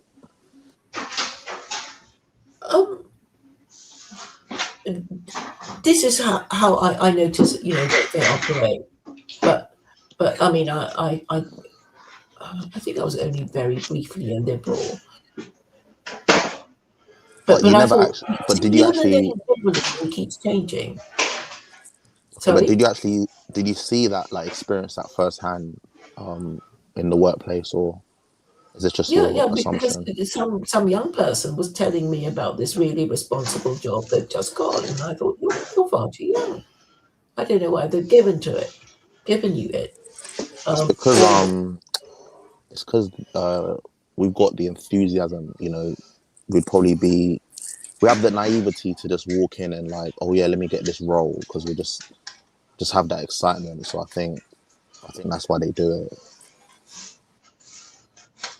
And I noticed that they like promoting the colonials, the Canadians, the New Zealanders, the Australians, who can't believe their luck, because in the olden days they would be, treated as third-class white people, right? Yeah, like the Irish. Yeah. What are we talking about now? Over-promoted mediocrities, or people that that a few decades ago just wouldn't get the job.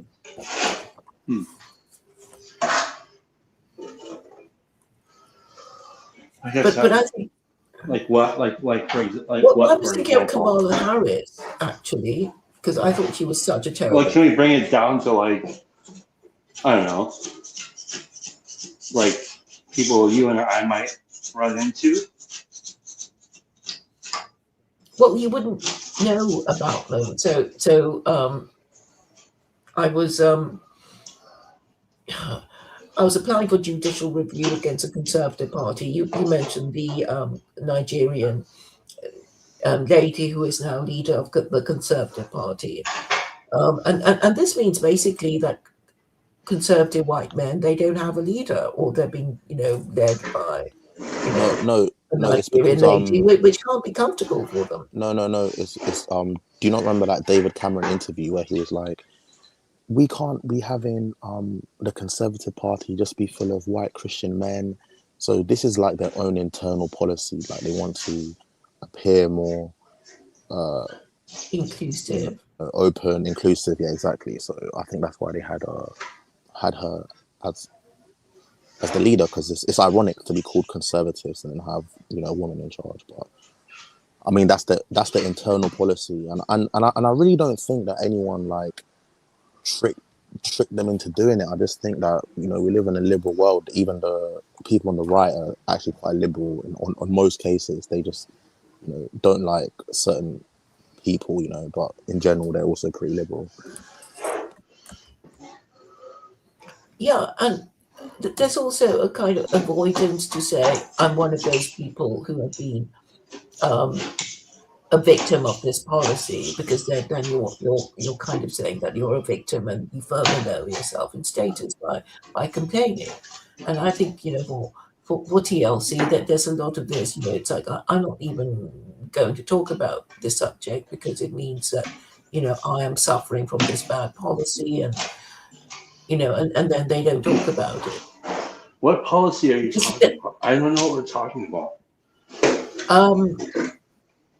Well, I suppose I'm talking about how certain topics cannot be discussed. I mean, I just sort of noticed, okay, a good example would be Joseph wanting to discuss Nick Fuentes, and Luke saying, no, we're not talking about Nick Fuentes, not on my channel. It was a subject that they wanted to discuss, but just by discussing the subject, you're kind of outing yourself as supporting being one of these sort of disapproved of groups. So you don't talk about it. Claire, Because that's so even true. it's not even taking the wrong view. Just talking about the subject gets you into trouble. Claire, that's So that's true. why I've yeah. Especially in England, like where it's more what's the word? Where you're more like covertly rude, right? It's just better not to speak about it. Like if you're seen speaking about it, it's kind of like you're endorsing it. So I think people just might as well just say nothing. Well, I don't know. I think we had some of that going on around here in the States for a while, but I think what I'm getting, the sense I get is that people are just bored as fuck, and they're sick of it, and they're just kind of like tired of being manipulated by the game of narratives. And I think that's the sense that I've had. And I just was like, ugh, I'm just so fucking over this. Can we move on to like more, I think what seems like more meaningful conversation about like on the ground context, like what I'm actually dealing with. So like, I don't like when you guys were just talking about jobs and stuff. To me, those are the category that you were talking about is kind of like a category of people that are over there and you'll never encounter these actual situations, at least not in my context. What do you think cannot be discussed, or what do you want to discuss if you don't think people are discussing? Who, me? Chad. I don't think there's anything. I think anything's up for discussion if you want to do it. Mm-hmm. So I guess in the UK there's this RDA person, right? GCBA, this Jamaican person who's accused of plagiarism. Who? Isn't his name RDA in Cambridge? Maybe you haven't heard of him because you don't follow the news. He's this Jamaican guy who,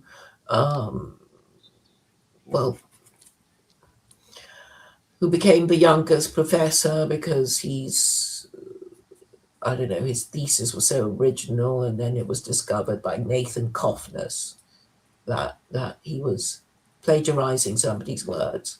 But he had, all these disabilities, and he was black, and he was, coming from this disadvantaged background, and he was being very defensive. Anybody who questions me must be a racist, sort of thing, right? Oh, so he was from.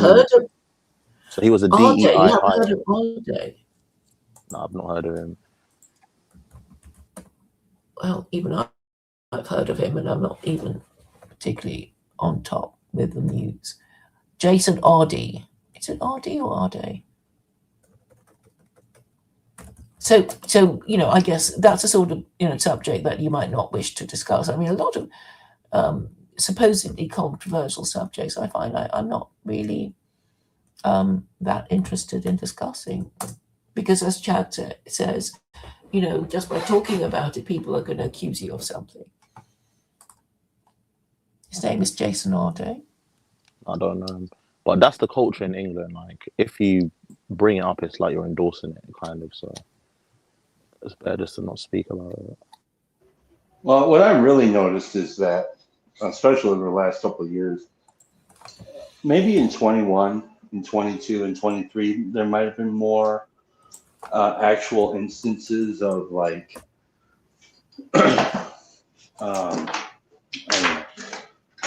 the culture war making its way into your daily life on the ground context. That might have been a thing. I think, maybe, but I think we're really talking about our units of attention that we have bought and sold and paid attention to and made relevant. And I just think that they're a bunch of bullshit, honestly. They're relevant for a very small minority of people who are interested in these kinds of things. but I think there's a lot of hype and not a lot of truth to them. That's my experience. Mm-hmm. So, what is it? For instance, if you got canceled, the likelihood of you getting canceled was probably going to be really good and lucrative for you if you were somebody of status in the culture. If you got canceled, that was a payday waiting to happen.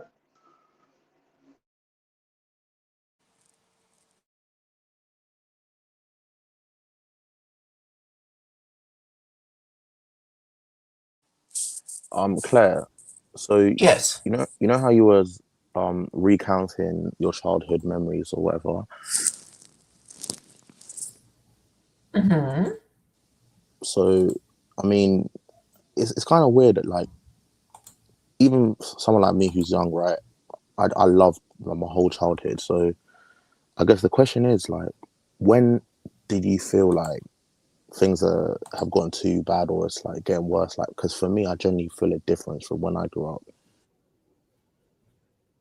But everyone says that. So, when did you start to feel like, oh, it's not as nice in England as it was before? Or when did you feel like, okay, I need to start pushing my idea now, secular Quranism, this has gone too far? Like, when was it for you? Well, it was a gradual thing. I mean, I just found myself, kind of right wing and a social conservative, and then, obviously there was all this moaning about immigration. So I think, well, why didn't they just vote for, this anti-immigration party? That's one of my questions, and I was kind of interested in what they were saying. And then I realized that it was all snobbery. It's all middle class snobbery. It's sort of like, oh no, it doesn't affect us. And if we even start taking up the cudgels about this sort of thing, people will think we're lower class, so we're not going to say anything, right? And basically, yeah. No, I really didn't want to interrupt your chain of thought because you hit the nail on the head on something I was going to ask you previously, which is England is built on this class system. So do you think that people don't really speak about that in the political sphere and commentary? I never hear them talk about how the class system dictates politics, but like how you just articulated it there, it's clearly an underlying like important thing or factor which influences, the way the country's going. But can you continue, please, developing your point? Yeah, and I think a lot of British people think the Americans don't have a class system, but boy, are they snobbish. The snooty about each other's states. So there is a lot of snobbery in America, I think. No, America definitely has a class system, but it's more of your tax bracket, not necessarily England, where it's like nobility and your heritage and like it's different here. It's different. I think a lot of it is to do with church. It's like if you're church going, you're middle class. If you're trailer trash, you don't go to church. It's that kind of idea, and also because it's fluid. The situation is fluid. Chad is making a face at me. Maybe I've got it wrong, but I think going to church is a sign of respectability, as it is, I think, in the UK too. And in the olden days, people would take their children to, because most families were whole families, and then the two parents can scoop up their children and make them go to church. But if there's only one of you after your divorce, you're not going to bother, right? You're not going to bother. And of course, church going went down. But in America... No, but I think it's also because with the nobility, like I said, it's about their lineage, right? So they can't have an illegitimate child, and the only thing that can make your child legitimate is the church. So it was very important for them. But now that we live in like you would talk about, Claire, how the institution of marriage has been completely forgotten about, that's not really an important thing. But back in the day, like illegitimacy was a major issue socially. So I think that's why they all went to church, because they needed legitimate children. Yeah, and also you had to be confirmed to be properly respectable. And if you're not confirmed, maybe, you know, people won't marry your children, right? That's one of those, the other things too. And that's why you need the church. This is where we're going to be different, because in America, I think the individualism that we were speaking of before is where it really started to explore new territory, I think, with because my grandparents were not, what did you say, trailer trash or something like that? Well, it's a term that's crept into British speech. It's because the Roma gypsies are like the trailer trash, and they're like one of the worst in Europe. So in America, trailer trash is just like, it's a similar thing that you guys are talking about. But I know there are plenty of families who live in trailers and trailer parks who are very devout to their religion. And then, you know, you have my grandmother and grandfather who were in a way, very self-made and atheist. And they actually were very well off, I think, from the things that they adopted my mom and stuff, who, you know, so they were able to give somebody else a good life, but they didn't have, they thought it was absurd. Well, at least my grandfather did. I'm not sure, because when I would visit my grandparents, my grandmother would do like now I lay me down to sleep, pray Lord my soul to keep prayer with me. So she taught me that early on. So I think she was kind of like, I don't even know what you would say about that. She was like a cultural Christian. Kind of, yeah. I think one thing that she would say, I remember her saying this, that always stuck with me, was people who smoke cigarettes are more likely to live poor. And I think that was something, I don't know if it was a fact that she found somewhere, or if it was something that she believed would kind of scare me out of smoking cigarettes, but it didn't, because everybody in my home smoked cigarettes.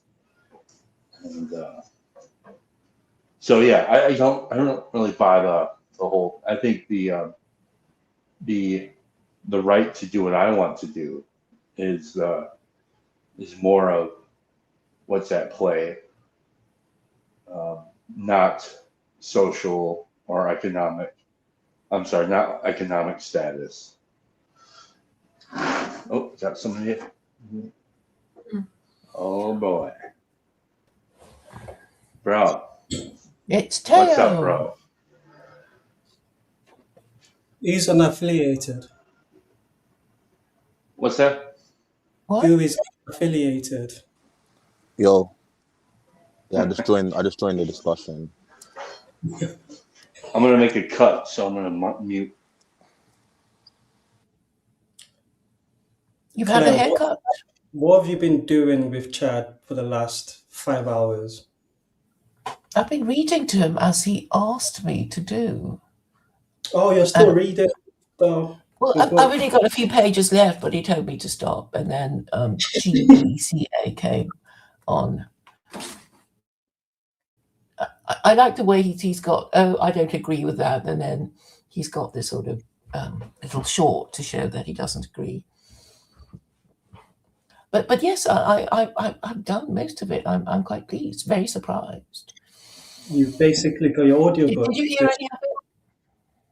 No, absolutely not. What was your question? So T, are you Christian, or like, I just want to know your position. I am a Muslim, Mormon, Jehovah's Witness. Why do you ask? And my brother from another mother. Why do you ask that? I'm He's just pulling want to your know, leg. He's like, Christian. He's very Christian.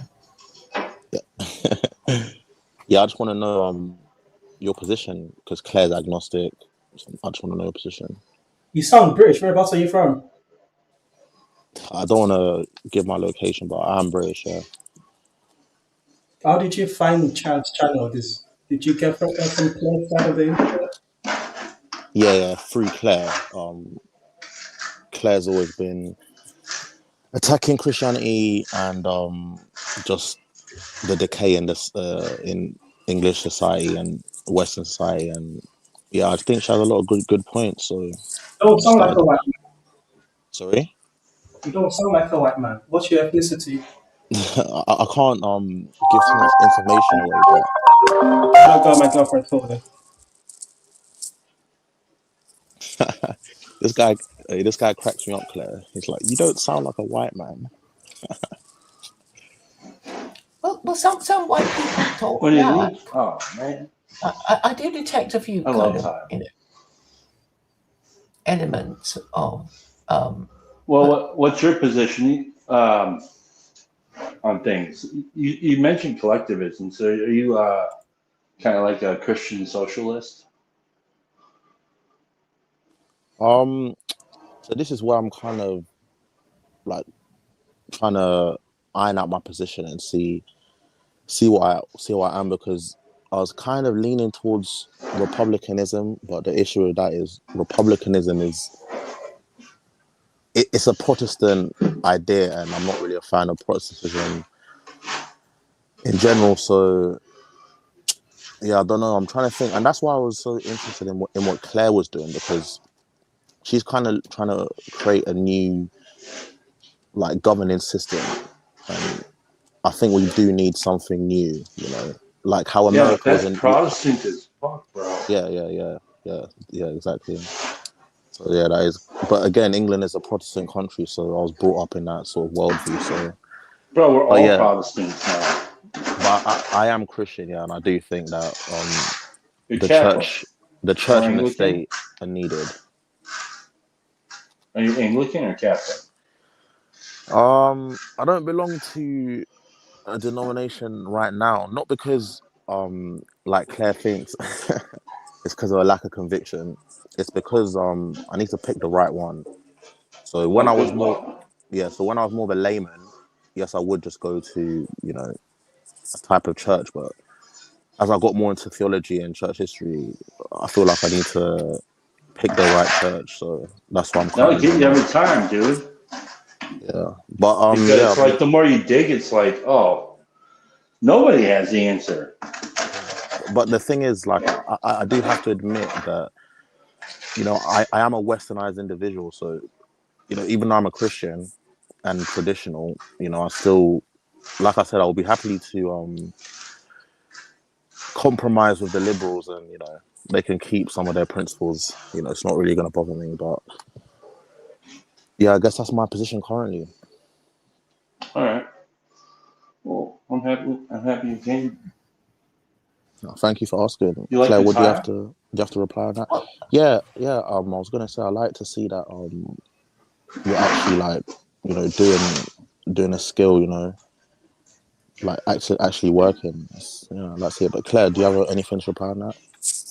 Well, I was going to ask you if she's typing. Your parents are She's Christian. If she's not talking, she's over off in some other universe doing something else. I'm talking. Yes, they are, Claire. Yes, they are. Can you hear me? Yeah, I can hear you, and yeah, they are Christian. Are they Catholic or Protestant? Wait, she talking? Mix? Oh yeah. I can't hear her at all. They are Protestant, but I went to a Catholic school, so I am fond of Catholicism. Claire, it's a lot easier for you to go out and come back in than me. Can you please do it? Okay, I'll do that.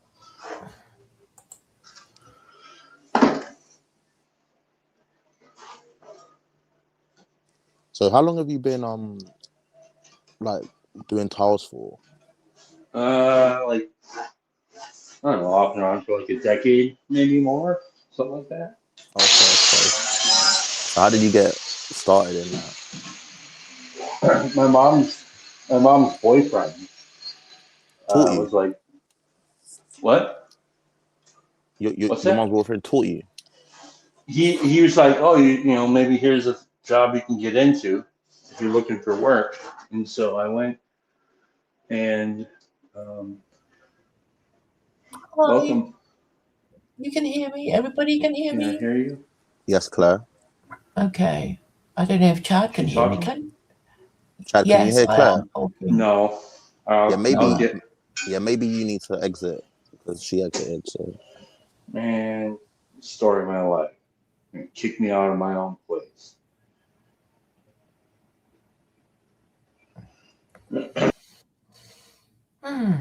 yeah, Claire, can you continue with what you were saying? Yeah, so you do you have an idea of, you know, Oh, which now I which can't hear you. Let Christianity me is? exit. No, you can't hear me. Oh dear. Can you hear me, Chad? Can you hear me, Chad? No, he can't hear Yes. me. Oh, Yeah, you I can can. hear you. But can I hear? Oh, he's gone. Well, wait. Then he stopped being able to hear me, and now he's come. Oh, Well, he come back again, I think. sure. Yes, I was going to ask him which Christianity he preferred. But so he said his parents were Protestant, but he went to a Catholic school, and he has a kind of, you know, an affection for Catholicism because Yes, of his that's school true. days. Yes, that's true. But Well, I'm a new convert. New Oh, as you. in, Oh, you're Christian. yeah. Wonderful, wonderful, wonderful. Yeah, that's brilliant. But let's see. I don't know. It's 5 years now. Yeah. That's great to hear. So, I'm interested to hear like someone who's a convert. Like I was a cradle Christian, but someone who's a convert, like I always hear atheists talk about how lucky we were to grow up Christian. Is that something you like think or? I don't know. I wasn't. I don't think I was ever an atheist. Oh, okay. I was like just like I heard about God growing up, but like what I heard was if you do bad, you go to hell, and He's always watching. And I was born with a birth deformity, and we had a lot of hardships in the family and stuff. And so I thought, well, if you do bad and you go to hell and God's always watching, what does it mean if you grow up with bullshit? And so I just thought that God didn't care if there was a God, so I just would not pay attention to God for a long time. And then about almost 15 years ago, maybe 14 years ago, I ended up getting involved with the 12-step program. And that's where I was introduced to the idea of seeking God and no explicit, like there was no rule on what that needed to look like. And so one of the principles would be like, seek God and help others. So I was doing that for a long time. And God to me was something that you sought, not somebody you would know. And that eventually started to run out. That idea started to lose weight for me. And so then I ended up was like kind of puzzled at like I didn't understand how the Christians believed what they believed, because like to me the Christians that I did know were intelligent, and it was like, how do you believe in such a ridiculous thing if you're so intelligent? I know that you're intelligent. And so I started to kind of like wonder about that. And then I had this other thought cross my mind that that maybe I should just instead of just assume what they believe, maybe I should look to see for myself. And I started to look. I wasn't looking to become one of them, but I was looking to see what they believe. And in doing that, I was listening to scripture and or the gospel, I guess. And I was listening to the story of Legion, and then in that story, after that story had whatever happened, I ended up having I call it my captured by Christ moment there, and never really looked back. Amen, man. That's a beautiful testimony. Claire, I hope that's going to be you soon. Like, how do you make sense of, I think, but you have to be willing to see something different, right? Because I think that at the very least, maybe I was not earnest or humble enough to seek Christ face to face, but I was willing and humble enough to say whatever I have right now ain't fucking working. And so he just, in that little smidge of humility, he was able to do it, whatever he needed to do. So if you're happy with what you got, then hell yeah, go on, sister, get your thing. But if you really are hungry in a desperate way about it, in a way that, and sometimes I think that's why a lot of this talking and online and stuff can slow it down, especially if you're opposed. Because what happens is we just reinforce what it is we already know. And so it's hard to access humility. Even humility is hard enough to access as it is. But if you're somebody who's actively opposed, good luck, So Claire always makes this point that, she says that when Americans choose a new church, it doesn't mean anything because the government isn't going to follow the principles of any one church. So, why do you think your government has swayed away from the principles that founded the country, which was obviously the Bible, and now you find yourself in all these problems? But you found a solution at home. What do you think's stopping them from doing what your forefathers did, and just what do you think is the problem? I don't know. I think that if anything, they are a representation of the people, and so in that way, the people don't want to be represented with such the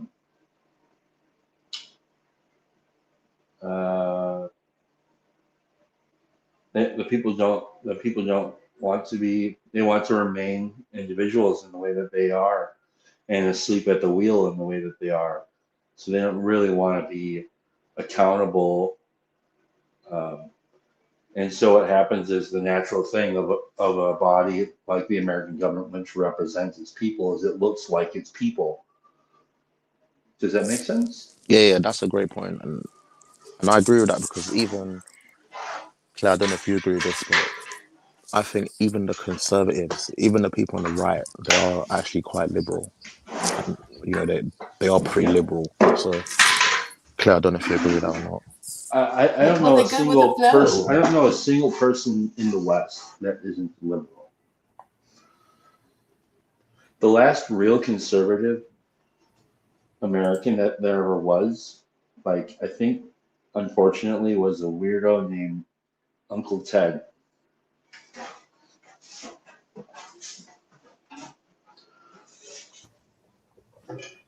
Never heard of him. Really? You haven't heard of Uncle Ted? No. Well, He sounds like a character in a movie. they called him the Unabomber. Oh, Ted Kaczynski or something. Yeah. Well, you need to follow certain principles of behavior, and if you don't know what they are, how can you defend them?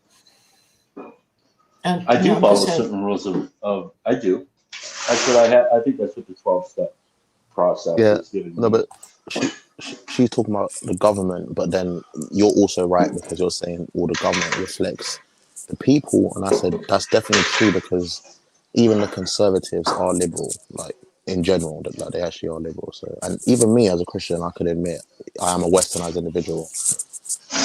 I'm just being honest.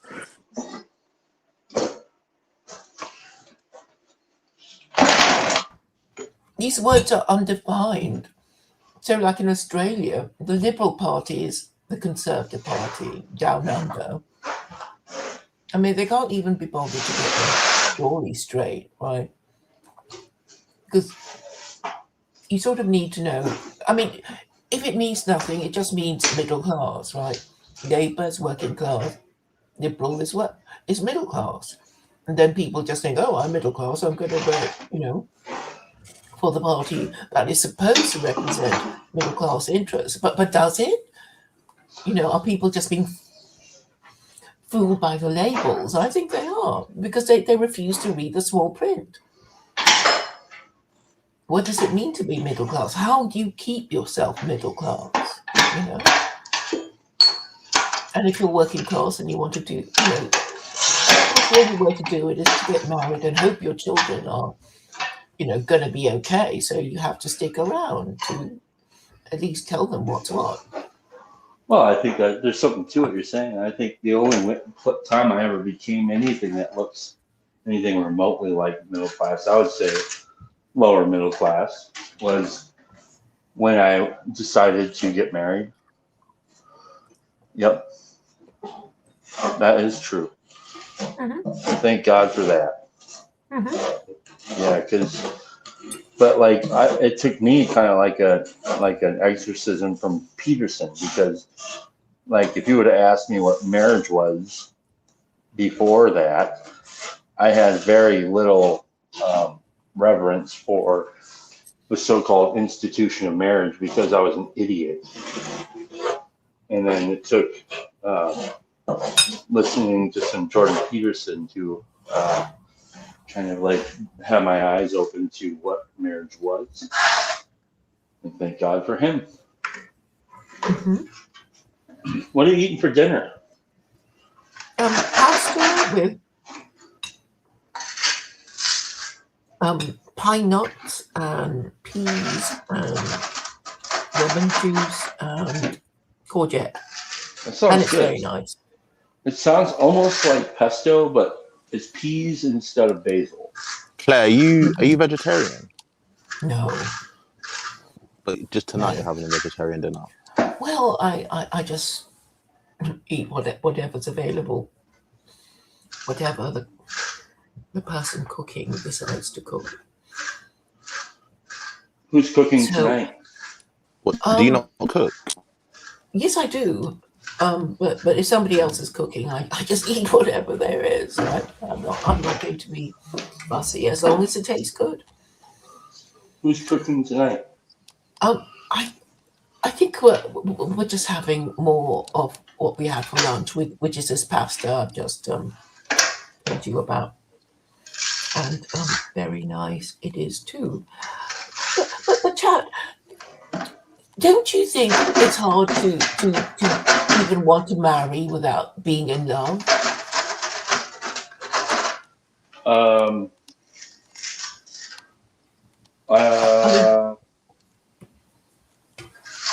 What do you mean? Can you explain your question a little? Like what do you mean? I imagine that men and women, if they think of getting married, they might think, oh, with who? And oh, it's so boring. But therefore, it is only the idea of romantic love that makes them want to marry. You know, just this in love feeling, and you want to spend the rest of your life with them and make babies with them and whatever. And but I think as a kind of abstract proposition, I don't think it's sort of attractive to most people. They see it as, I mean, I think the Cockneys even call it, you know, ball and chain, and they call, you know, the wife trouble and strife, and you know.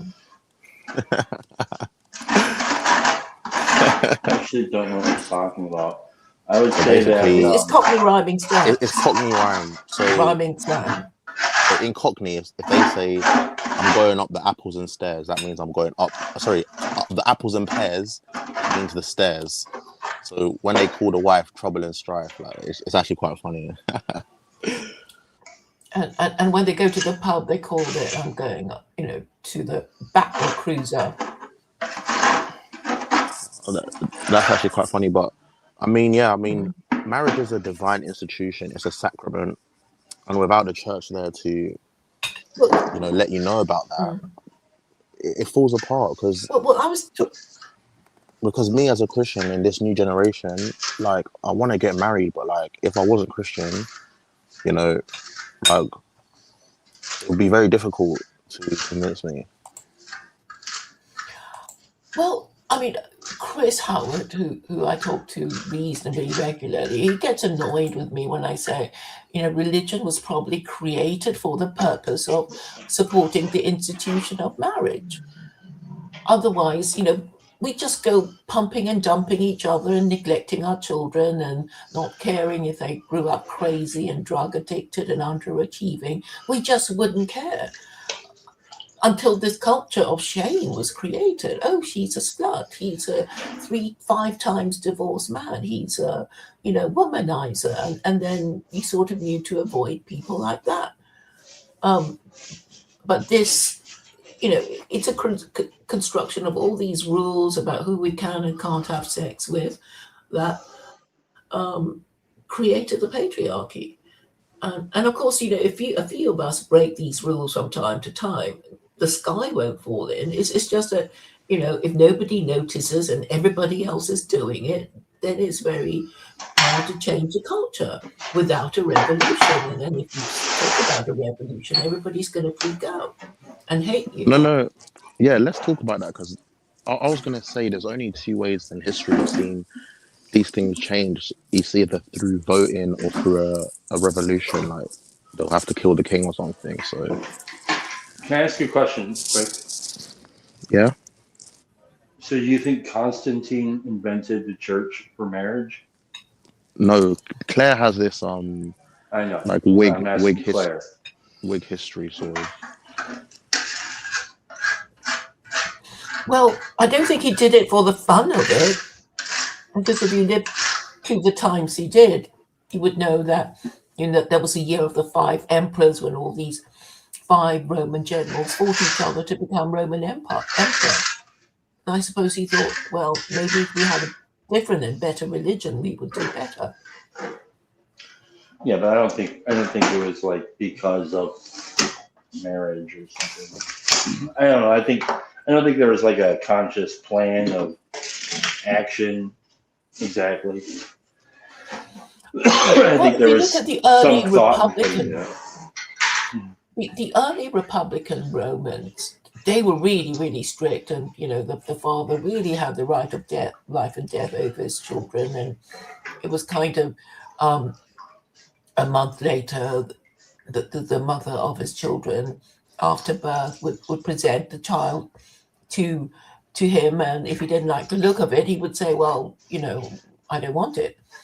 It was this sort of idea, but as Rome became more successful and imperial, they ignored those rules.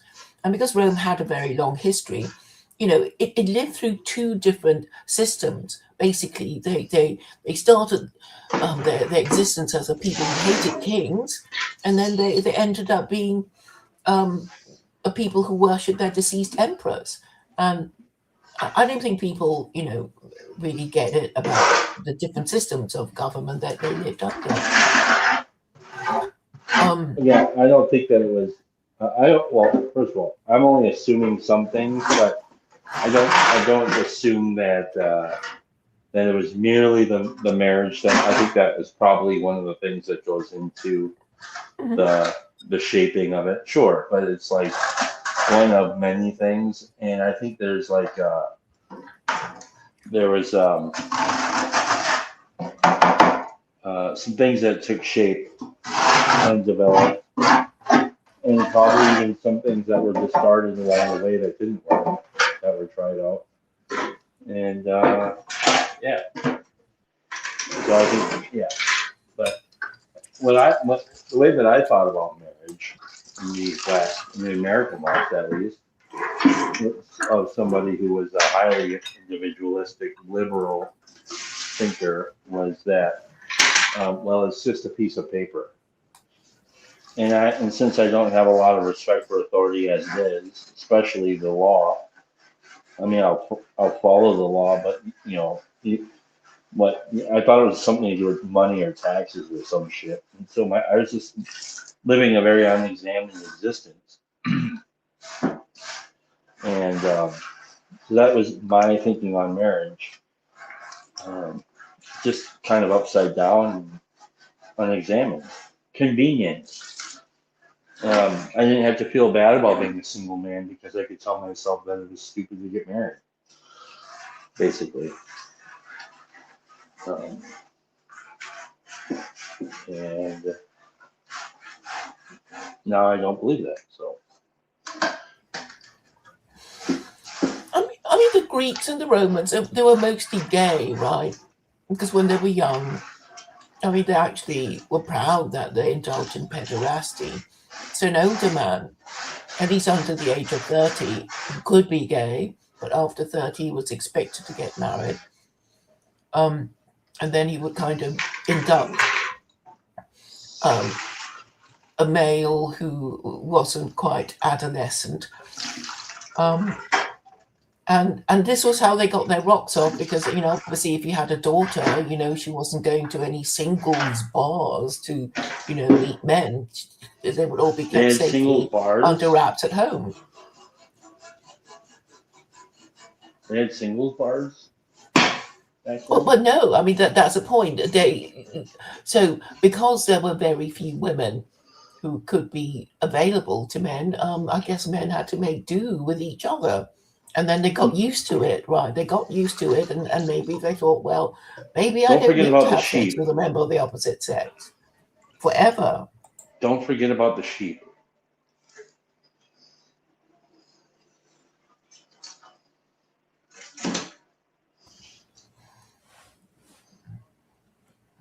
And the Jews, I mean, they actually say masturbation is a kind of spermicidal holocaust. But I think that there is a kind of logic to it. It's it's sort of like the church. If everybody masturbated and never had sex with each other, that would be the end of the human race. The church calls it self-abuse.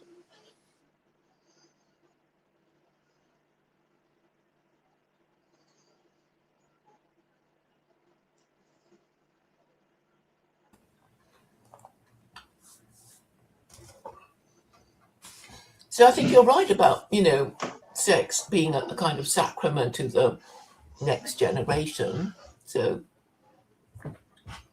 people should think about who they're having sex with and, take real care to choose the right person. Right. And this idea is now heresy. For whom? A small minority. The feminists. Right. No. Well, they've had their. Not a small minority. Not a small minority. It's I think majority. So. Really? No. Yeah. Claire, what do you think? Yeah. Yeah, I mean, this is a prevailing culture that if you're a virgin bride, you must have missed out on so many things, right? But the whole idea is that if both the bride and bridegroom are virgins, they're more likely to bond, because and you're less likely to bond with people if you've been round the block a few times, because you will have this attitude of that there will be somebody better just round the corner. And you will treat relationships as disposable. And we have all these words like ghosting, right? Yes, you might have had sex with them yesterday, but you don't want to do it again. And you delete their number and you block them or whatever it is. You don't even want to explain, right? Okay, so let me say this. I don't think that principled sex ideal, like a very high principled sex ideal, is the majority position. But I also don't think a very unexamined and unprincipled sex ideal is the majority position either.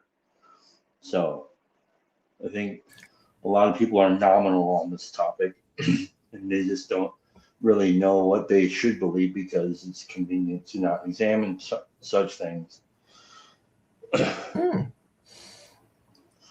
I mean, you know, that's a mistake.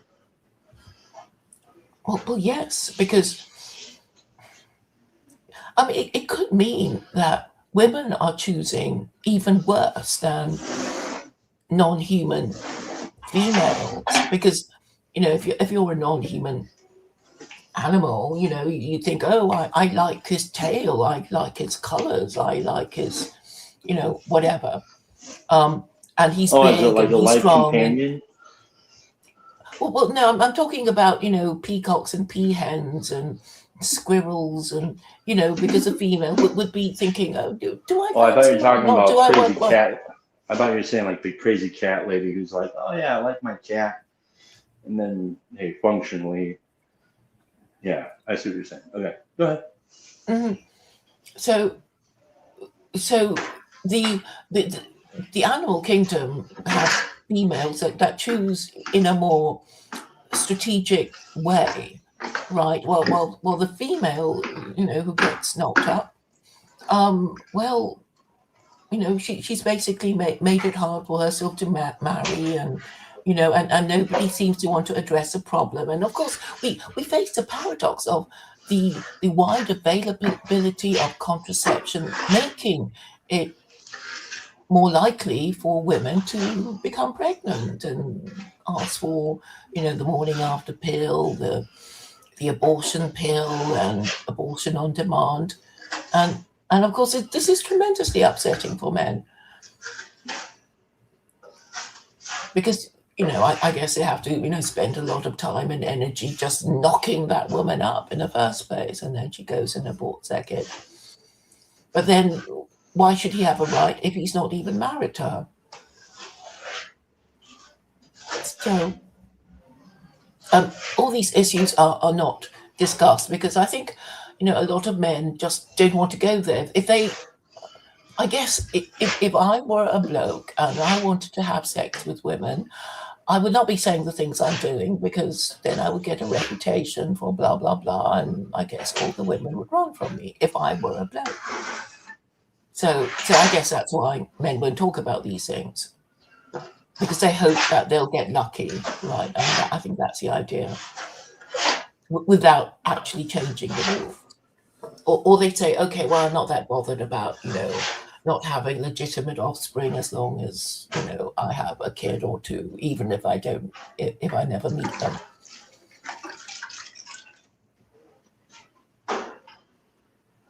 And of course, the government condones it. But should they? I don't think so. And why are they so keen to condone it? Because I think we're scared of them and they're scared of us.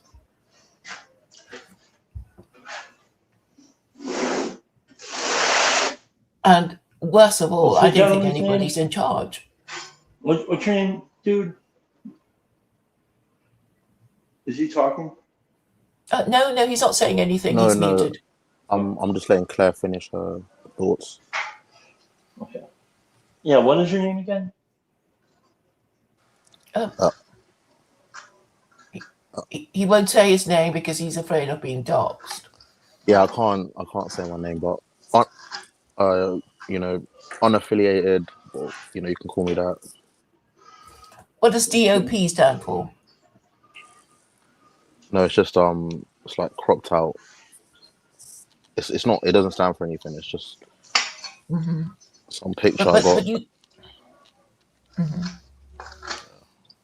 Anyway, are you? Go on. I was going to ask your age. Oh yeah. Like I said, this is my generation. So. You're a Zoomer, are you? Yeah. What, about 22, 23? You've got you're in the right ballpark. You're in the right ballpark. But yeah, this is my generation. So Can you tell me Yeah, what well, dating is? sorry. Can you tell me what dating is?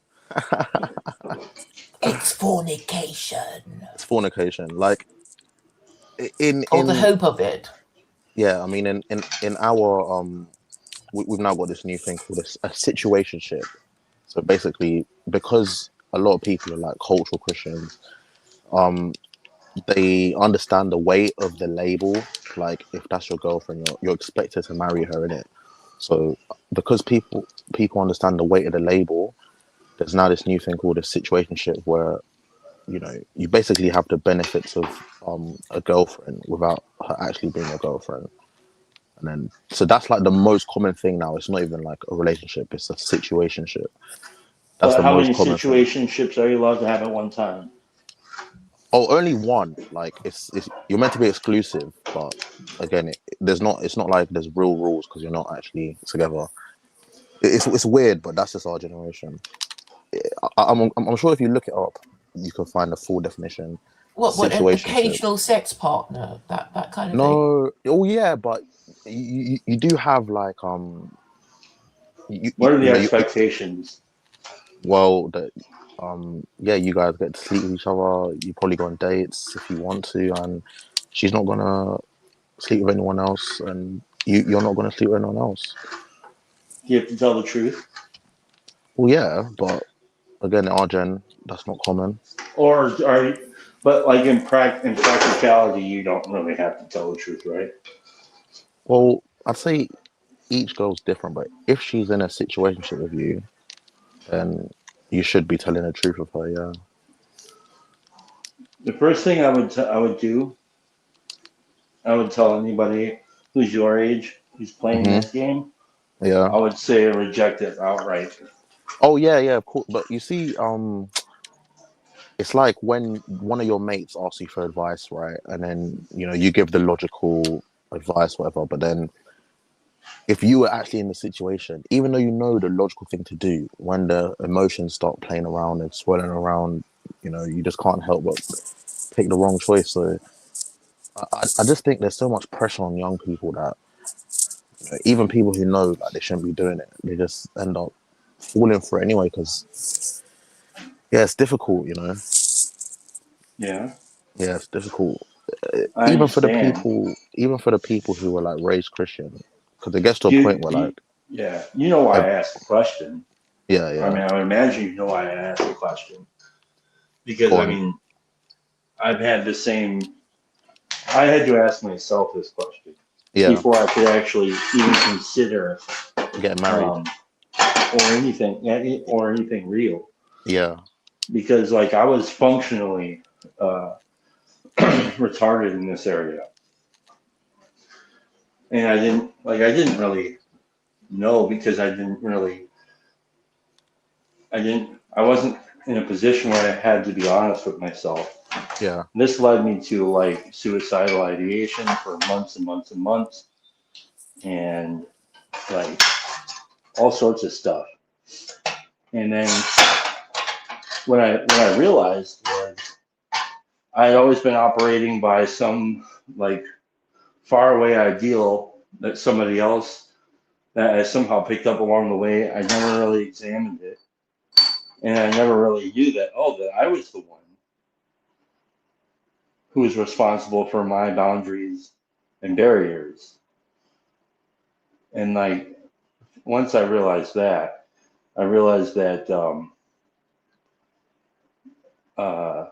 that I couldn't actually live unless I knew what my boundaries and my barriers were.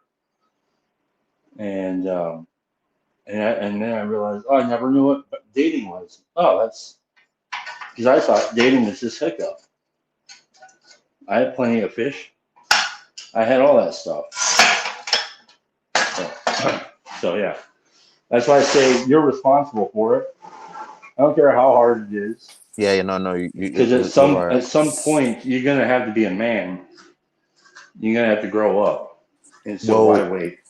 Well, I do want to get married. Like, Yeah. I really do want to get married, bro. And why do you want to marry any fool that's going to call you a situationship?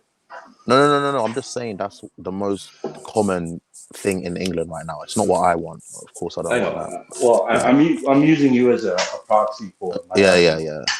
Well, even someone like me, I mean, this is how bad the situation is. Even someone like me who's Christian and, you know, understands the importance of marriage, like, we're still in the same boat as, like, the atheists, like, with no principles, so...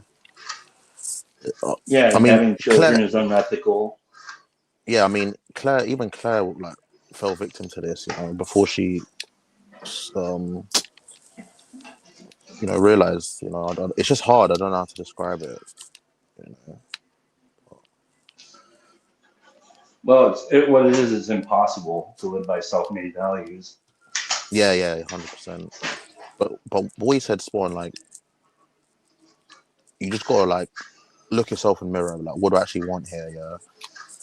Mm-hmm. And what's gonna be the best thing? And you know, obviously it's fun, right? Like, it's all fun, but nothing will satisfy you and complete you like getting married. I mean, I've never been married, but I know that's, you know, what it's meant to be like. Did you ever look up the etymology of the word fun? No, I haven't. Check it out. Do you mind letting me know? It's fake. It means fake. Really? Yes. Interesting. It makes sense as well, because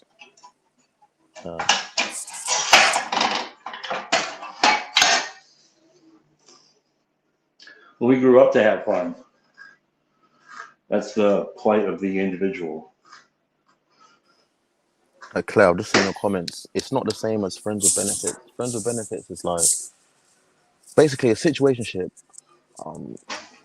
You are expecting to, you know, make it official. It is serious, you know, but it's just like that's how unserious our generation is, that we had to invent a step before you actually make them your girlfriend. Oh, you can't see Claire's comments because they're on her page. Okay. What, Claire, are you still speaking or not? Yeah, I'm speaking. So, as a woman, yeah, as a woman, Claire, like, what do you think? What do you think? Because, like, these girls aren't going to give up. Have you read my concubine contract thing? Which you can see the link. Okay, I'll put it in the private chat. And I think this is the only way to do it now. And Megan has seen it.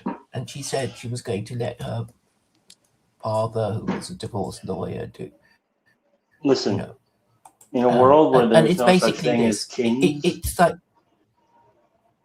in a world where there is no kings, in a world where there are no kings in the West, that means that you are also the concubine, even if you're the man.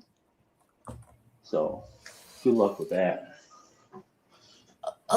Okay, how it works is for a modern relationship. So this is intended to be a way to, you know, hurry the man up. So the woman says, you know, we've been together for 5 years, we've been living together, and I see that no offer of marriage is forthcoming. But what I propose is this, that if you sign this concubine contract and I have a baby, the birth of the day the baby is born will mean the day we are married, and we don't have to go through this expensive, you know, wedding ceremony.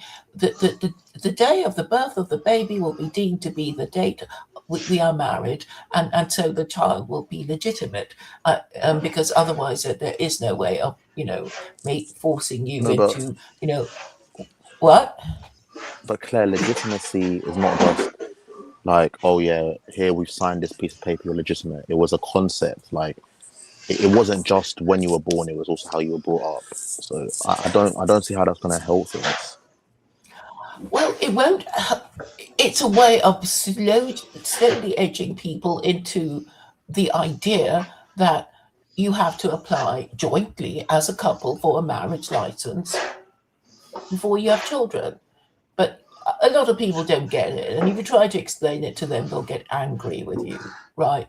So, and a lot of people are in long-standing relationships. You know, I've been going out with him for 3 years, and you know, no marriage proposal is forthcoming. So the idea is for the woman to force a man's hand and say, "Would you be prepared to sign this contract so that if we do have a child together, it will at least not be a bastard, right?" And then he can go, "Oh, of course, darling, of course," or I'm really not interested, so I'll have to be off. So at least, you know, he will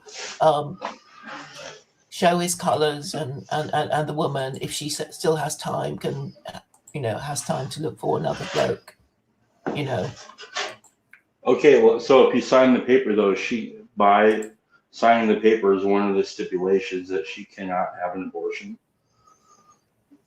Well, I guess Does she waive her rights?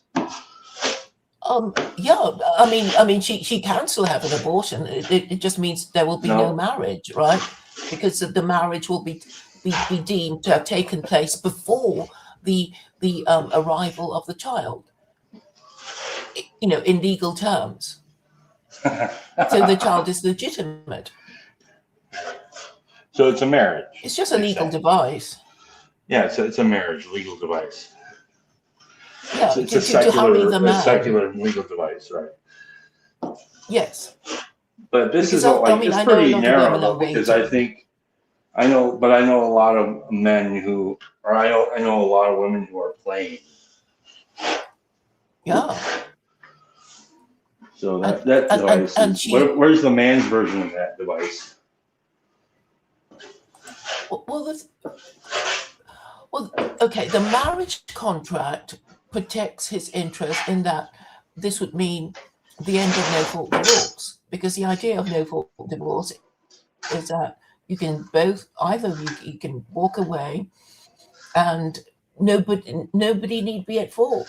Just, you know, the person's just bored and irritated and they've had enough, but you didn't need to have done anything terrible to your spouse, you know, and you can't even contest it. You know, if just one party wants out, then they're gone, and there's nothing you can do about it. They don't have to prove desertion or adultery or anything of that sort.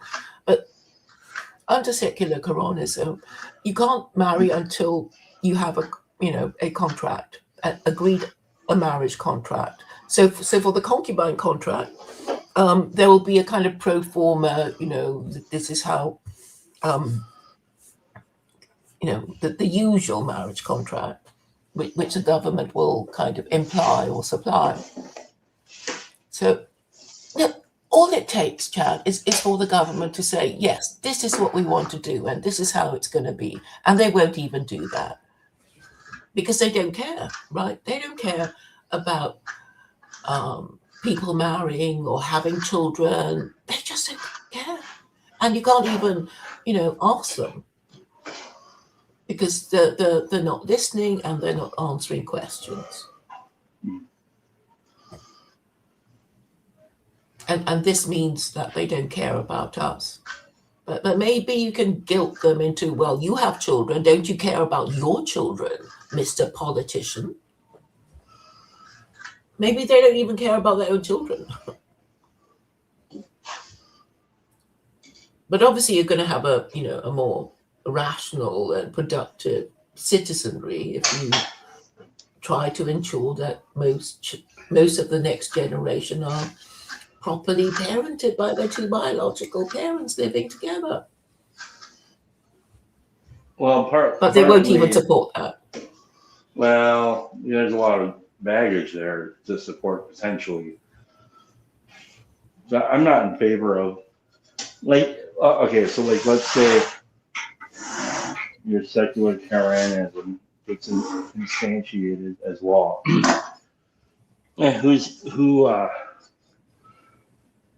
Who arbitrates the standards of children being properly raised, and how much more? Okay, so. But there will be. I was going to explain to you that the matrimonial disputes tribunals. So every married couple already has access to marital counselling that has the objective of supporting the marriage, not either of the couple supporting the marriage, and it will be operating with a view to, keeping the marriage going, particularly if they're children. Obviously, it's easy to get divorced if you don't have children, and the government isn't going to stop you. But if there's a third party to consider, then it can't be done for a frivolous reason. And so the couple is going to be shamed, because that's the whole idea of the abolition of no-fault divorce. You can't say, oh, it just didn't work out. I just got bored and irritated. I needed space to grow and all that crap. It's got to be, he did something really terrible, or she did something terrible, and I can't stand it anymore, though I tried. So then what happens if your children if the law deems that your children were not well taken care of, the state takes them away, and then what? They're put into slavery? No, that should really. Okay, they go into care homes these days. They go into care homes, right? Right. But I'm just going off of, because you didn't mention that slavery would be part of your system, right?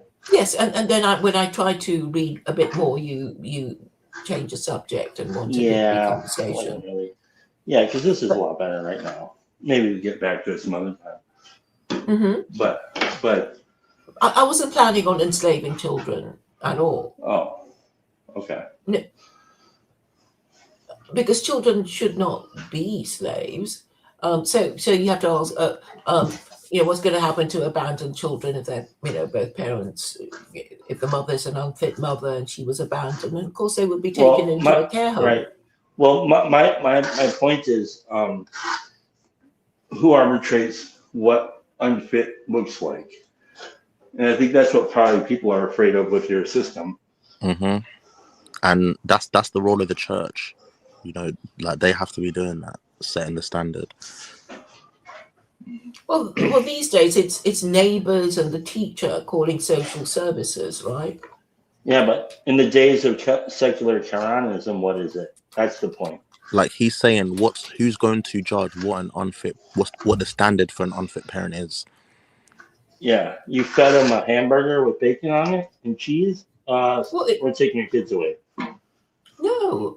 I mean, it would be kind of the same standard as now, right? So imagine the kid living with its mother, and if it does well at school and doesn't get into trouble, doesn't get mixed up in gangs or stab anybody or is stabbed, then there's no problem, right?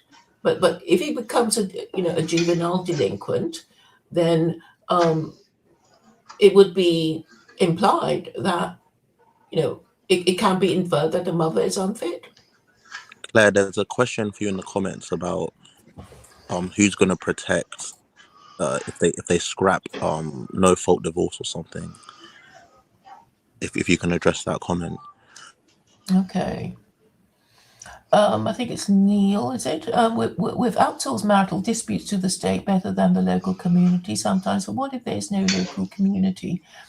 Well, there would be a matrimonial disputes tribunal. No, it's the one above that. It's like. Oh, you're out. Okay, under my thumb. No. Well, Seeking genuine. Okay.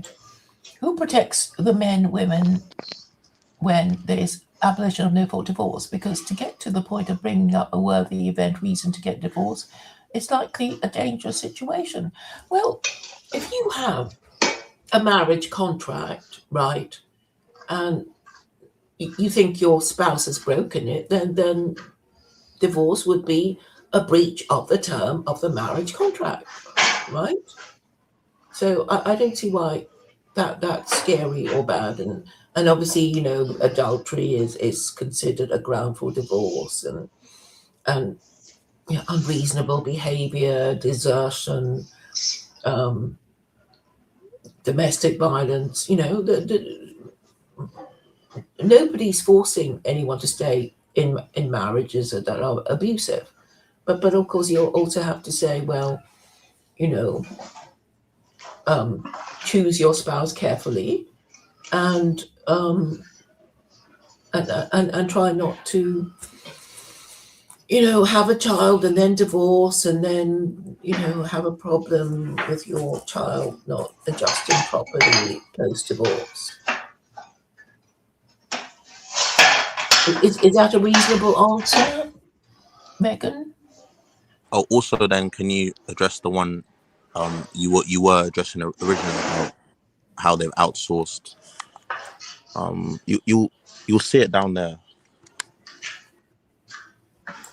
Who gets appointed to this marital tribunal? Right. There are already lots of people who train to be, therapists and marital counselors, right? So under my system, before you marry, you too have to appoint a friend of the marriage. So it would be like, in the UK, it's 2 witnesses, right? You marry, and you have to there has to be 2 witnesses to witness the wedding before it is valid, and then, as well as this requirement, there will be the friend of the marriage. So this person but the couple appoint will be their kind of friend of the marriage person. So they might have a problem. They might have a dispute about, I don't know, cleaning the house and looking after the children, and both of them can go to this kind of marital disputes arbitrator, because that's what this person really is. So at least, if they can agree on a person, and then they go to the person, and this person says, you have to do this, you must stop doing that. They have to obey this marital disputes arbitrator, which is this friend, which is also the friend of the marriage. Does that sound fair? Enough safeguards to kind of stop people from worrying about, I don't know. No. Really? No, because I don't understand what's the difference between what exists now and what you want to instantiate. But you have no system under currently now. It's like, oh yeah, you go to, is it the county court or whatever, and then you get married, and there's no kind of after sale service provided, is there? You're kind of on your own, and if your marriage gets into trouble, you have to find a marriage counselor. And I discover that a lot of these marital therapists, they actually encourage divorce. This is actually a very old problem. So if you look, if you search the internet, they will say, we are, marital therapists who don't encourage divorce, because most of them do.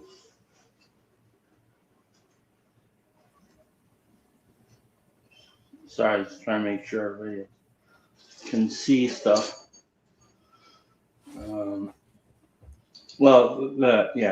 point that I'm making is who's to say that once power is handed over to the rule that you want to have, which is secularization, who's to say it's not going to all shit hitting the fan?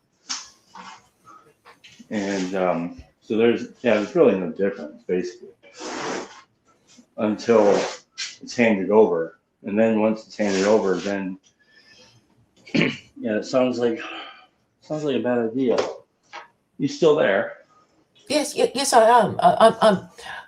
So it sounds like you're saying, what if things go wrong? I mean, I'll be the first to admit that, any system could go wrong. But I'm saying the system, in theory, gives the couple the, more control over their marriage. And it's like, well, couples disagree. So they can ask this person that they both agreed would be a friend of the marriage to resolve their marital disputes. It could be their pastor, it could be their priest, it could be their imam or rabbi, right?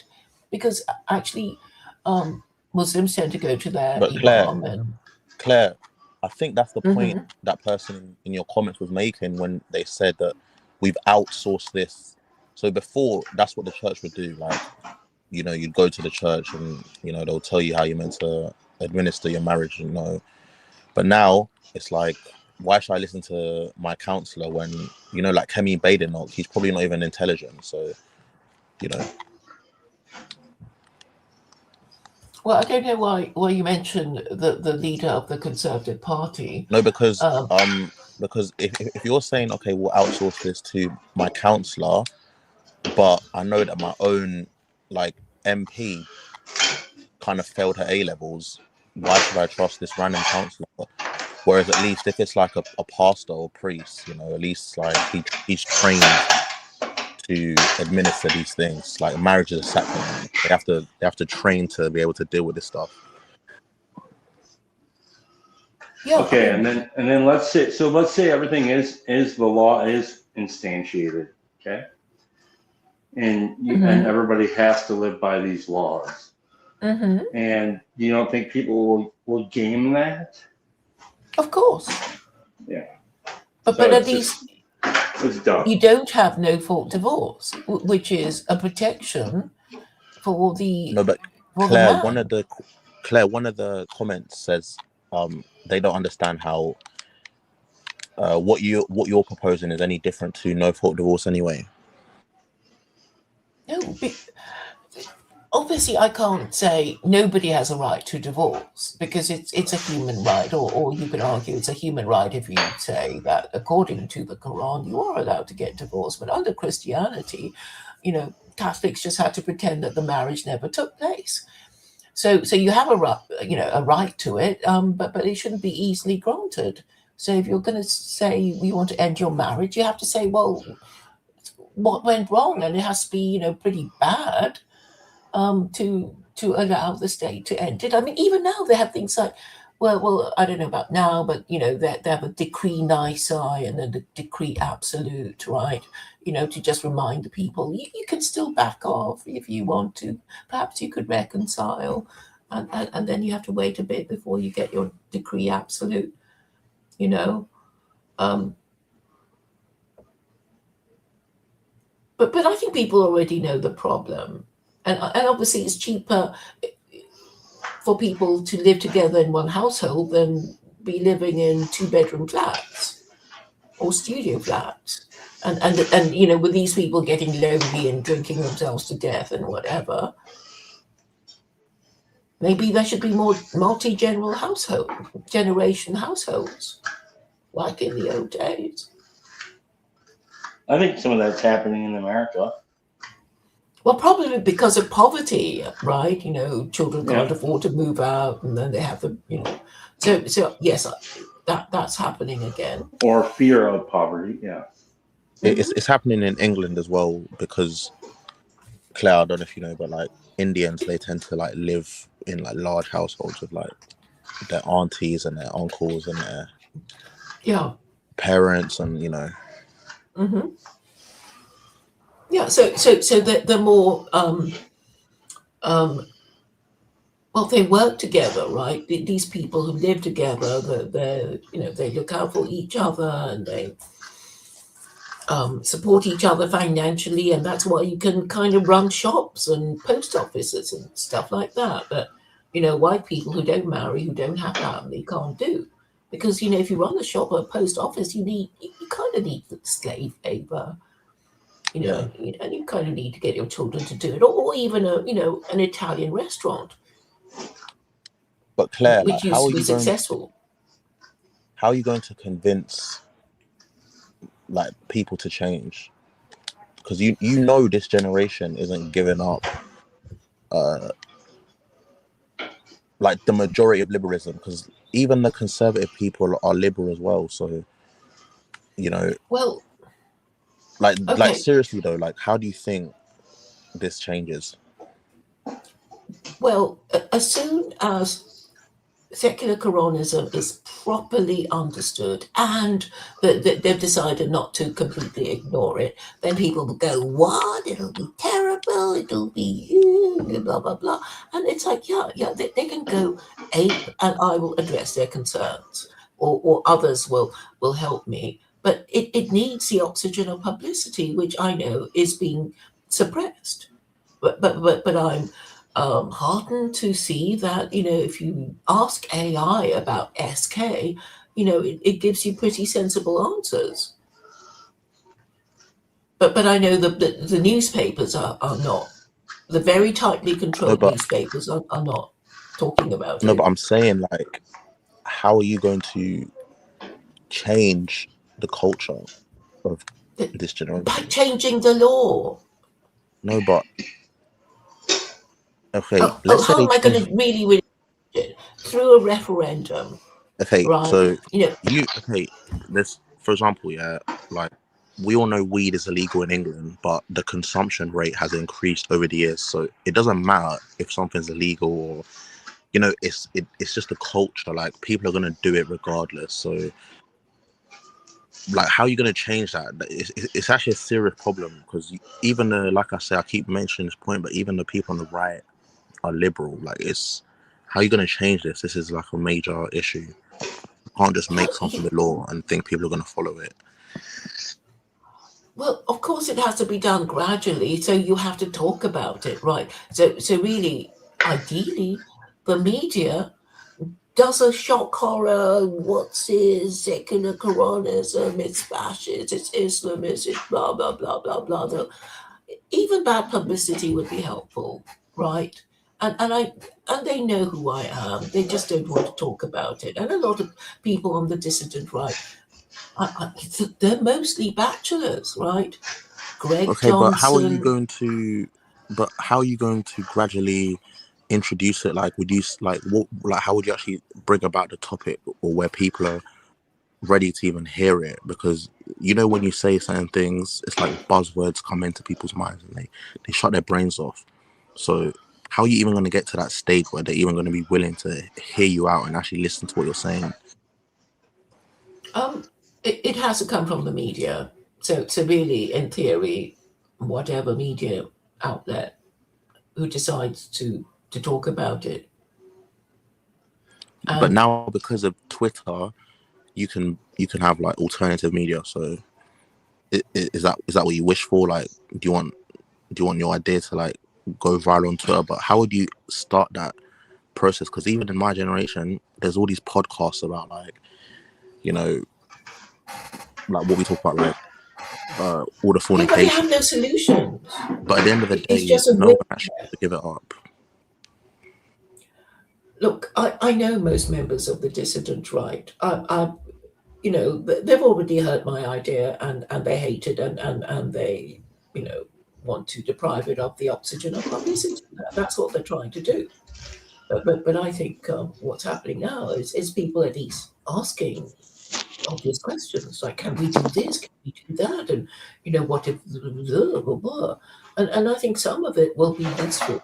And you know what, particularly about what I propose, even if you hate the idea, the abolition of inheritance tax would be so attractive to so many people. I mean, middle class people, they know they're being taxed to death by the government, who doesn't care. It's like, well, we'll just tax whatever. You pay tax on it, when you were working, and when you were, and then they tax your pension, and then when you're dead, they're going to tax you 40%, But just to say that by adopting secular Quranism, they can just abolish inheritance tax, it might be quite attractive to, middle class educated people.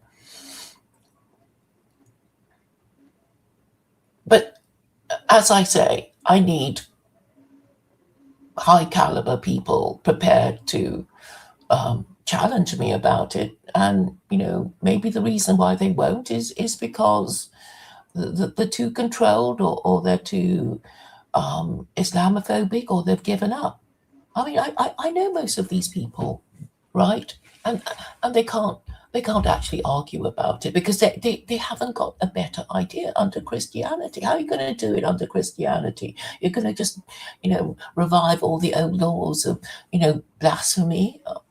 Well, that's not going to work either. So what else is there? I mean, I knew and that. that's why I said no, and that's why I said we're gonna have to compromise, you know. So I don't mind doing that. Well, we don't even know who we're negotiating with, right? You say we. Who do you mean by we? Do you mean the Reform Party? Do you mean the Restore Party? I mean, do you have their attention? You know, you don't even give your name, so we can't, really take anything you say seriously unless you at least give a name. And of course, even if you did, you're very young and you don't really have the authority. And basically, neither Restore nor Reform are talking about any of these issues. Yeah, that is a big Maybe problem. David. Pardon? And yeah, I find that a big problem because, I mean, why not? Yeah, because it's just easier for them to go on about Muslims and immigrants because they think, oh, well, at least everybody agrees that they hate them. But it's like, they always do it like that. And for the nationalist parties, I mean, sadly for them, that they're mostly unmarriageable men, and they already know nobody wants to marry them, so they can't bring themselves to support marriage, right? And they're not middle class, to be fair. These nativist parties. So they can't support these middle class things, and they'll probably always, hate the middle classes anyway. And these think tanks, I mean, I was talking to this, neighbor about think tanks. It's like, no, the think tanks are utterly controlled. And yeah, I mean, some of them are quite prestigious, but, you don't know who they really are. And they all sing from the same hymn sheet. So, forget about them. And they all support more war, which just means the next generation will have to pay in taxes their stupid wars and their stupid spending programs. Claire, can you address the comment section? I think some girl's trying to have a convo with you.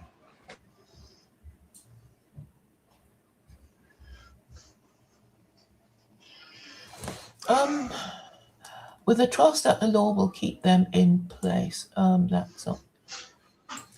The what? Okay, no, I'm just getting to the first comment that I should be reading. But involving the law is the only time that we can necessarily need the law. I'm not quite sure what that means. So creating law that has us relying on the law doesn't seem to me to change the hearts of people. Well, people don't have to agree with the law to obey the law. They just especially if you take their want head to off. avoid the consequences of breaking the law. Especially if you take their head off. Am I right? I don't know. What's this about taking hats off? If you do that, then they'll have to obey your law, right? They're more likely to obey your law. Well, if it's already the law. If you enforce punitive action like that. Yes, of course. That's the whole point of the law, that there are always consequences to breaking the law. And So that's why Lincoln people says, are refusing your remedy, because I think what they feel like is, at least that's what I feel. I feel like your remedy points to, okay, and so next month we say yes to the secular cryonism, and then 6 months we're happy for a month, and then in 7 months we're taking heads off because people are breaking the law. Well, so you're Like saying literally, not figuratively. Well, obviously there are going to be consequences if they break the law, but obviously they have to agree to it, or agree to it in principle. Okay, what are the arguments that can be used against people who don't want to obey? Because really what I'm proposing is that married parents will be privileged over non-parents, right? This is the whole point, and you're part of the married parents, high status group, Chad. So there may be people who maybe aren't married and don't want to be married, and we can say you can still support marriage. We don't force you to marry, but surely you can support in principle the idea that children who are brought up by their two biological married parents living together in a loving relationship would fare better than if they were singly parented in their fatherless home, and they would have to say yes, right? And it's like, no, we're not forcing you to marry, but you can certainly agree to that principle. So they'd have to support it, right? Or say, why not? And if they say, well, we're gay, it's like, well, okay, you can be gay, but, we can't all be gay because then the human race would die out and nobody would be parents. So you have to at least support the people who are doing the hard work of rearing the next generation. I mean, these are logical arguments, aren't they, Chad? I don't know. I didn't really pay attention.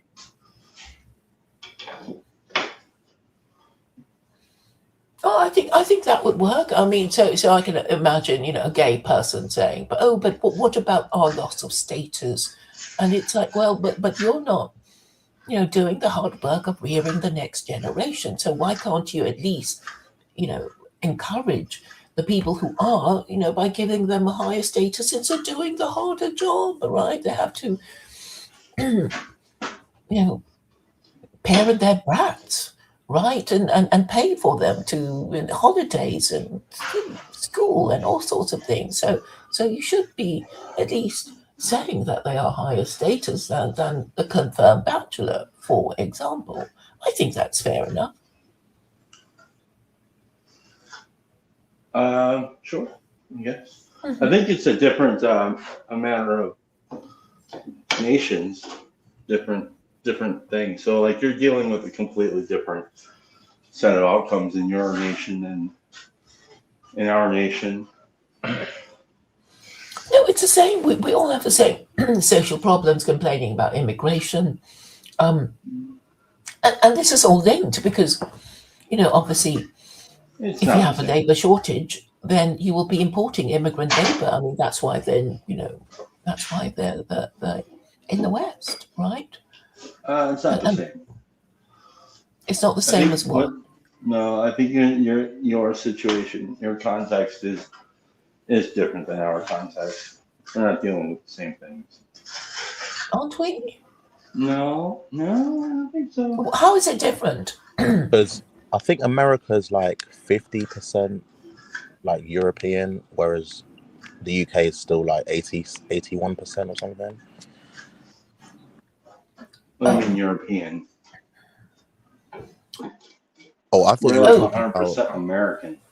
Well, I thought you were talking about demographics. My bad. I got confused. No, I was thinking of like, I think there was like this weird number that I heard the other day or something like our like the amount of money that the average American makes compared to what you guys are doing over there. Like your economy is like really, really bad. Really, really, really bad in comparison to ours, even in its lowest. Yeah, it was the lowest state in America has a higher GDP per capita than England. Big differences there. And that's going to make a big difference in a lot of different things. Not only that, but we have we might bitch and complain a lot about that stuff. I think that we are dysfunctionally. We just got it better. We got it made in a lot of ways, a lot better than what you guys have, I think.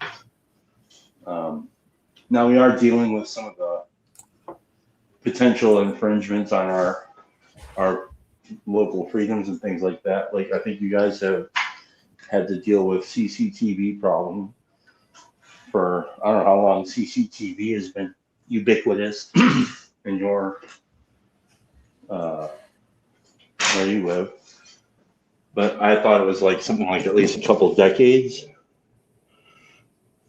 Whereas over here, it's like right now we're just now dealing with a problem with these flocks, and we actually can fight about it and talk about it and get things done and get those things taken down. So I mean, I just think there's a lot of difference, big difference. Am I right?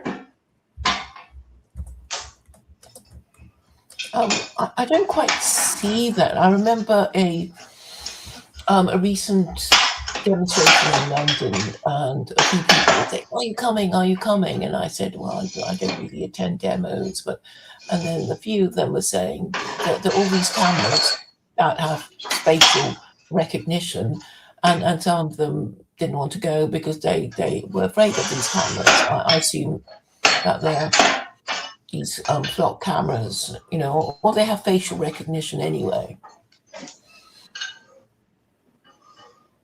Yeah. And we've had CCTV. You guys have had that for like 20 years. For decades. Yeah. Yes. Right. So we're the same, really. I mean, it's really the military security industrial complex selling us, cameras, because we're afraid of burglary and crime, and they could easily fix the situation by having punishments that fit the crime, but it's too obvious. They just want to put us in a state of fear, so we will buy their surveillance equipment. Because obviously if we're afraid, we're going to buy it and put it in our car, put it in our front door, and link it to some whatever. I mean, it's big business, right? Fundamentally different attitude than what we have. Yeah, I don't understand. I mean, people were in the UK. They were destroying those cameras. Yeah. And getting into trouble. But you said that people were also buying them because they were buying the idea that it would sell us safety, and we're not buying it.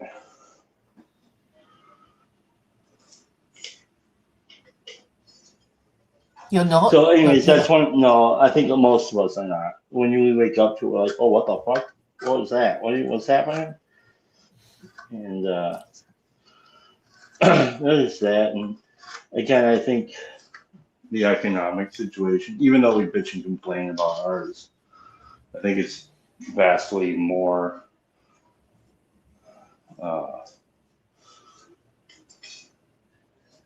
more secure, I think. There's a lot. You think America's more? You think America's lower crime than Britain? No, economic. Yeah, I don't know about the crime. Well, yes, because you have the bigger economy. Yeah, sure. We're talking about cost purposes. But I'm also talking about I'm talking about kind of like the social or the kind of attitude around how we view things, like our freedoms, our plight, all of these things. We're different in so many ways that I think you guys would be actually more likely to adopt the Sharia law, Quran, secular Quranism than we would. I just think that's the case. Why? I don't see how all this talk about plot cameras means.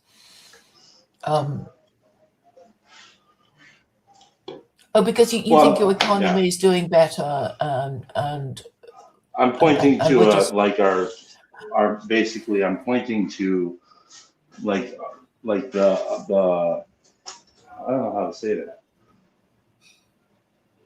There's like our like the spirit, our spirit, something like that. I don't know how else to say it. Well, the American revolutionary spirit. No, I think we're more unified than that. Then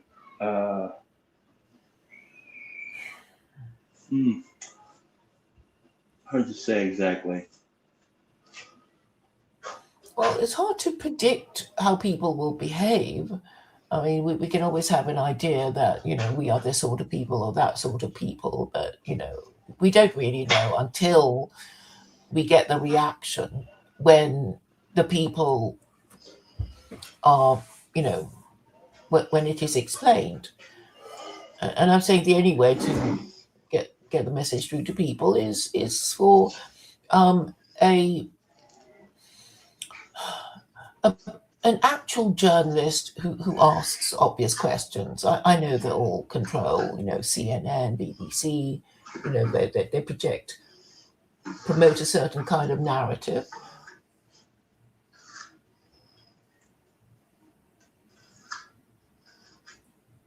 And I think maybe on YouTube people have more access to a different narrative. And maybe we're on the best platform to do it in. And of course, you know, shifting people's attitudes is going to be different, but it can be done quickly if somebody with integrity and with a degree of status, which is generally accepted, will agree to talk about it. But I think a lot of people will just be saying, over my dead body, right? Or I won't be the first one to be talking about it. No. Or taking it seriously. I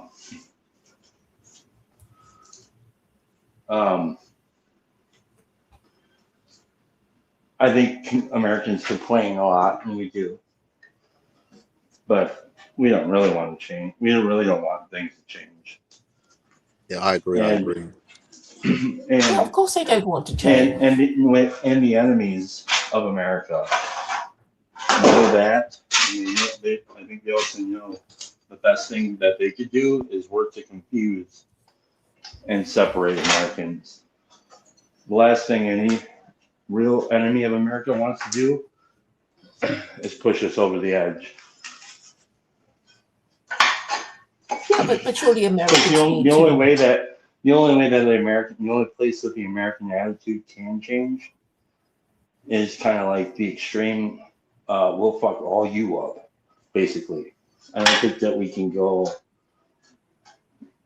much lower than what we have.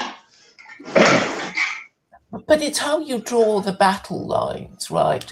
So I know people talking about right and left, but really it's just patriarchy and matriarchy, the people prepared to support marriage and the people who don't, right? I mean, this is how you can frame it to people. And therefore, you know, the people who support marriage are the ones to support because they care about the future. Well, I don't want your secular Koreanism. I don't think that anything is that bad. Sorry, I think we got it pretty damn good. Okay, but you know, obviously people don't want to change. But do you think that maybe marriage as an institution needs to be protected, and therefore divorce abolished? Probably. Yeah. Well, yeah, it has to start somewhere. You have to kind of take a position on. But we have ways of working that. We don't need secular Koreanism. Okay, so what is your way of working it out? Well, you'd have to go through other legal avenues, like you're saying, and you'd have to make a compelling argument to do it.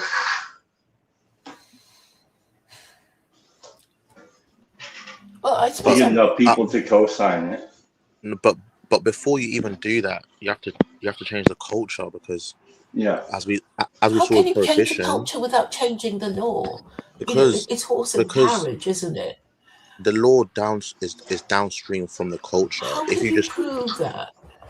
because Well, if you I can tell you my own experience. I yeah already if you told you how my attitude around marriage changed, and I'm part of the culture, and it wasn't the law that did it. What was it that did it? It was just a time in your life when you fell in love and Well, yeah, some of decided. it is like hitting bottom in a particular way, and then the other part of it is having somebody lay out a compelling argument for it. That made a lot of sense, and then just seeing the truth in that, and then making the leap. Yeah. So what happened to you? I mean, it seemed to me that you met your wife and you fell in love and you decided to marry her, and that was it, right? Isn't that how your life was changed? Because you wanted, to marry your wife. Yeah, but it wasn't. What I'm saying is the law didn't do that. It was the culture changing. I want our friend to give his comment, please, because we both cut him off. Sorry about that, guy. no yeah, I mean I don't think Claire understands what I'm saying. Like the law doesn't matter because people just won't follow it, but it's the culture that matters When did because they not follow it? I mean, they have to pay their parking fines and their yeah, speeding but that's fines, different. right? That's different. I mean, Okay, so please for example, explain why you think people would just ignore the law if it were the law. because they don't want to do it. I mean, it's not like Yeah, but then they'll be punished. no, it's not like a regulatory something like road tax. That's like regulatory for a system.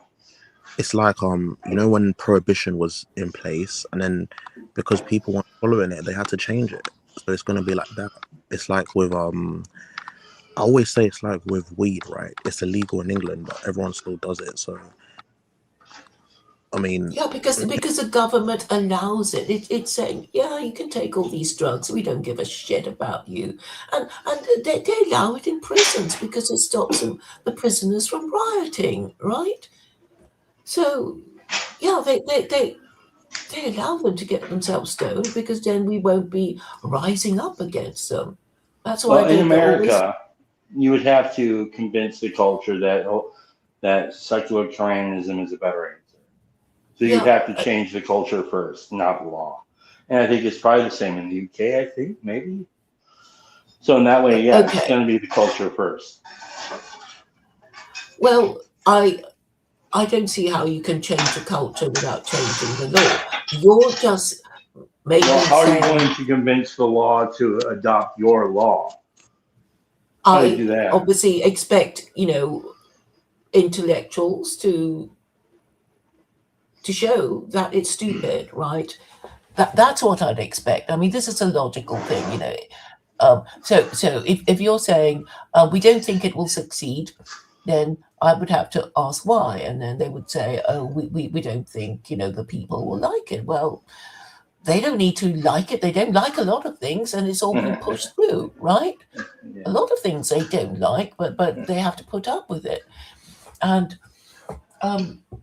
then I guess you have to say, well, how is your country or your group going to stay in existence if you refuse to marry and have children and parent them properly?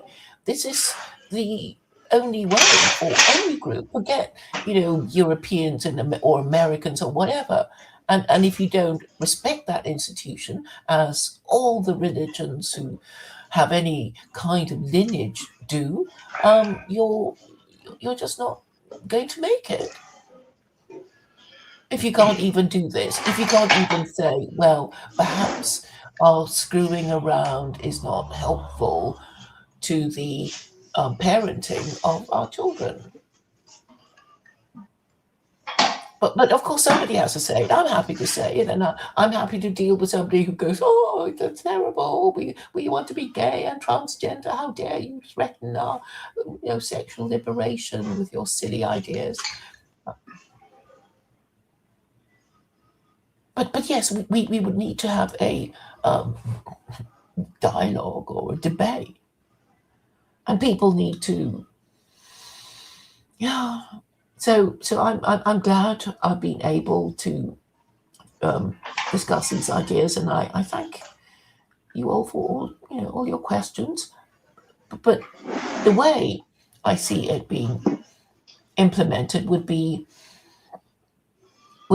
an interview, hostile or friendly, from a major news outlet. And I've already said, well, Tucker Carlson would be ideal, but he may not wish to do it. But there are other people who can still discuss it. So, I mean, there's no other idea, is there? okay, so let's say it was your first interview. Would you would your main point be that we don't have the institution of marriage?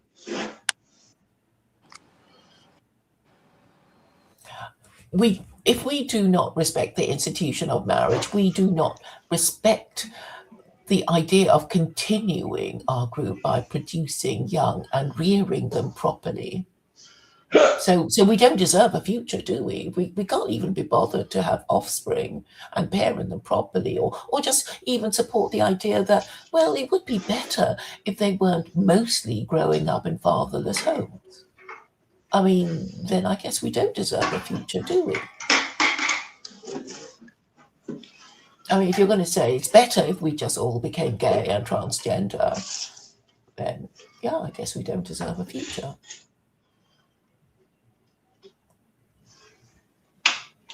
But I mean, I've said that to people who are like pro gay. Yeah, I'm like, if your parents were gay, you wouldn't even be alive. But they just don't care. So.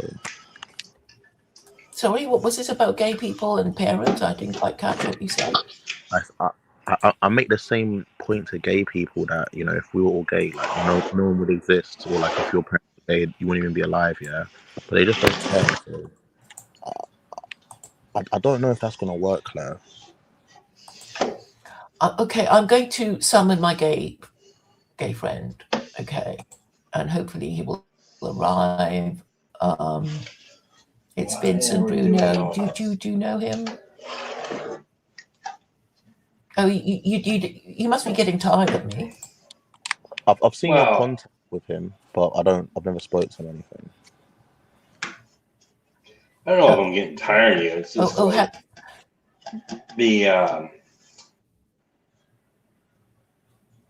the topic is a little boring now. That's all. Is it? Okay, well then you probably want Vincent to kind of liven things up a bit. I know he's just there, so I hope he'll come.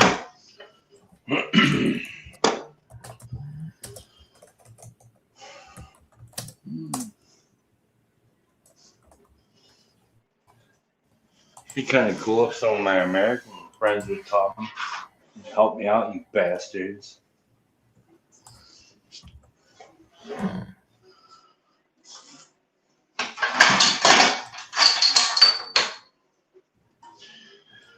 I mean, Vincent has, quite a few ideas, and he's also concerned about immigration.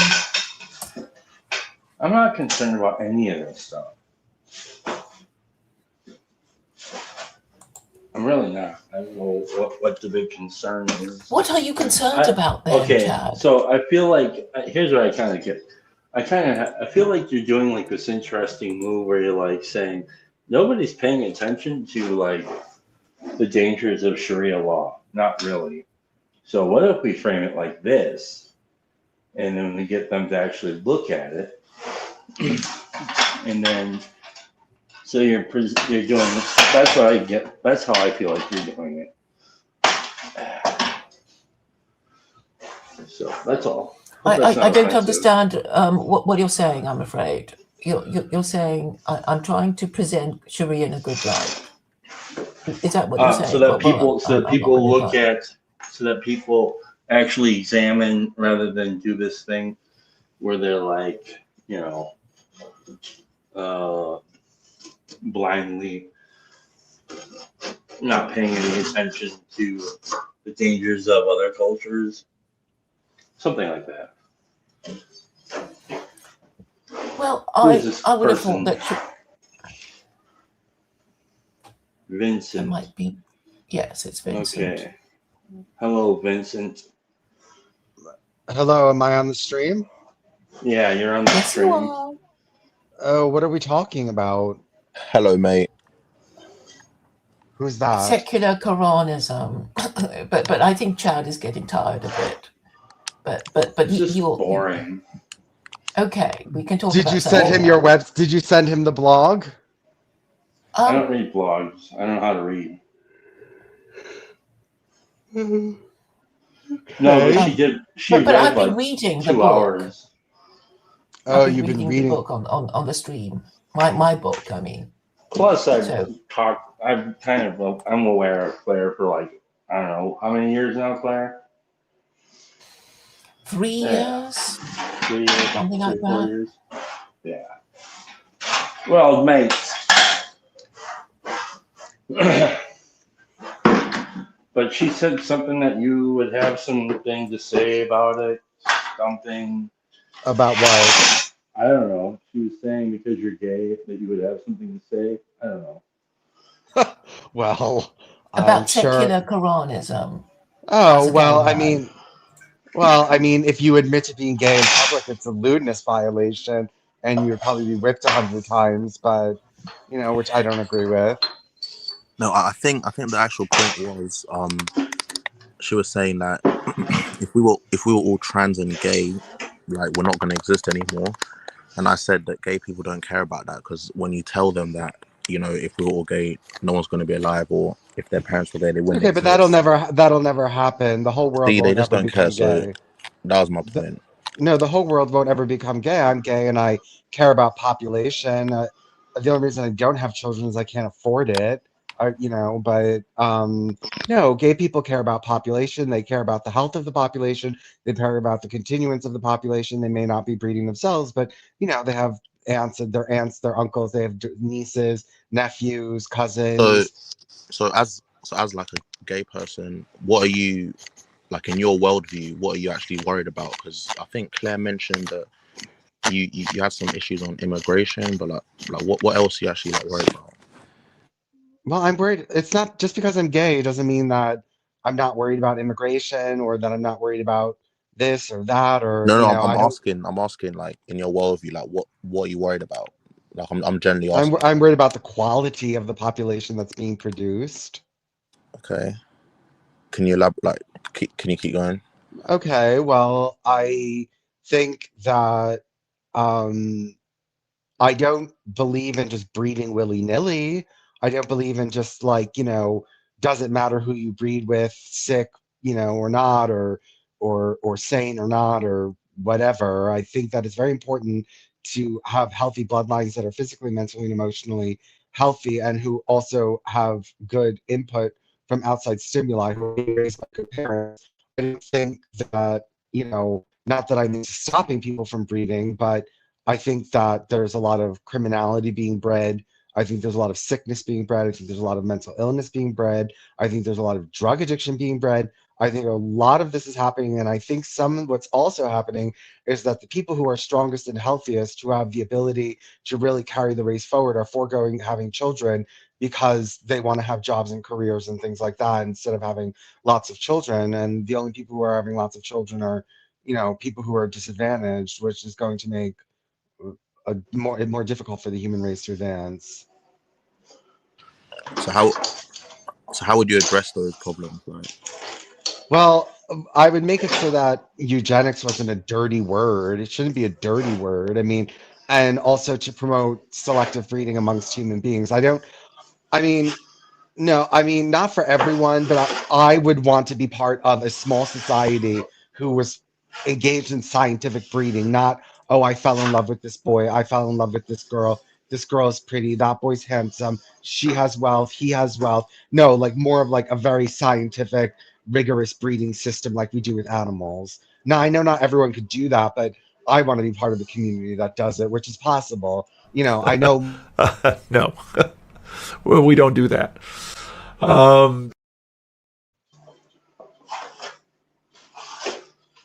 Continue. Sorry.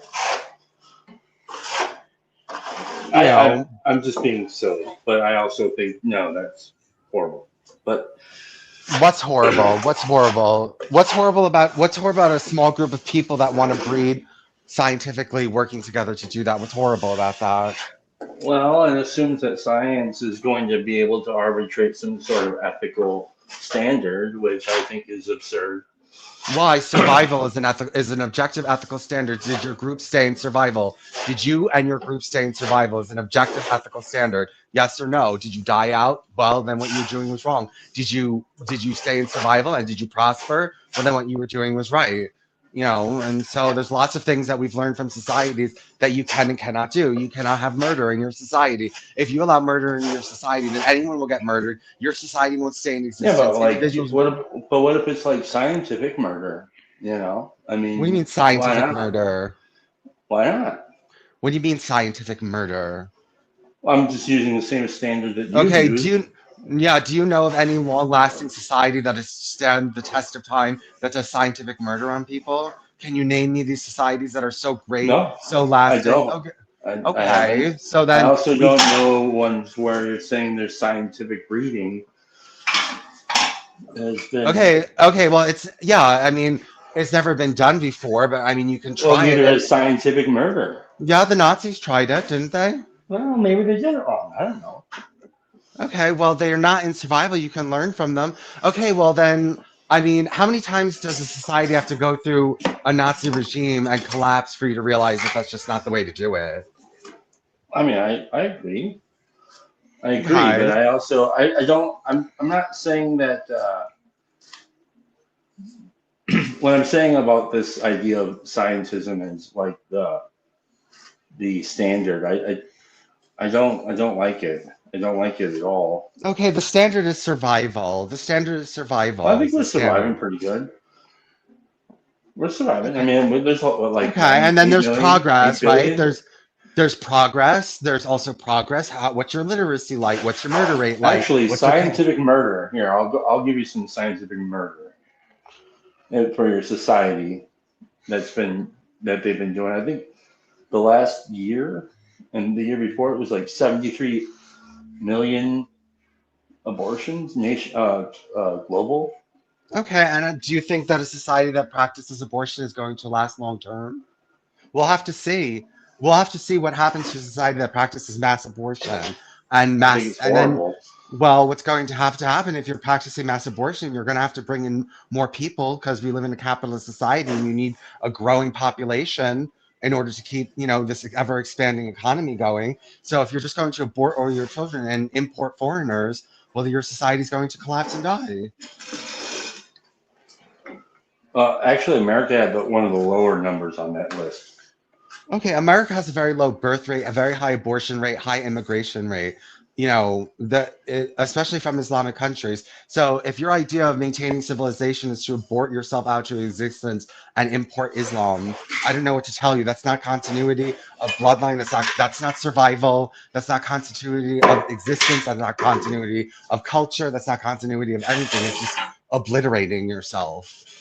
Yeah, I agree. I'm not for abortion, by the way. I don't know if that was clear or not. So. No, you're obviously not, but can't we see the effects of what happens when you abort children? You reduce your population size and then you start importing other people into your country that might not share your values. It's kind of weird because it seems like population went through the roof once we made abortion like well, in the West it was used much more than in other countries. So, we used it on ourselves and then we said, look, we don't have any more people. Let's import more people. So obviously it's not a very winning strategy, is it? I think it's probably not. Okay, so there's an objective measure. Did it help society? Did it progress society? Did it keep it in survival? Did it keep it in existence? Did it increase it? Did it increase it didn't increase the population, I can tell you that much, which would be important for survival, is increasing your population.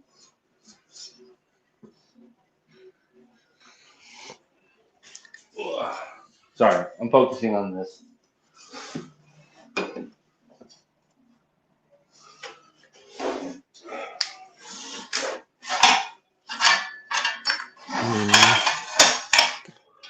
So yeah, survival and progress. You can measure these things, you know.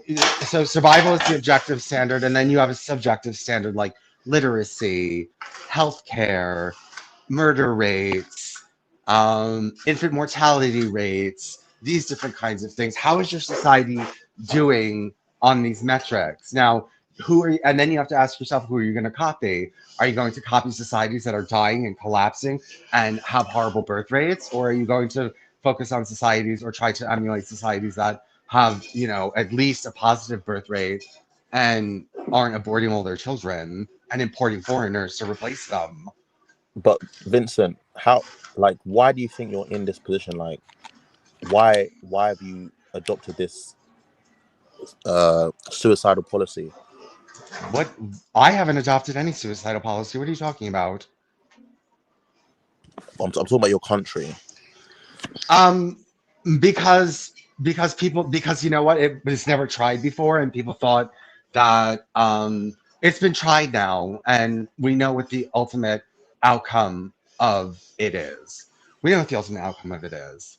So, you know, it now obviously needs to be corrected because there's scientific data. If you're not reproducing and you've made your population static by only having a 2.1 birth rate, and then you're importing people who have a higher birth rate who don't share your culture, that's not cultural continuity. That's not survival. That's not survival. What is American culture? Well, I mean, I guess the Constitution, which can be replaced, right? You think that most immigrants want the Constitution changed? Well, some of them do, and it can be. I mean, look, technically under Sharia, pagans are not technically supposed to practice publicly. You're not supposed to have a public idol. You can do it in your house, but you're not supposed to do it publicly. So if a lot of Muslim immigrants come here and they believe strongly in their faith that public idolatry is an abomination, yeah, they could change the Constitution. I don't see why not. They're converting lots of people. Maybe people think that idolatry is bad. Yeah, they could change it if they wanted to. I mean, maybe it would take a generation, but yeah, of course they could.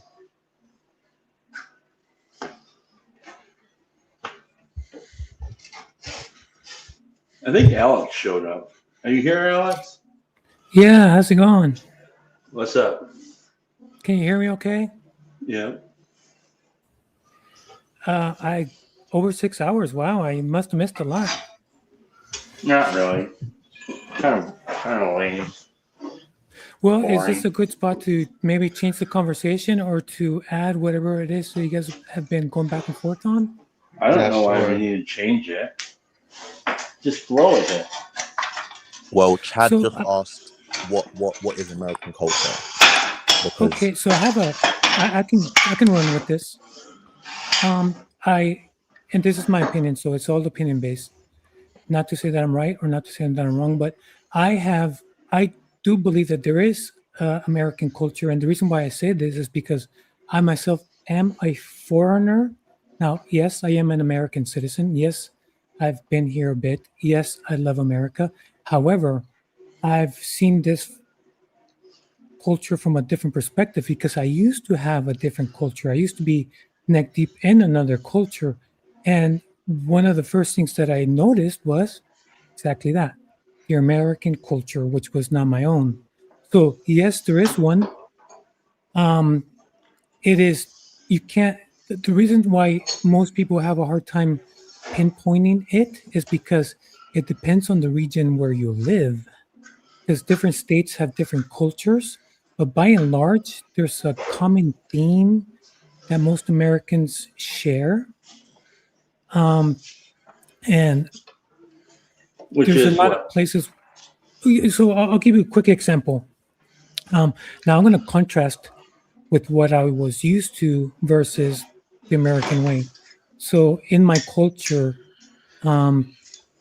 it was as far as now, I guess Mexico is considered a democratic country.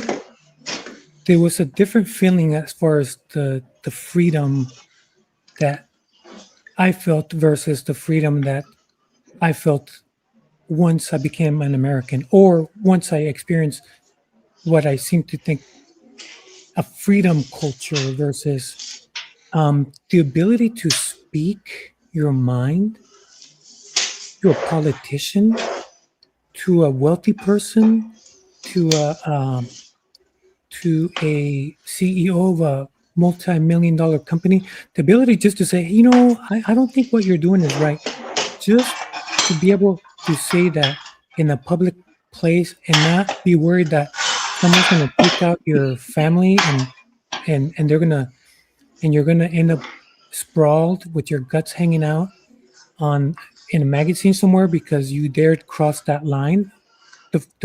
Just the freedom to criticize important people and powerful people is completely different. We used to have a magazine. May we There know, were several Alex, magazines.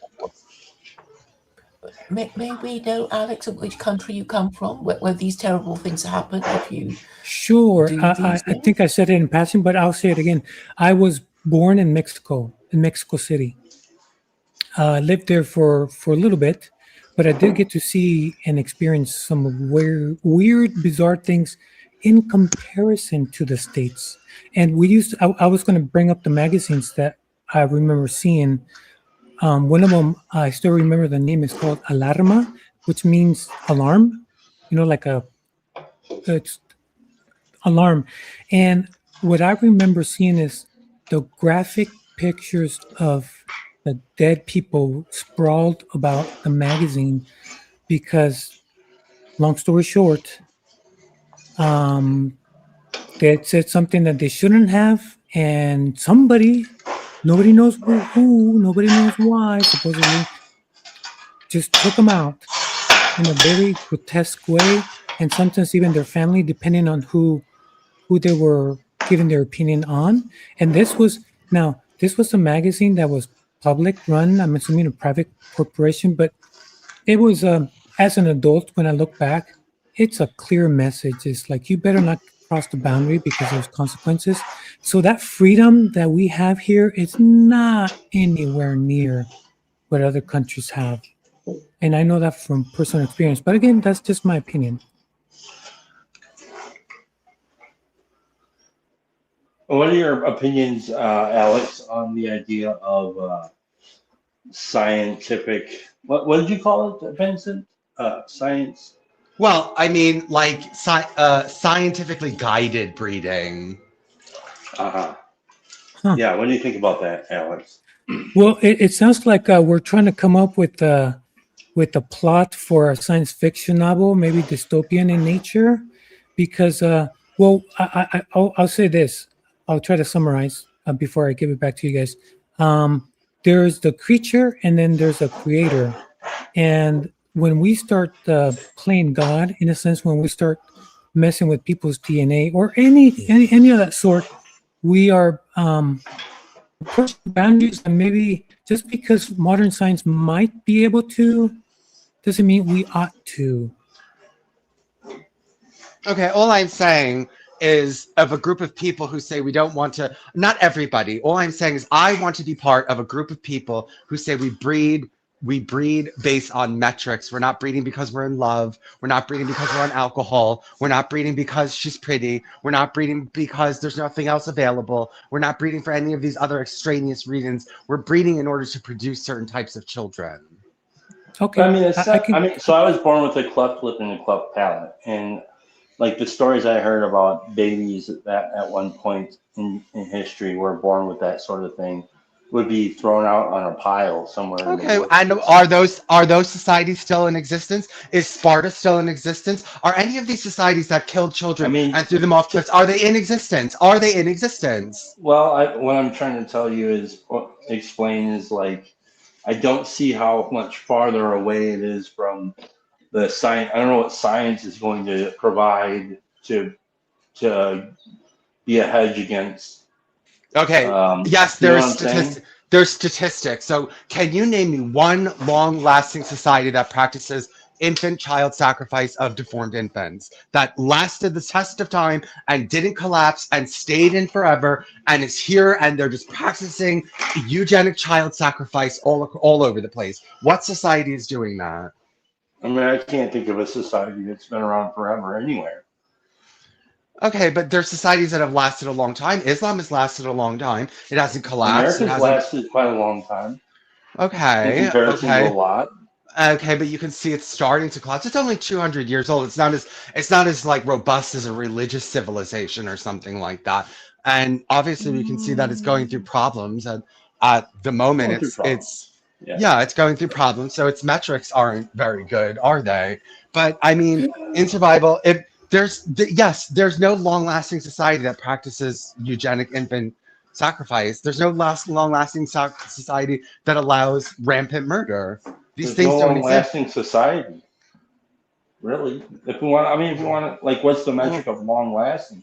I mean, well, Christianity has been around for a long time. Islam, Judaism, Hinduism, Buddhism, they've been around a long time. They haven't collapsed. They haven't disappeared. They haven't faded. There's monarchies that have been running on Buddhist principles. And they're not using science to propagate. Oh, okay, but nobody's ever even tried it. Just because something's not being tried doesn't mean that it's necessarily bad. So it's okay if I interject here with a different kind of point of view with what you guys are saying. One of the things that I notice is there's never going to be a lack of shortage of people that want to change the world because of how they feel, how they see things, and how they think things ought to be. But we really do have to be careful when we start thinking of people as not people. I never said that. I never said that. I Hold never on a said second. that. Let me finish. Let me finish my frame of thought. I'll pitch it back to you. So, like I said, we have to be careful when we start thinking of people as not a people. And most societies are criticized depending on how the strong treat the weak.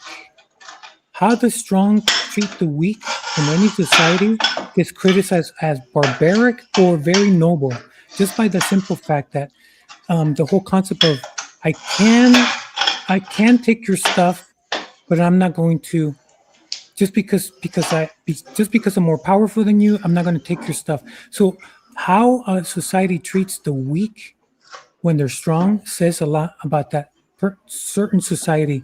And like I said, it's I get scared about when some person wants to have a big impact on the whole society as a whole. It's like, oh, this one person is going to do it? Okay. Well, I just said that not everyone needs to practice scientific breeding. It would be a small group of like-minded people. I mean, like, whatever, they set up a commune. I don't think that's a threat to your way of life. I don't think it's a threat to anyone's way of life. It's just people that say, hey, we want to produce these types of children. You don't want to, you don't have to. So what the words that I said, do you have any did that mean anything? Do you have any you don't have to just because you're a eugenicist doesn't mean that you need to be unkind to weak people. And actually we learned not to. What did the Nazis do? Are the Nazis around? Have they survived? Did they last the test of time? No, they didn't. So maybe you can get it into your head that that's not the best way to go about these things. I think that there's so many problems with the world and with different governments, because there's close to 200 governments, and everybody's a critic, true, but I think we're asking the wrong questions. And to be able to want to change society by we're going to do this now and it's going to affect the population of millions, I wouldn't feel comfortable no matter who it was. I just said it would be, all I'm saying, okay, like the Amish, they want to live as Amish. Are they hurting people? No. Are they doing anything bad to anyone? No. Are they taking over society? No. What if the Amish practiced eugenics? What if that was just part of their religion and they did everything else the same, but they did selective breeding? I don't see how that's going to start any kind of problems anywhere. Well, it seems like you want the approval of people as far as what your take is. And what I'm saying is, hold on. Opinions are opinions. Opinions are opinions, and that's quite all right. Hey, hold on. I think you need to understand. I think you need to understand why Vincent said that in the first place. Yes, he was upset. Yes. He was upset with. He said that the quality of people that our society is producing isn't good enough, and he said that we're breeding too many criminals or drug addicts or emotionally Okay, unavailable. So that's why. okay. That's I why. still think that's the wrong question to ask. No, I'm just Well, saying like there's a reason why our IQ is dropping. There's a reason why Well, a lot of things are happening. There's a reason. yeah, it's the wrong question to be asking, in my No, I don't opinion. think there's But really the- any such thing as a wrong All right. question to Well, ask. you know what? It's good. I think I'm gonna take off because we're just gonna go around in circles and wait. Before you leave, can you state what your position? Like, what do you think is the right question to ask? Because so the right question. I think you and Vincent have the same issues. It's just that he would like to fix it in a maybe more drastic way, in your opinion. I'll gladly give you my opinion, but is it okay if you give me enough time to unpack it a little bit? Do you give me 2 minutes without interjections, without interruptions to unpack it, or is that a no? I'm Just sure go. that's fine. But Just talk about it. Yeah, say it. All right, so give me 1 second. Let me get my notes here together because I do want, like I said, 2 minutes. All right, I think that's all let I me, need. while you gather your notes, I'm And- just going to say something about the science thing real quick. Because I think my issue with it is that the way that I hear what you're saying, Vincent, is that like science will assume we'll have like just because it's science, it has a moral good wrapped up in there or something. And I think that's No, I said what I'm saying is that survival of the individual and the society is the metric. Is what you're doing keeping you in continuity? Yes or no? Did the Nazis stay in continuity? No, they didn't. Did even the communist Chinese, they had to evolve. They didn't stay the same. They didn't stay rigid. They had to change in order to survive. So you can see, so what can we learn? Pure unadulterated communism doesn't even work when you want it. Even when you try the hardest to make it work, it doesn't work. right. So but, we know not to be communists. So we know not to be communists. Yeah, but there's still like science as such was at the root of what these other things were trying, and that's what I'm kind of getting at. Is it sounds like what you're saying is if we apply a type of science to this experiment of making science-born society, a science-born society, even a small one, that it would work because it hasn't been tried properly. But like part of the issue is that the sciences didn't seem to have it didn't have a discernment around what is good and what is bad, I guess, like morally. And Okay, so how do you decide? How do you decide what's good and bad? Well, I would say I would probably it be rooted in my religious beliefs, pretty much. Okay, and what are those? Christian religious beliefs. Okay. So my ethics are based in the science of survival, of who adapted and who made it out in the end. And there's a lot of things like murder. Obviously, there is no long-lasting society on the face of this planet that has ever risen to grade where you could just go into a market and start stabbing babies and women and children and all this stuff, and the king did nothing about it. There was no such thing as a society like that ever existed. It's also intuitively obvious if you allow murder in your society that you're going to collapse. It's also intuitive, but we can learn. There's no example of a long-lasting society that allows murder, and any ones that did collapsed obviously a long time ago. So you could scientifically deduce not to murder each other.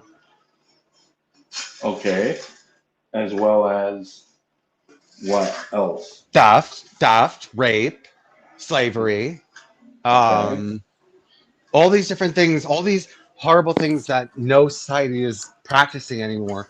That's legitimate Vincent, or working or functional. Vincent, what Chad's saying is you can't get an ought from an is. So science can't tell you why something ought to be the case. No, it can tell. Yes, no, but science can tell you whether something survived or not. It's an objective metric. So did your group stay in existence? Did you last the test of time? Have you been around for thousands of years? You know, yes or no. That's a yes or no question. That's a standard. That's a gold standard. That's objective.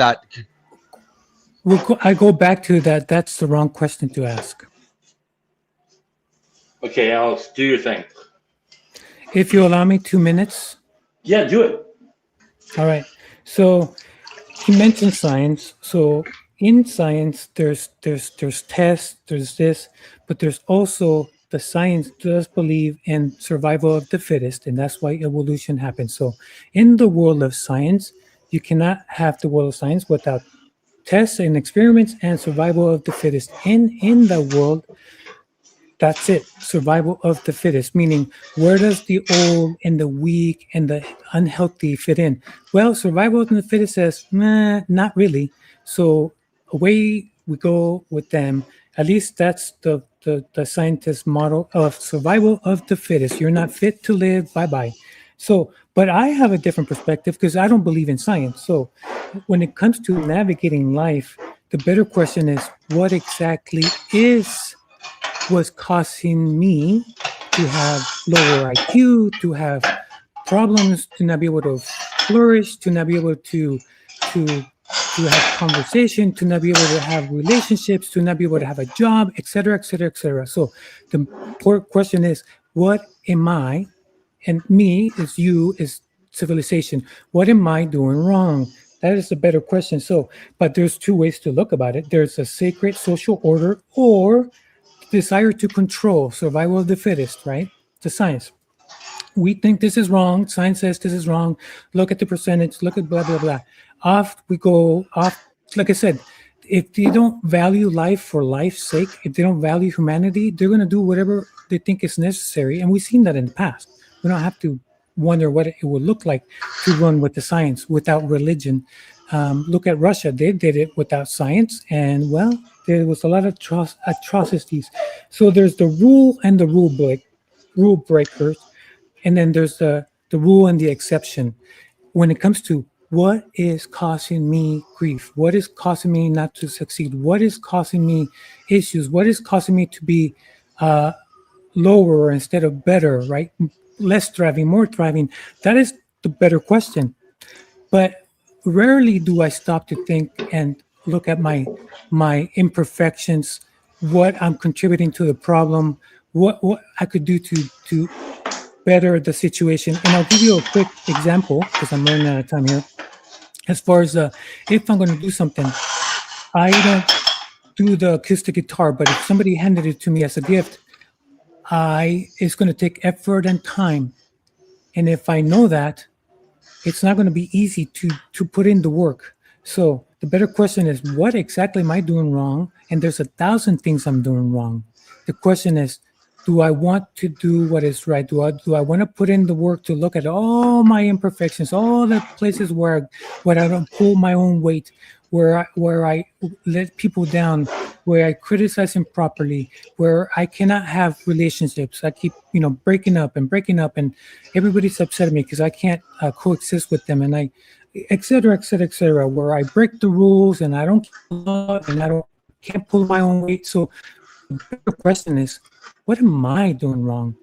How come I'm not contributing as such? I am able to. The better question is not what can science do for me, but what exactly am I doing that's causing me all this havoc? But again, it's easier said than done as far as looking at all our introspections and all the things that I could be doing to improve where I'm at. Okay, so the one thing, you should read a book called Jewish Eugenics. In there, they talked about this argument.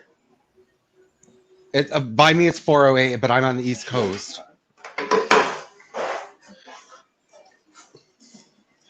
Oh shit! I gotta get going. Okay. Here, let me do this before I go. Till next time. Hey. Bye. See ya. Thanks for coming. Yeah. Bye. The other guy that was here, I want to say thanks for coming. I really appreciate the time that you guys spent. Vincent, come back anytime, man. Really appreciate you coming and hanging out. Blair, thanks for coming and talking with me and sharing some of your story. It was nice. Okay, Well, I'm thank so you. happy you got on. All right, bye. Bye. Bye. Bye. That's it.